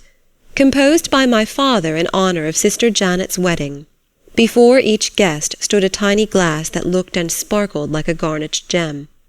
"Then all things considered," spoke Arobin, "it might not be amiss to start out by drinking the Colonel's health in the cocktail which he composed, on the birthday of the most charming of women, the daughter whom he invented." Mr. Merriman's laugh at this sally was such a genuine outburst, and so contagious, that it started the dinner with an agreeable swing that never slackened. Miss Mayblunt begged to be allowed to keep her cocktail untouched before her, just to look at. The colour was marvellous. She could compare it to nothing she had ever seen, and the garnet lights which it emitted were unspeakably rare. She pronounced the Colonel an artist, and stuck to it. Monsieur Ratignolle was prepared to take things seriously, the mets, the entremets, the service, the decorations, even the people. He looked up from his pompano and inquired of Arobin if he were related to the gentleman of that name who formed one of the firm of Laitner and Arobin, lawyers. The young man admitted that Laitner was a warm personal friend, who permitted Arobin's name to decorate the firm's letterheads and to appear upon a shingle that graced Perdido Street. "There are so many inquisitive people and institutions abounding," said Arobin, "that one is really forced as a matter of convenience these days to assume the virtue of an occupation if he has it not." Monsieur Ratignolle stared a little, and turned to ask Mademoiselle Rise if she considered the symphony concerts up to the standard which had been set the previous year. Mademoiselle Rise answered Monsieur Ratignolle in French, which Edna thought a little rude under the circumstances, but characteristic. Mademoiselle had only disagreeable things to say of the symphony concerts, and insulting remarks to make of all the musicians of New Orleans, singly and collectively. All her interest seemed to be centred upon the delicacies placed before her. Mr. Merriman said that Mr. Arobin's remark about inquisitive people reminded him of a man from Waco the other day at the St. Charles Hotel, but as Mr. Merriman's stories were always lame and lacking point, his wife seldom permitted him to complete them. She interrupted him to ask if he remembered the name of the author whose book she had bought the week before, to send to a friend in Geneva. She was talking books with Mr. Gouvernail, and trying to draw from him his opinion upon current literary topics. Her husband told the story of the Waco man privately to Miss Mayblunt, who pretended to be greatly amused, and to think it extremely clever. Mrs. Highcamp hung with languid but unaffected interest upon the warm and impetuous volubility of her left-hand neighbour, Victor Lebrun. Her attention was never for a moment withdrawn from him after seating herself at table, and when he turned to Mrs. Merriman, who was prettier and more vivacious than Mrs. Highcamp, she waited with easy indifference for an opportunity to reclaim his attention. There was the occasional sound of music, of mandolins, sufficiently removed to be an agreeable accompaniment rather than an interruption to the conversation. Outside, the soft, monotonous splash of a fountain could be heard. The sound penetrated into the room with the heavy odour of jessamine that came through the open windows. The golden shimmer of Edna's satin gown spread in rich folds on either side of her. There was a soft fall of lace encircling her shoulders. It was the colour of her skin, without the glow, the myriad living tints that one may sometimes discover in vibrant flesh. There was something in her attitude, in her whole appearance when she leaned her head against the high-backed chair and spread her arms, which suggested the regal woman, the one who rules, who looks on, who stands alone. But as she sat there amid her guests, she felt the old ennui overtaking her, the hopelessness which so often assailed her, which came upon her like an obsession, like something extraneous, independent of volition. It was something which announced itself, a chill breath that seemed to issue from some vast cavern wherein discords waited. There came over her the acute longing which always summoned into her spiritual vision the presence of the beloved one, overpowering her at once with a sense of the unattainable. The moments glided on, while a feeling of good fellowship passed around the circle like a mystic cord, holding and binding these people together with jest and laughter. Monsieur Ratignolle was the first to break the pleasant charm. At 10 o'clock he excused himself. Madame Ratignolle was waiting for him at home. She was bien souffrante, and she was filled with vague dread, which only her husband's presence could allay. Mademoiselle Reisz arose with Monsieur Ratignolle, who offered to escort her to the car. She had eaten well. She had tasted the good rich wines, and they must have turned her head, for she bowed pleasantly to all as she withdrew from table. She kissed Edna upon the shoulder, and whispered, "Bonne nuit, ma reine. Soyez sage." She had been a little bewildered upon rising, or rather descending from her cushions, and Monsieur Ratignolle gallantly took her arm and led her away. Mrs. Highcamp was weaving a garland of roses, yellow and red. When she had finished the garland, she laid it lightly upon Victor's black curls. He was reclining far back in the luxurious chair, holding a glass of champagne to the light. As if a magician's wand had touched him, the garland of roses transformed him into a vision of oriental beauty. His cheeks were the colour of crushed grapes, and his dusky eyes glowed with a languishing fire. "Sapristi!" exclaimed Arobin. But Mrs. Highcamp had one more touch to add to the picture. She took from the back of her chair a white silken scarf with which she had covered her shoulders in the early part of the evening. She draped it across the boy in graceful folds, and in a way to conceal his black, conventional evening dress. He did not seem to mind what she did to him, only smiled, showing a faint gleam of white teeth, while he continued to gaze with narrowing eyes at the light through his glass of champagne. "Oh, to be able to paint in colour rather than in words!" exclaimed Miss Mayblunt, losing herself in a rhapsodic dream as she looked at him. "There was a graven image of desire painted with red blood on a ground of gold," murmured Gouvernail, under his breath. The effect of the wine upon Victor was to change his accustomed volubility into silence. He seemed to have abandoned himself to a reverie, and to be seeing pleasing visions in the amber bead. "Sing," entreated Mrs. Highcamp. "Won't you sing to us?" "Let him alone," said Arobin. "He's posing," offered Mr. Merriman. "Let him have it out." "I believe he's paralyzed," laughed Mrs. Merriman, and leaning over the youth's chair she took the glass from his hand and held it to his lips. He sipped the wine slowly, and when he had drained the glass she laid it upon the table and wiped his lips with her little filmy handkerchief. "Yes, I'll sing for you," he said, turning in his chair toward Mrs. Highcamp. He clasped his hands behind his head, and looking up at the ceiling began to hum a little, trying his voice like a musician tuning an instrument. Then, looking at Edna, he began to sing. "Ah, si tu savais." "Stop!" she cried. "Don't sing that! I don't want you to sing it!" And she laid her glass so impetuously and blindly upon the table as to shatter it against a carafe. The wine spilled over Arobin's legs, and some of it trickled down upon Mrs. Highcamp's black gauze gown. Victor had lost all idea of courtesy, or else he thought his hostess was not in earnest, for he laughed and went on. "Ah, si tu savais ce que tes yeux me disent." "Oh, you mustn't!" exclaimed Edna, and pushing back her chair she got up, and going behind him placed her hand over his mouth. He kissed the soft palm that pressed upon his lips. "No, no, I won't, Mrs. Pontellier. I didn't know you meant it," looking up at her with caressing eyes. The touch of his lips was like a pleasing sting to her hand. She lifted the garland of roses from his head and flung it across the room. "Come, Victor, you've posed long enough. Give Mrs. Highcamp her scarf." Mrs. Highcamp undraped the scarf from about him with her own hands. Miss Mayblunt and Mr. Gouvernail suddenly conceived the notion that it was time to say good night, and Mr. and Mrs. Merriman wondered how it could be so late. Before parting from Victor, Mrs. Highcamp invited him to call upon her daughter, who she knew would be charmed to meet him and talk French and sing French songs with him. Victor expressed his desire and intention to call upon Miss Highcamp at the first opportunity which presented itself. He asked if Arobin were going his way. Arobin was not. The mandolin players had long since stolen away. A profound stillness had fallen upon the broad, beautiful street. The voices of Edna's disbanding guests jarred like a discordant note upon the quiet harmony of the night. End of Part 6.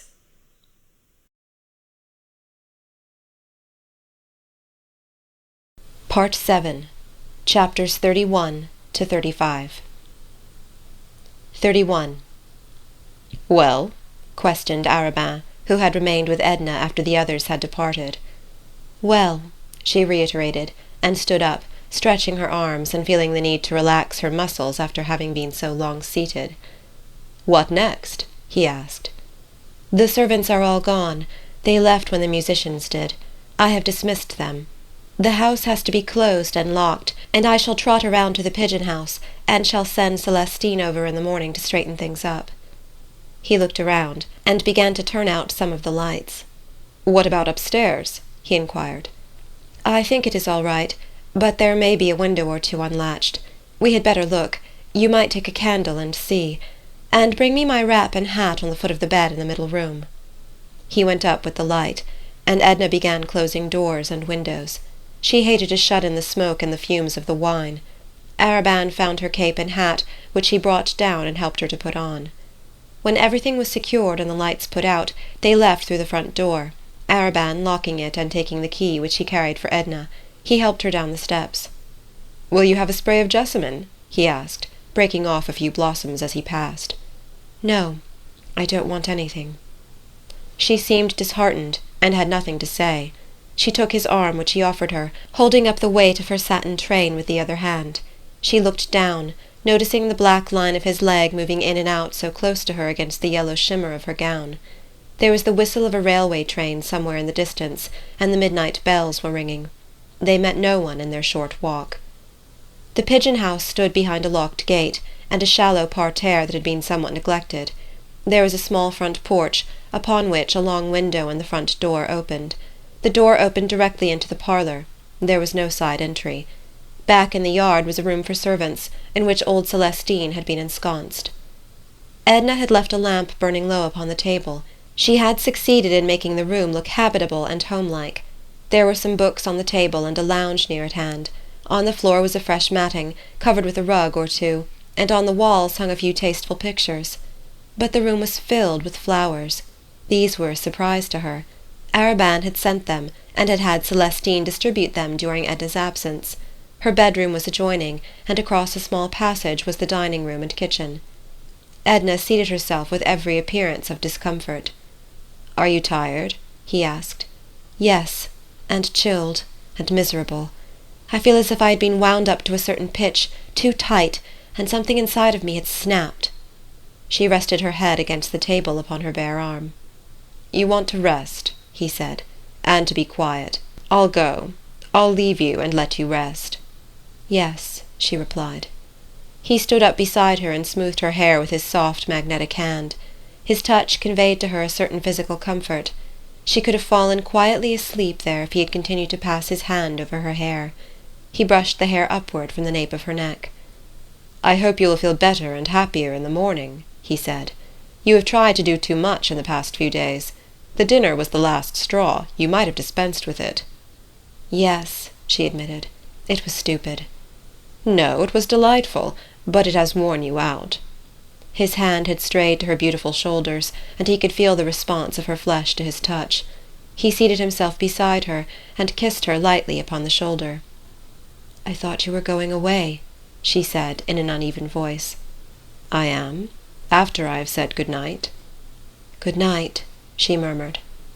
He did not answer, except to continue to caress her. He did not say good night until she had become supple to his gentle, seductive entreaties. 32. When Mr. Pontellier learned of his wife's intention to abandon her home and take up her residence elsewhere, he immediately wrote her a letter of unqualified disapproval and remonstrance. She had given reasons which he was unwilling to acknowledge as adequate. He hoped she had not acted upon her rash impulse, and he begged her to consider, first and foremost, above all else, what people would say. He was not dreaming of scandal when he uttered this warning. That was a thing which would never have entered into his mind to consider in connection with his wife's name or his own. He was simply thinking of his financial integrity. It might get noised about that the Pontelliers had met with reverses, and were forced to conduct their ménage on a humbler scale than heretofore. It might do incalculable mischief to his business prospects. But remembering Edna's whimsical turn of mind of late, and foreseeing that she had immediately acted upon her impetuous determination, he grasped the situation with his usual promptness, and handled it with his well-known business tact and cleverness.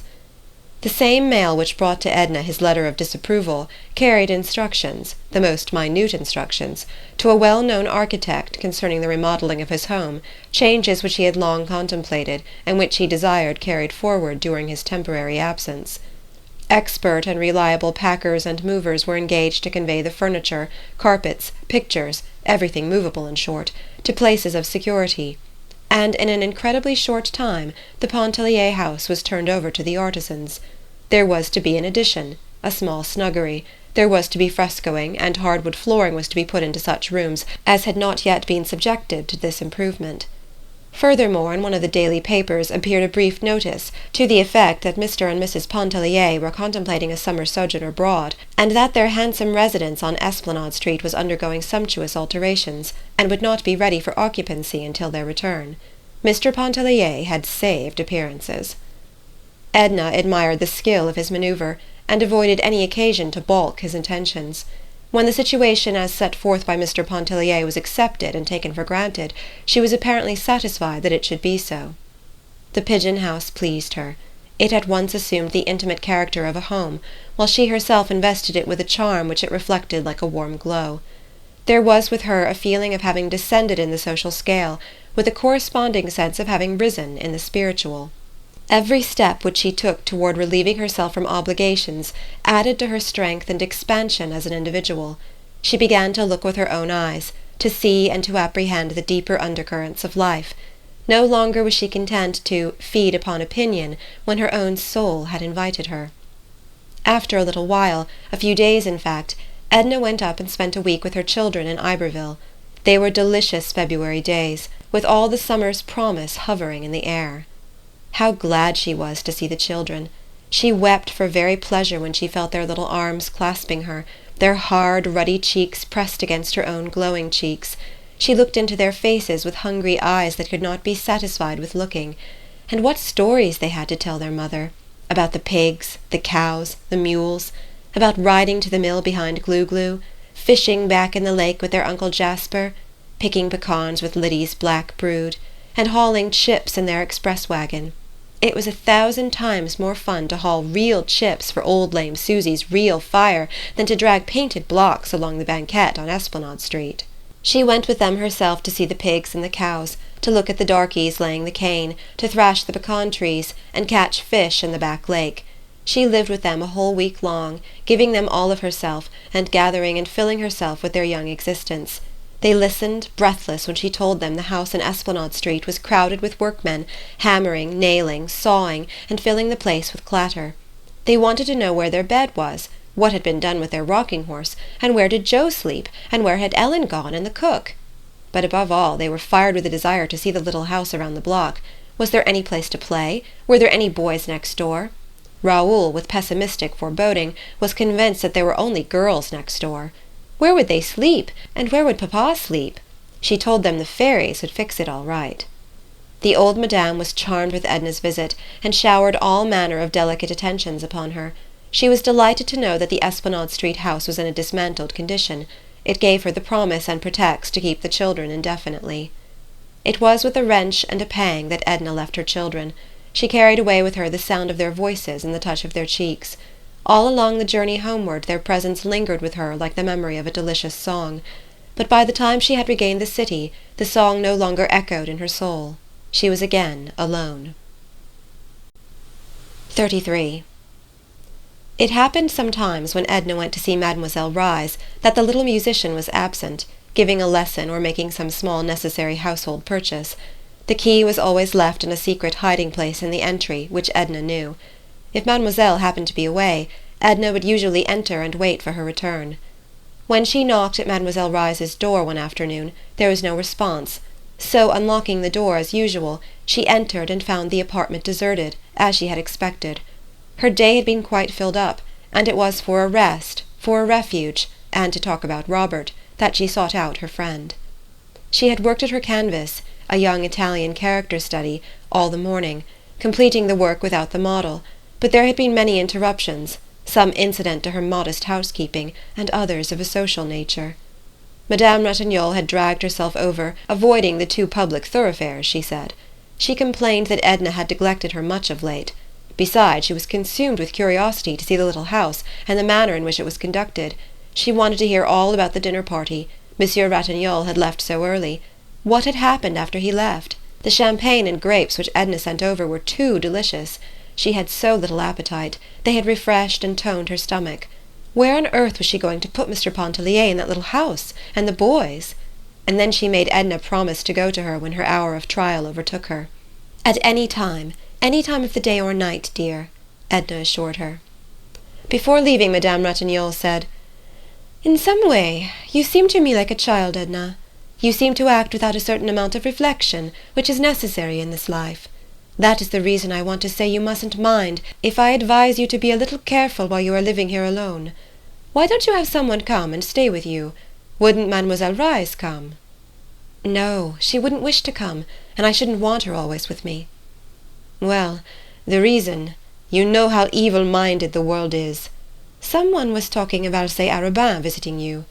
Of course it wouldn't matter if Mr. Arobin had not such a dreadful reputation.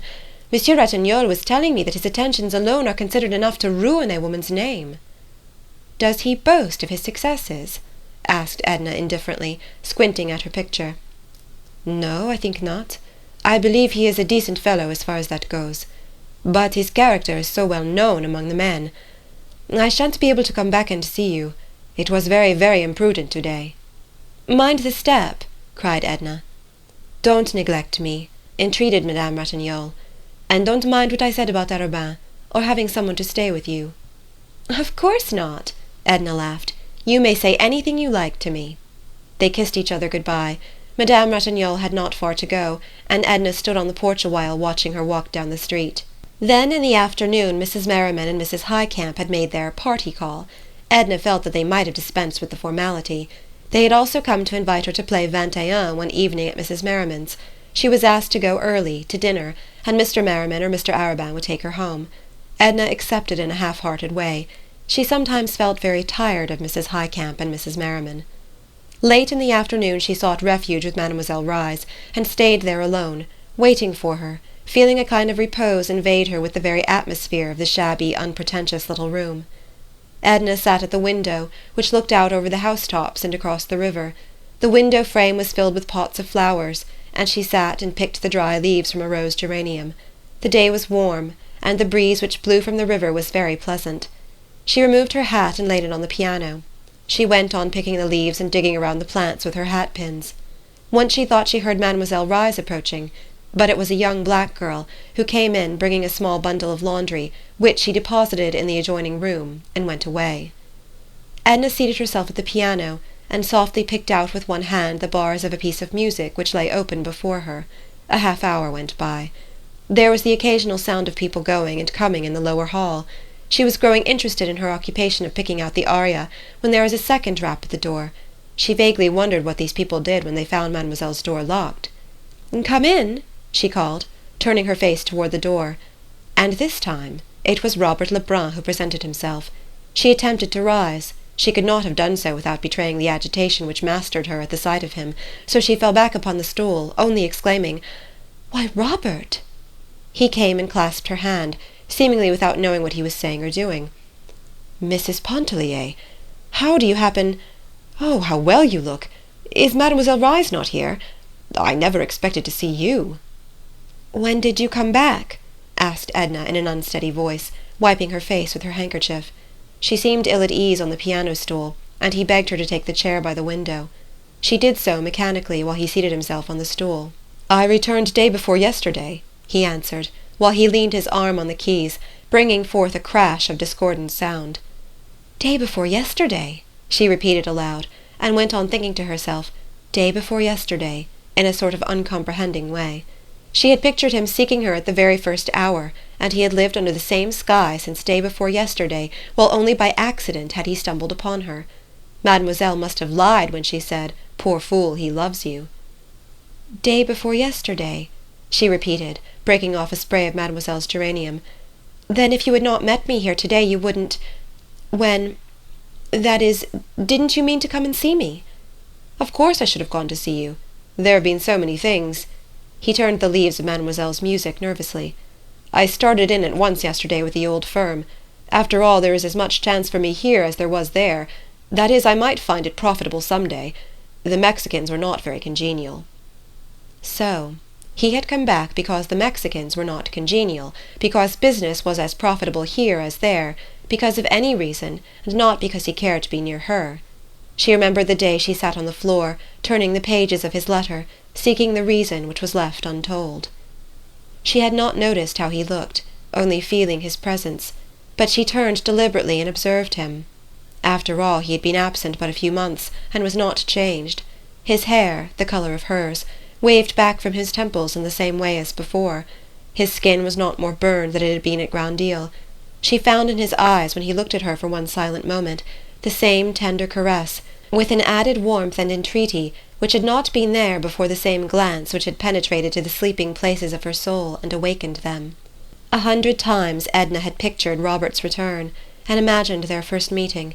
It was usually at her home, whither he had sought her out at once. She always fancied him expressing or betraying in some way his love for her.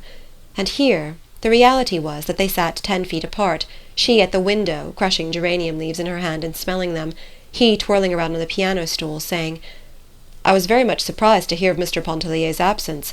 It's a wonder Mademoiselle Reisz did not tell me. And you're moving. Mother told me yesterday.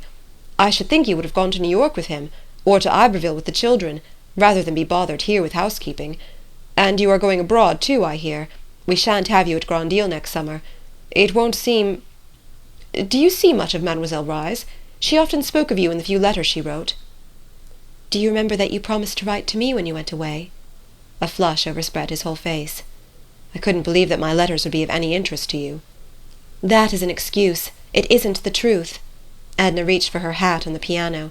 She adjusted it, sticking the hat-pin through the heavy coil of hair with some deliberation. "Are you not going to wait for Mademoiselle Reisz?"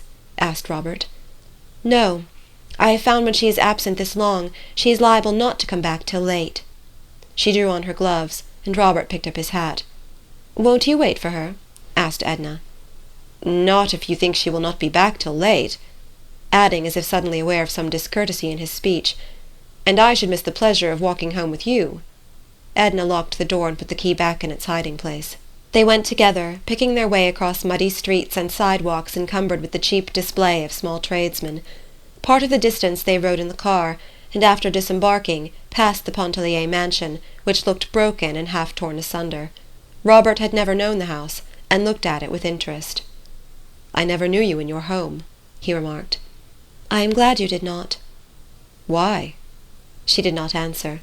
They went on round the corner, and it seemed as if her dreams were coming true after all, when he followed her into the little house. "You must stay and dine with me, Robert. You see I am all alone, and it is so long since I have seen you. There is so much that I want to ask you." She took off her hat and gloves. He stood irresolute, making some excuse about his mother who expected him. He even muttered something about an engagement. She struck a match and lit the lamp on the table. It was growing dusk. When he saw her face in the lamplight, looking pained, with all the soft lines gone out of it, he threw his hat aside and seated himself. "Oh, you know I want to stay if you will let me," he exclaimed. All the softness came back. She laughed and went and put her hand on his shoulder.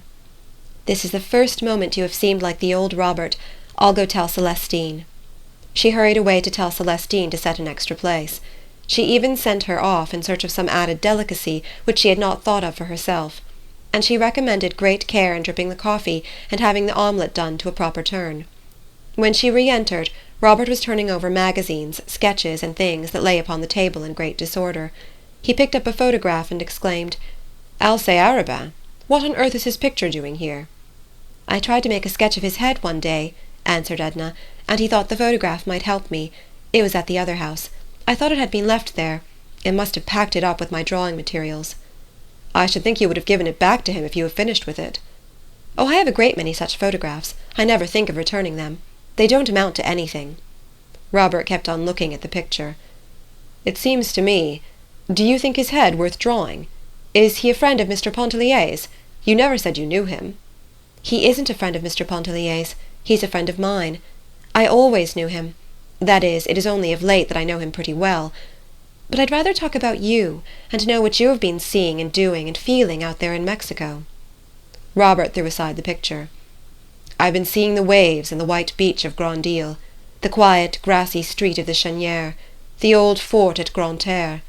I've been working like a machine, and feeling like a lost soul. There was nothing interesting." She leaned her head upon her hand to shade her eyes from the light. "And what have you been seeing and doing and feeling all these days?" he asked. "I've been seeing the waves and the white beach of Grand Isle, the quiet grassy street of the Cheniere Caminada, the old sunny fort at Grande Terre. I've been working with a little more comprehension than a machine, and still feeling like a lost soul. There was nothing interesting." "Mrs. Pontellier, you are cruel," he said, with feeling, closing his eyes and resting his head back in his chair. They remained in silence till old Celestine announced dinner.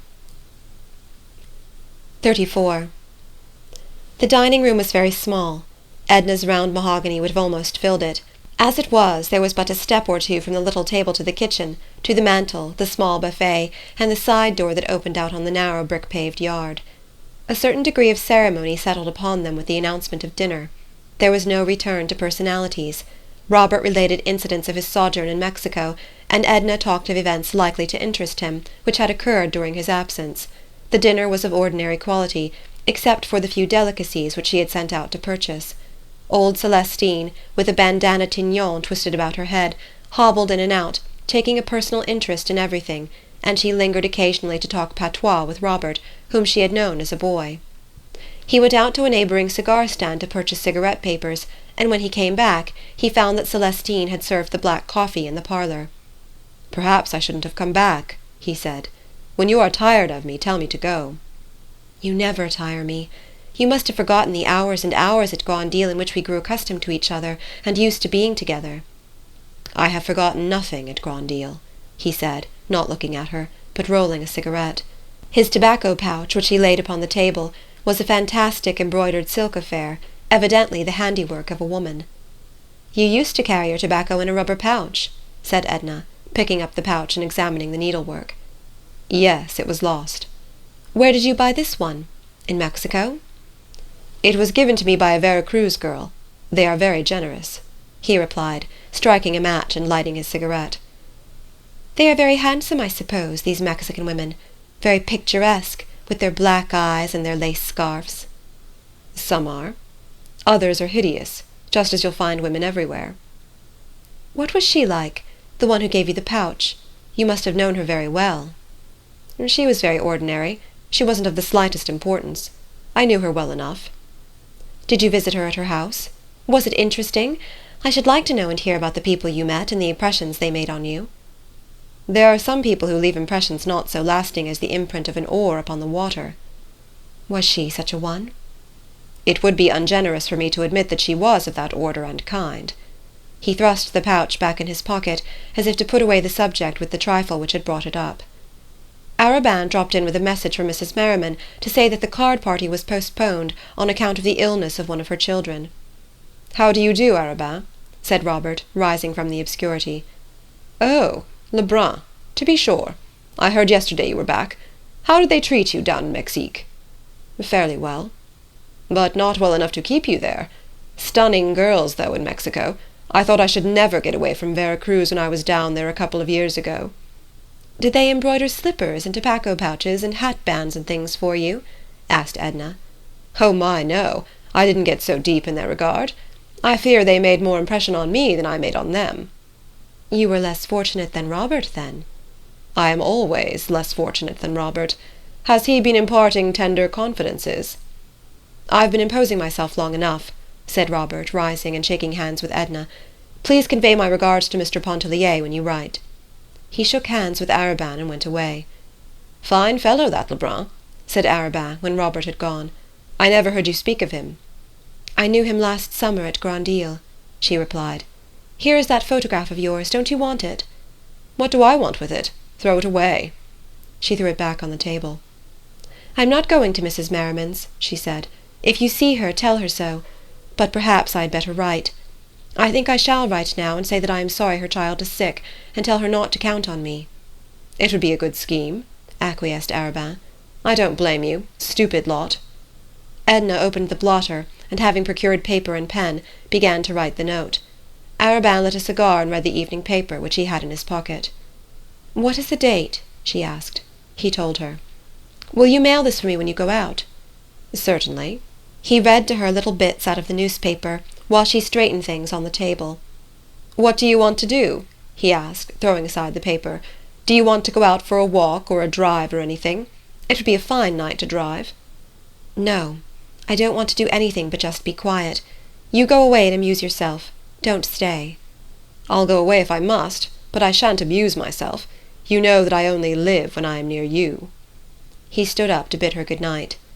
"Is that one of the things you always say to women?" "I have said it before, but I don't think I ever came so near meaning it," he answered with a smile. There were no warm lights in her eyes, only a dreamy, absent look. "Good night. I adore you. Sleep well," he said, and he kissed her hand and went away. She stayed alone in a kind of reverie, a sort of stupor. Step by step she lived over every instant of the time she had been with Robert after he had entered Mademoiselle Reisz's door. She recalled his looks, his words. How few and meagre they had been for her hungry heart. A vision, a transcendently seductive vision of a Mexican girl rose before her. She writhed with a jealous pang. She wondered when he would come back. He had not said he would come back. She had been with him, had heard his voice and touched his hand, but some way he had seemed nearer to her off there in Mexico. 35. The morning was full of sunlight and hope. Edna could see before her no denial, only the promise of excessive joy. She lay in bed awake, with bright eyes full of speculation. He loves you, poor fool. If she could but get that conviction firmly fixed in her mind, what mattered about the rest? She felt she had been childish and unwise the night before in giving herself over to despondency. She recapitulated the motives which no doubt explained Robert's reserve. They were not insurmountable, they would not hold if he really loved her. They could not hold against her own passion, which he must come to realize in time. She pictured him going to his business that morning. She even saw how he was dressed, how he walked down one street and turned the corner of another, saw him bending over his desk, talking to people who entered the office, going to his lunch and perhaps watching for her on the street. He would come to her in the afternoon or evening, sit and roll his cigarette, talk a little, and go away as he had done the night before. But how delicious it would be to have him there with her! She would have no regrets, nor seek to penetrate his reserve if he still chose to wear it. Edna ate her breakfast only half-dressed. The maid brought her a delicious printed scrawl from Raoul, expressing his love, asking her to send him some bonbons, and telling her that they had found that morning 10 tiny white pigs, all lying in a row beside Liddy's big white pig. A letter also came from her husband, saying he hoped to be back early in March, and then they would get ready for that journey abroad which he had promised her so long, which he now felt fully able to afford. He felt able to travel as people should, without any thought of small economies, thanks to his recent speculations in Wall Street. Much to her surprise, she received a note from Arobin, written at midnight from the club. It was to say good morning to her, to hope she had slept well, to assure her of his devotion, which he trusted she in some faintest manner returned. All these letters were pleasing to her. She answered the children in a cheerful frame of mind, promising them bonbons, and congratulating them upon their happy find of the little pigs. She answered her husband with friendly evasiveness, not with any fixed design to mislead him, only because all sense of reality had gone out of her life. She had abandoned herself to fate, and awaited the consequences with indifference. To Arobin's note she made no reply. She put it under Celestine's stove-lid. Edna worked several hours with much spirit. She saw no one but a picture dealer, who asked her if it were true that she was going abroad to study in Paris. She said possibly she might, and he negotiated with her for some Parisian studies to reach him in time for the holiday trade in December. Robert did not come that day. She was keenly disappointed. He did not come the following day, nor the next. Each morning she awoke with hope, and each night she was a prey to despondency. She was tempted to seek him out, but far from yielding to the impulse, she avoided any occasion which might throw her in his way. She did not go to Mademoiselle Reisz's, nor pass by Madame Lebrun's, as she might have done if he had still been in Mexico.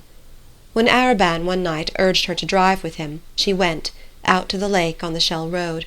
His horses were full of mettle, and even a little unmanageable. She liked the rapid gait at which they spun along, and the quick, sharp sound of the horses' hoofs on the hard road. They did not stop anywhere to eat or drink. Arobin was not needlessly imprudent, but they ate and drank when they regained Edna's little dining-room, which was comparatively early in the evening.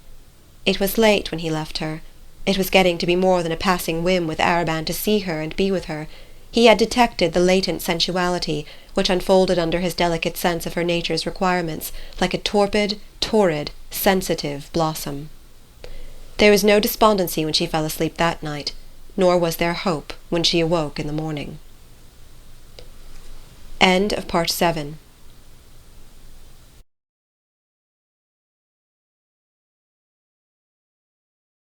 Part 8. Chapters 36 to 39. 36. There was a garden out in the suburbs, a small leafy corner, with a few green tables under the orange trees. An old cat slept all day on the stone step in the sun, and an old mulatress slept her idle hours away in her chair at the open window, till someone happened to knock on one of the green tables. She had milk and cream cheese to sell, and bread and butter. There was no one who could make such excellent coffee, or fry a chicken so golden brown as she. The place was too modest to attract the attention of people of fashion, and so quiet as to have escaped the notice of those in search of pleasure and dissipation. Edna had discovered it accidentally one day when the high board gate stood ajar. She caught sight of a little green table, blotched with the checkered sunlight that filtered through the quivering leaves overhead. Within she had found the slumbering mulatress, the drowsy cat, and a glass of milk which reminded her of the milk she had tasted in Iberville. She often stopped there during her perambulations, sometimes taking a book with her, and sitting an hour or two under the trees when she found the place deserted. Once or twice she took a quiet dinner there alone, having instructed Celestine beforehand to prepare no dinner at home.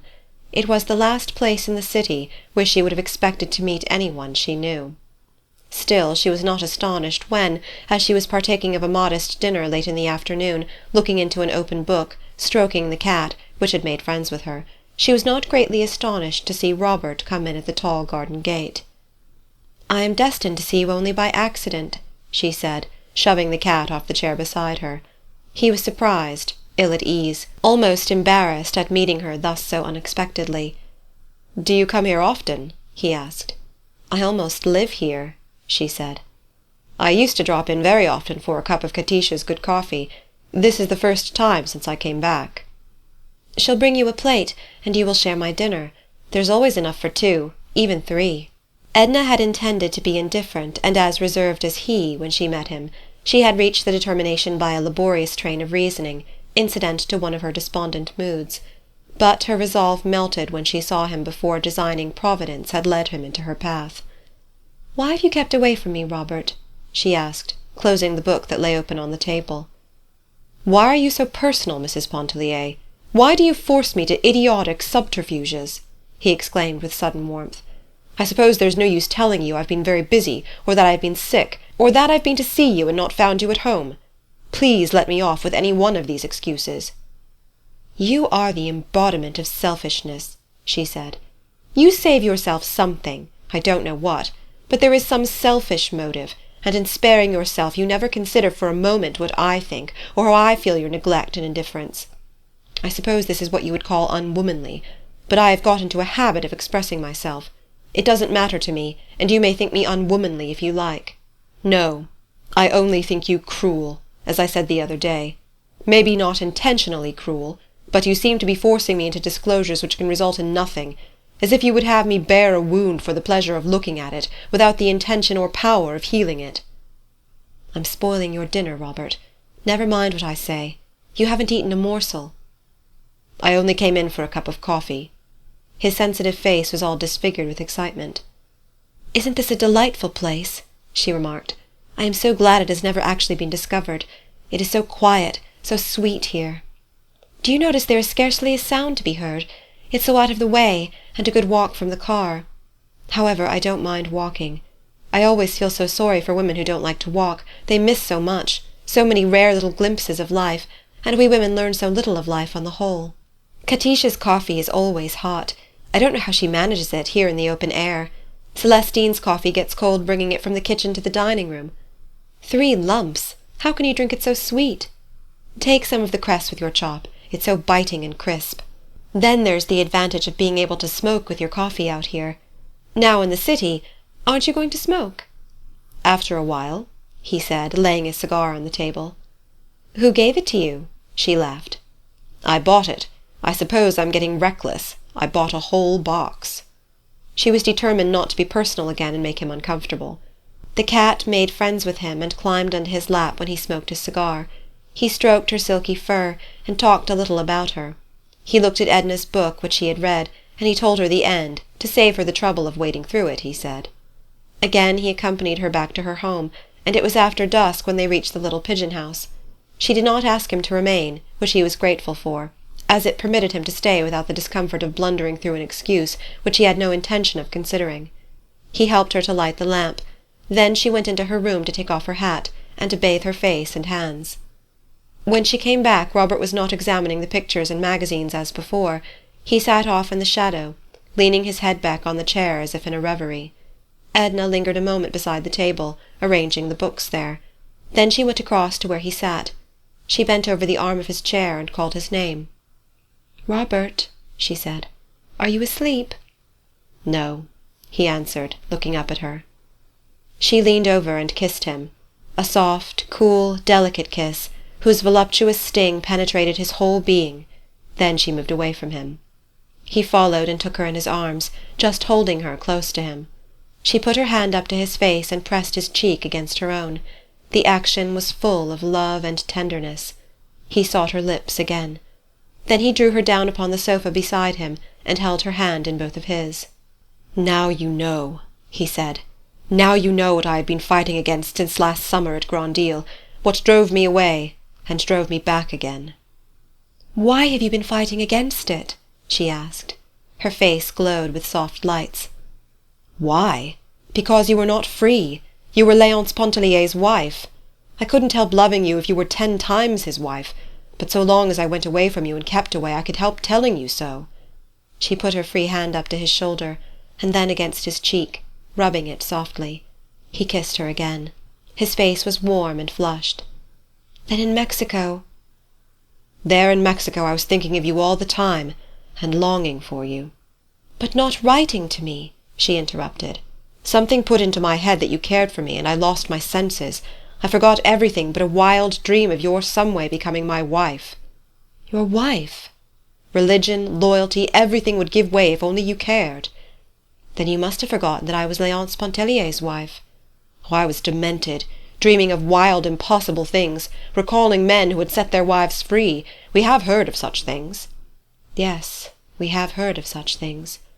"I came back full of vague, mad intentions, and when I got here—" "When you got here you never came near me." She was still caressing his cheek. "I realized what a cur I was to dream of such a thing, even if you had been willing." She took his face between her hands and looked into it as if she would never withdraw her eyes more. She kissed him on the forehead, the eyes, the cheeks, and the lips. "You have been a very, very foolish boy, wasting your time dreaming of impossible things when you speak of Mr. Pontellier setting me free. I am no longer one of Mr. Pontellier's possessions to dispose of or not. I give myself where I choose. If he were to say, 'Here, Robert, take her and be happy, she is yours,' I should laugh at you both." His face grew a little white. "What do you mean?" he asked. There was a knock at the door. Old Celestine came in to say that Madame Ratignolle's servant had come round the back way with a message that Madame had been taken sick, and begged Mrs. Pontellier to go to her immediately. "Yes, yes," said Edna, rising. "I promised. Tell her yes, to wait for me. I'll go back with her." "Let me walk over with you," offered Robert. "No," she said. "I will go with the servant." She went into her room to put on her hat, and when she came in again she sat once more upon the sofa beside him. He had not stirred. She put her arms about his neck. "Good-bye, my sweet Robert. Tell me good-bye." He kissed her with a degree of passion which had not before entered into his caress, and strained her to him. "I love you," she whispered. "Only you, no one but you. It was you who awoke me last summer out of a lifelong stupid dream. Oh, you have made me so unhappy with your indifference. Oh, I have suffered, suffered. Now you are here, and we shall love each other, my Robert. We shall be everything to each other. Nothing else in the world is of any consequence. I must go to my friend, but will you wait for me? No matter how late, you will wait for me, Robert." "Don't go, don't go. Oh, Edna, stay with me," he pleaded. Why should you go? Stay with me, stay with me." "I shall come back as soon as I can. I shall find you here." She buried her face in his neck and said good-bye again. Her seductive voice, together with his great love for her, had enthralled his senses, had deprived him of every impulse but the longing to hold her and keep her. 37. Edna looked in at the drug-store. Monsieur Ratignolle was putting up a mixture himself, very carefully, dropping a red liquid into a tiny glass. He was grateful to Edna for having come. Her presence would be a comfort to his wife. Madame Ratignolle's sister, who had always been with her at such trying times, had not been able to come up from the plantation, and Adele had been inconsolable until Mrs. Pontellier so kindly promised to come to her. The nurse had been with them at night for the past week, as she lived a great distance away, and Dr. Mandelet had been coming and going all the afternoon. They were then looking for him any moment. Edna hastened upstairs by a private stairway that led from the rear of the store to the apartments above. The children were all sleeping in a back room. Madame Ratignolle was in the salon, whither she had strayed in her suffering impatience. She sat on the sofa, clad in an ample white peignoir, holding a handkerchief tight in her hand with a nervous clutch. Her face was drawn and pinched, her sweet blue eyes haggard and unnatural. All her beautiful hair had been drawn back and plaited. It lay in a long braid on the sofa-pillow, coiled like a golden serpent. The nurse, a comfortable-looking grief-woman in a white apron and cap, was urging her to return to her bedroom. "There is no use, there is no use," she said at once to Edna. "We must get rid of Mandelet. He is getting too old and careless. He said he would be here at 7:30. Now it must be 8. See what time it is, Josephine." The woman was possessed of a cheerful nature, and refused to take any situation too seriously, especially a situation with which she was so familiar. She urged Madame to have courage and patience. But Madame only set her teeth hard into her under lip, and Edna saw the sweat gather in beads on her white forehead. After a moment or two she uttered a profound sigh, and wiped her face with the handkerchief rolled in a ball. She appeared exhausted. The nurse gave her a fresh handkerchief, sprinkled with cologne water. "This is too much!" she cried. "Mandelet ought to be killed. Where is Alphonse? Is it possible I am to be abandoned like this, neglected by everyone?" "Neglected indeed!" exclaimed the nurse. "Wasn't she there? And here is Mrs. Pontellier, leaving, no doubt, a pleasant evening at home to devote to her. And wasn't Monsieur Ratignolle coming that very instant through the hall? And Josephine was quite sure she had heard Dr. Mandelet's coupe. Yes, there it was, down at the door." Adele consented to go back to her room. She sat on the edge of a little low couch next to her bed. Dr. Mandelet paid no attention to Madame Ratignolle's upbraidings. He was accustomed to them at such times, and too well convinced of her loyalty to doubt it. He was glad to see Edna, and wanted her to go with him into the salon to entertain him. But Madame Ratignolle would not consent that Edna should leave her for an instant. Between agonizing moments she chatted a little, and said it took her mind off her sufferings. Edna began to uneasy. She was seized with a vague dread. Her own like experiences seemed far away, unreal, and only half remembered. She recalled faintly an ecstasy of pain, the heavy odour of chloroform, a stupor which had deadened sensation, and an awakening to find a little new life to which she had given being, added to the great unnumbered multitude of souls that come and go. She began to wish she had not come. Her presence was not necessary. She might have invented a pretext for staying away. She might even invent a pretext now for going. But Edna did not go. With an inward agony, with a flaming, outspoken revolt against the ways of nature, she witnessed the scene of torture. She was still stunned and speechless with emotion when later she leaned over her friend to kiss her and softly say good-bye. Adele, pressing her cheek, whispered in an exhausted voice, "Think of the children, Edna. Oh, think of the children. Remember them." 38. Edna still felt dazed when she got outside in the open air. The doctor's coupe had returned for him and stood before the porte-cochere.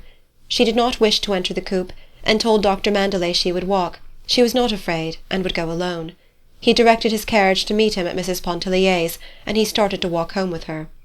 Up, away up over the narrow street between the tall houses, the stars were blazing. The air was mild and caressing, but cool with the breath of spring and the night. They walked slowly, the doctor with a heavy, measured tread, and his hands behind him. Edna in an absent-minded way, as she had walked one night at Grand Isle, as if her thoughts had gone ahead of her and she was striving to overtake them. "You shouldn't have been there, Mrs. Pontellier," he said. "That was no place for you. Adele is full of whims at such times. There were a dozen women she might have had with her, unimpressionable women. I felt that it was cruel, cruel. You shouldn't have gone." "Oh, well," she answered indifferently, "I don't know that it matters after all. One has to think of the children some time or other. The sooner the better." "When is Léonce coming back?" "Quite soon. Sometime in March." "And you are going abroad?" "Perhaps. No, I am not going. I am not going to be forced into doing things. I don't want to go abroad. I want to be let alone. Nobody has any right, except children, perhaps, and even then it seems to me, or it did seem—" She felt that her speech was voicing the incoherency of her thoughts, and stopped abruptly. "The trouble is," sighed the doctor, grasping her meaning intuitively, "that youth is given up to illusions. It seems to be a provision of nature, a decoy to secure mothers for the race. And nature takes no account of moral consequences, of arbitrary conditions which we create, and which we feel obliged to maintain at any cost." "Yes," she said, "the years that are gone seem like dreams. If one might go on sleeping and dreaming, but to wake up and find— Oh, well, perhaps it is better to wake up after all, even to suffer, than to remain a dupe to illusions all one's life." "It seems to me, my dear child," said the doctor at parting, holding her hand, "you seem to me to be in trouble. I am not going to ask you for your confidence. I will only say that if you ever feel moved to give it to me, perhaps I might help you. I know I would understand, and I tell you there are not many who would. Not many, my dear." "Some way I don't feel moved to speak of things that trouble me. Don't think I am ungrateful, or that I don't appreciate your sympathy. There are periods of despondency and suffering which take possession of me. But I don't want anything but my own way. That is wanting a good deal, of course, when you have to trample upon the lives, the hearts, the prejudices of others. But no matter. Still, I shouldn't want to trample upon the little lives. Oh, I don't know what I'm saying, doctor. Good night. Don't blame me for anything." "Yes, I will blame you if you don't come and see me soon. We will talk of things you have never dreamt of talking about before. It will do us both good. I don't want you to blame yourself, whatever comes. Good night, my child." She let herself in at the gate, but instead of entering she sat upon the step of the porch. The night was quiet and soothing. All the tearing emotion of the last few hours seemed to fall away from her like a sombre, uncomfortable garment, which she had but to loosen to be rid of. She went back to that hour before Adele had sent for her, and her senses kindled afresh in thinking of Robert's words, the pressure of his arms, and the feeling of his lips upon her own. She could picture at that moment no greater bliss on earth than possession of the beloved one. His expression of love had already given him to her in part. When she thought that he was there at hand, waiting for her, she grew numb with the intoxication of expectancy. It was so late. He would be asleep, perhaps. She would awaken him with a kiss. She hoped he would be asleep that she might arouse him with her caresses. Still she remembered Adele's voice whispering, "Think of the children. Think of them." She meant to think of them. That determination had driven into her soul like a death wound. But not tonight.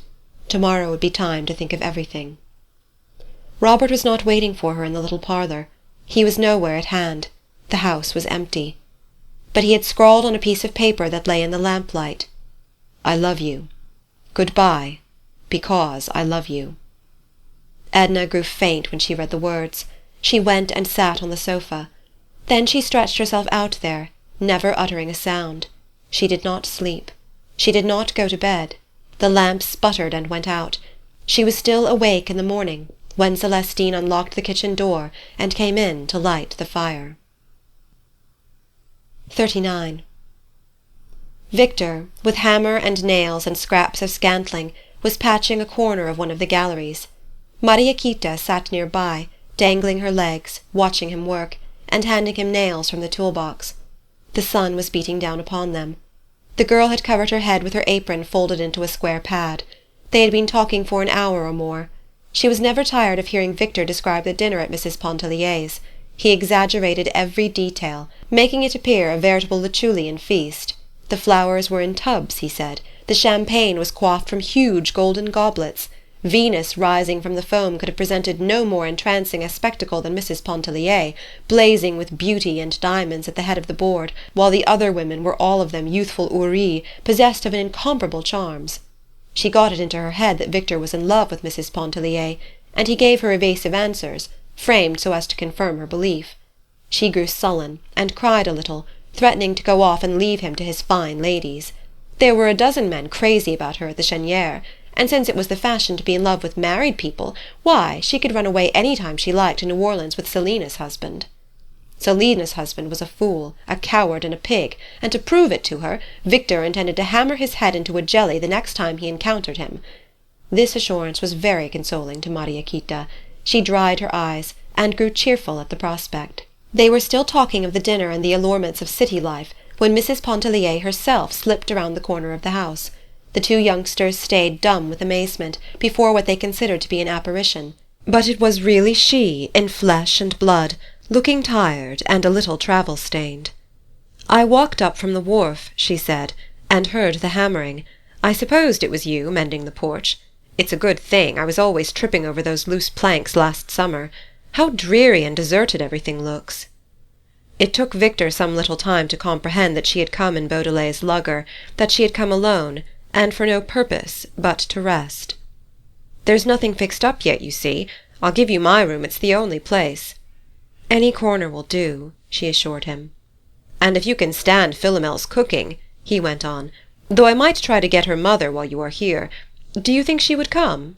turning to Mariaquita. Mariaquita thought that perhaps Philomel's mother might come for a few days, and money enough. Beholding Mrs. Pontellier make her appearance, the girl had at once suspected a lover's rendezvous.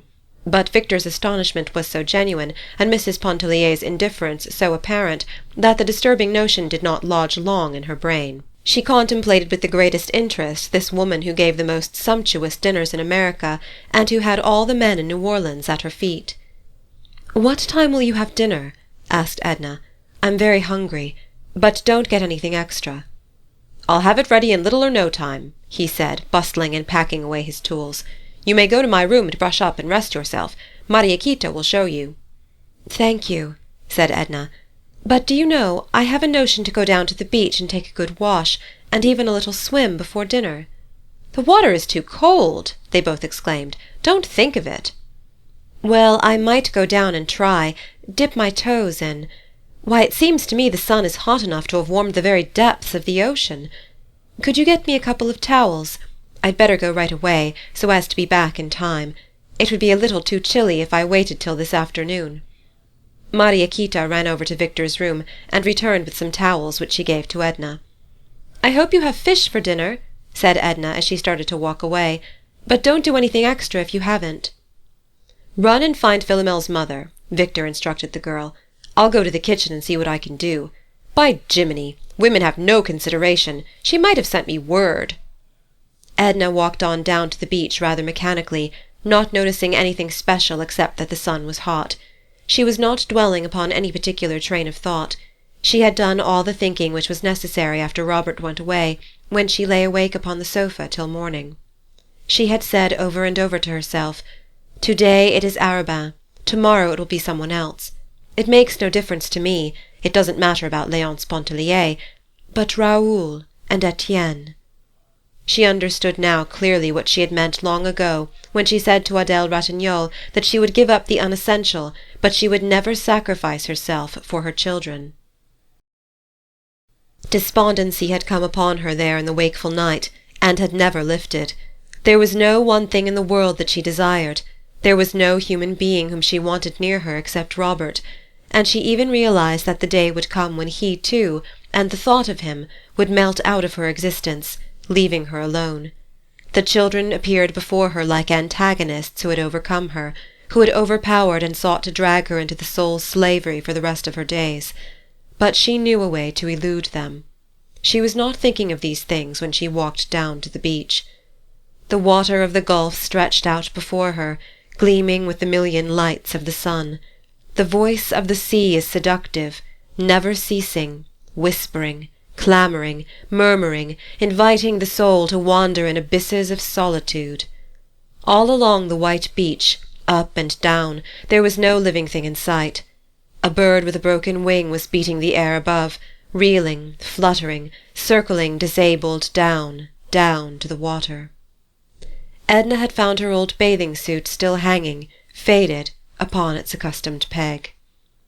She put it on, leaving her clothing in the bath-house. But when she was there beside the sea, absolutely alone, she cast the unpleasant, pricking garments from her, and for the first time in her life she stood naked in the open air, at the mercy of the sun, the breeze that beat upon her, and the waves that invited her. How strange and awful it seemed to stand naked under the sky! How delicious! She felt like some new-born creature, opening its eyes in a familiar world that it had never known. The foamy wavelets curled up to her white feet, and coiled like serpents about her ankles. She walked out. The water was chill, but she walked on. The water was deep, but she lifted her white body and reached out with a long, sweeping stroke. The touch of the sea is sensuous, enfolding the body in its soft, close embrace. She went on and on. She remembered the night she swam far out, and recalled the terror that seized her at the fear of being unable to regain the shore. She did not look back now, but went on and on, thinking of the blue-grass meadow that she had traversed when a little child, believing that it had no beginning and no end. Her arms and legs were growing tired. She thought of Léonce and the children. They were a part of her life, but they need not have thought that they could possess her, body and soul. How Mademoiselle Reisz would have laughed, perhaps sneered, if she knew. "And you call yourself an artist? What pretensions, madame! The artist must possess the courageous soul that dares and defies." Exhaustion was pressing upon and overpowering her. "Good-bye, because I love you." He did not know. He did not understand. He would never understand. Perhaps Dr. Mandelet would have understood if she had seen him, but it was too late. The shore was far behind her, and her strength was gone. She looked into the distance, and the old terror flamed up for an instant, then sank again. Edna heard her father's voice, and her sister Margaret's. She heard the barking of an old dog that was chained to the sycamore tree. The spurs of the cavalry officer clanged as he walked across the porch. There was the hum of bees, and the musky odour of pinks filled the air. End of Part 8. End of The Awakening by Kate Chopin.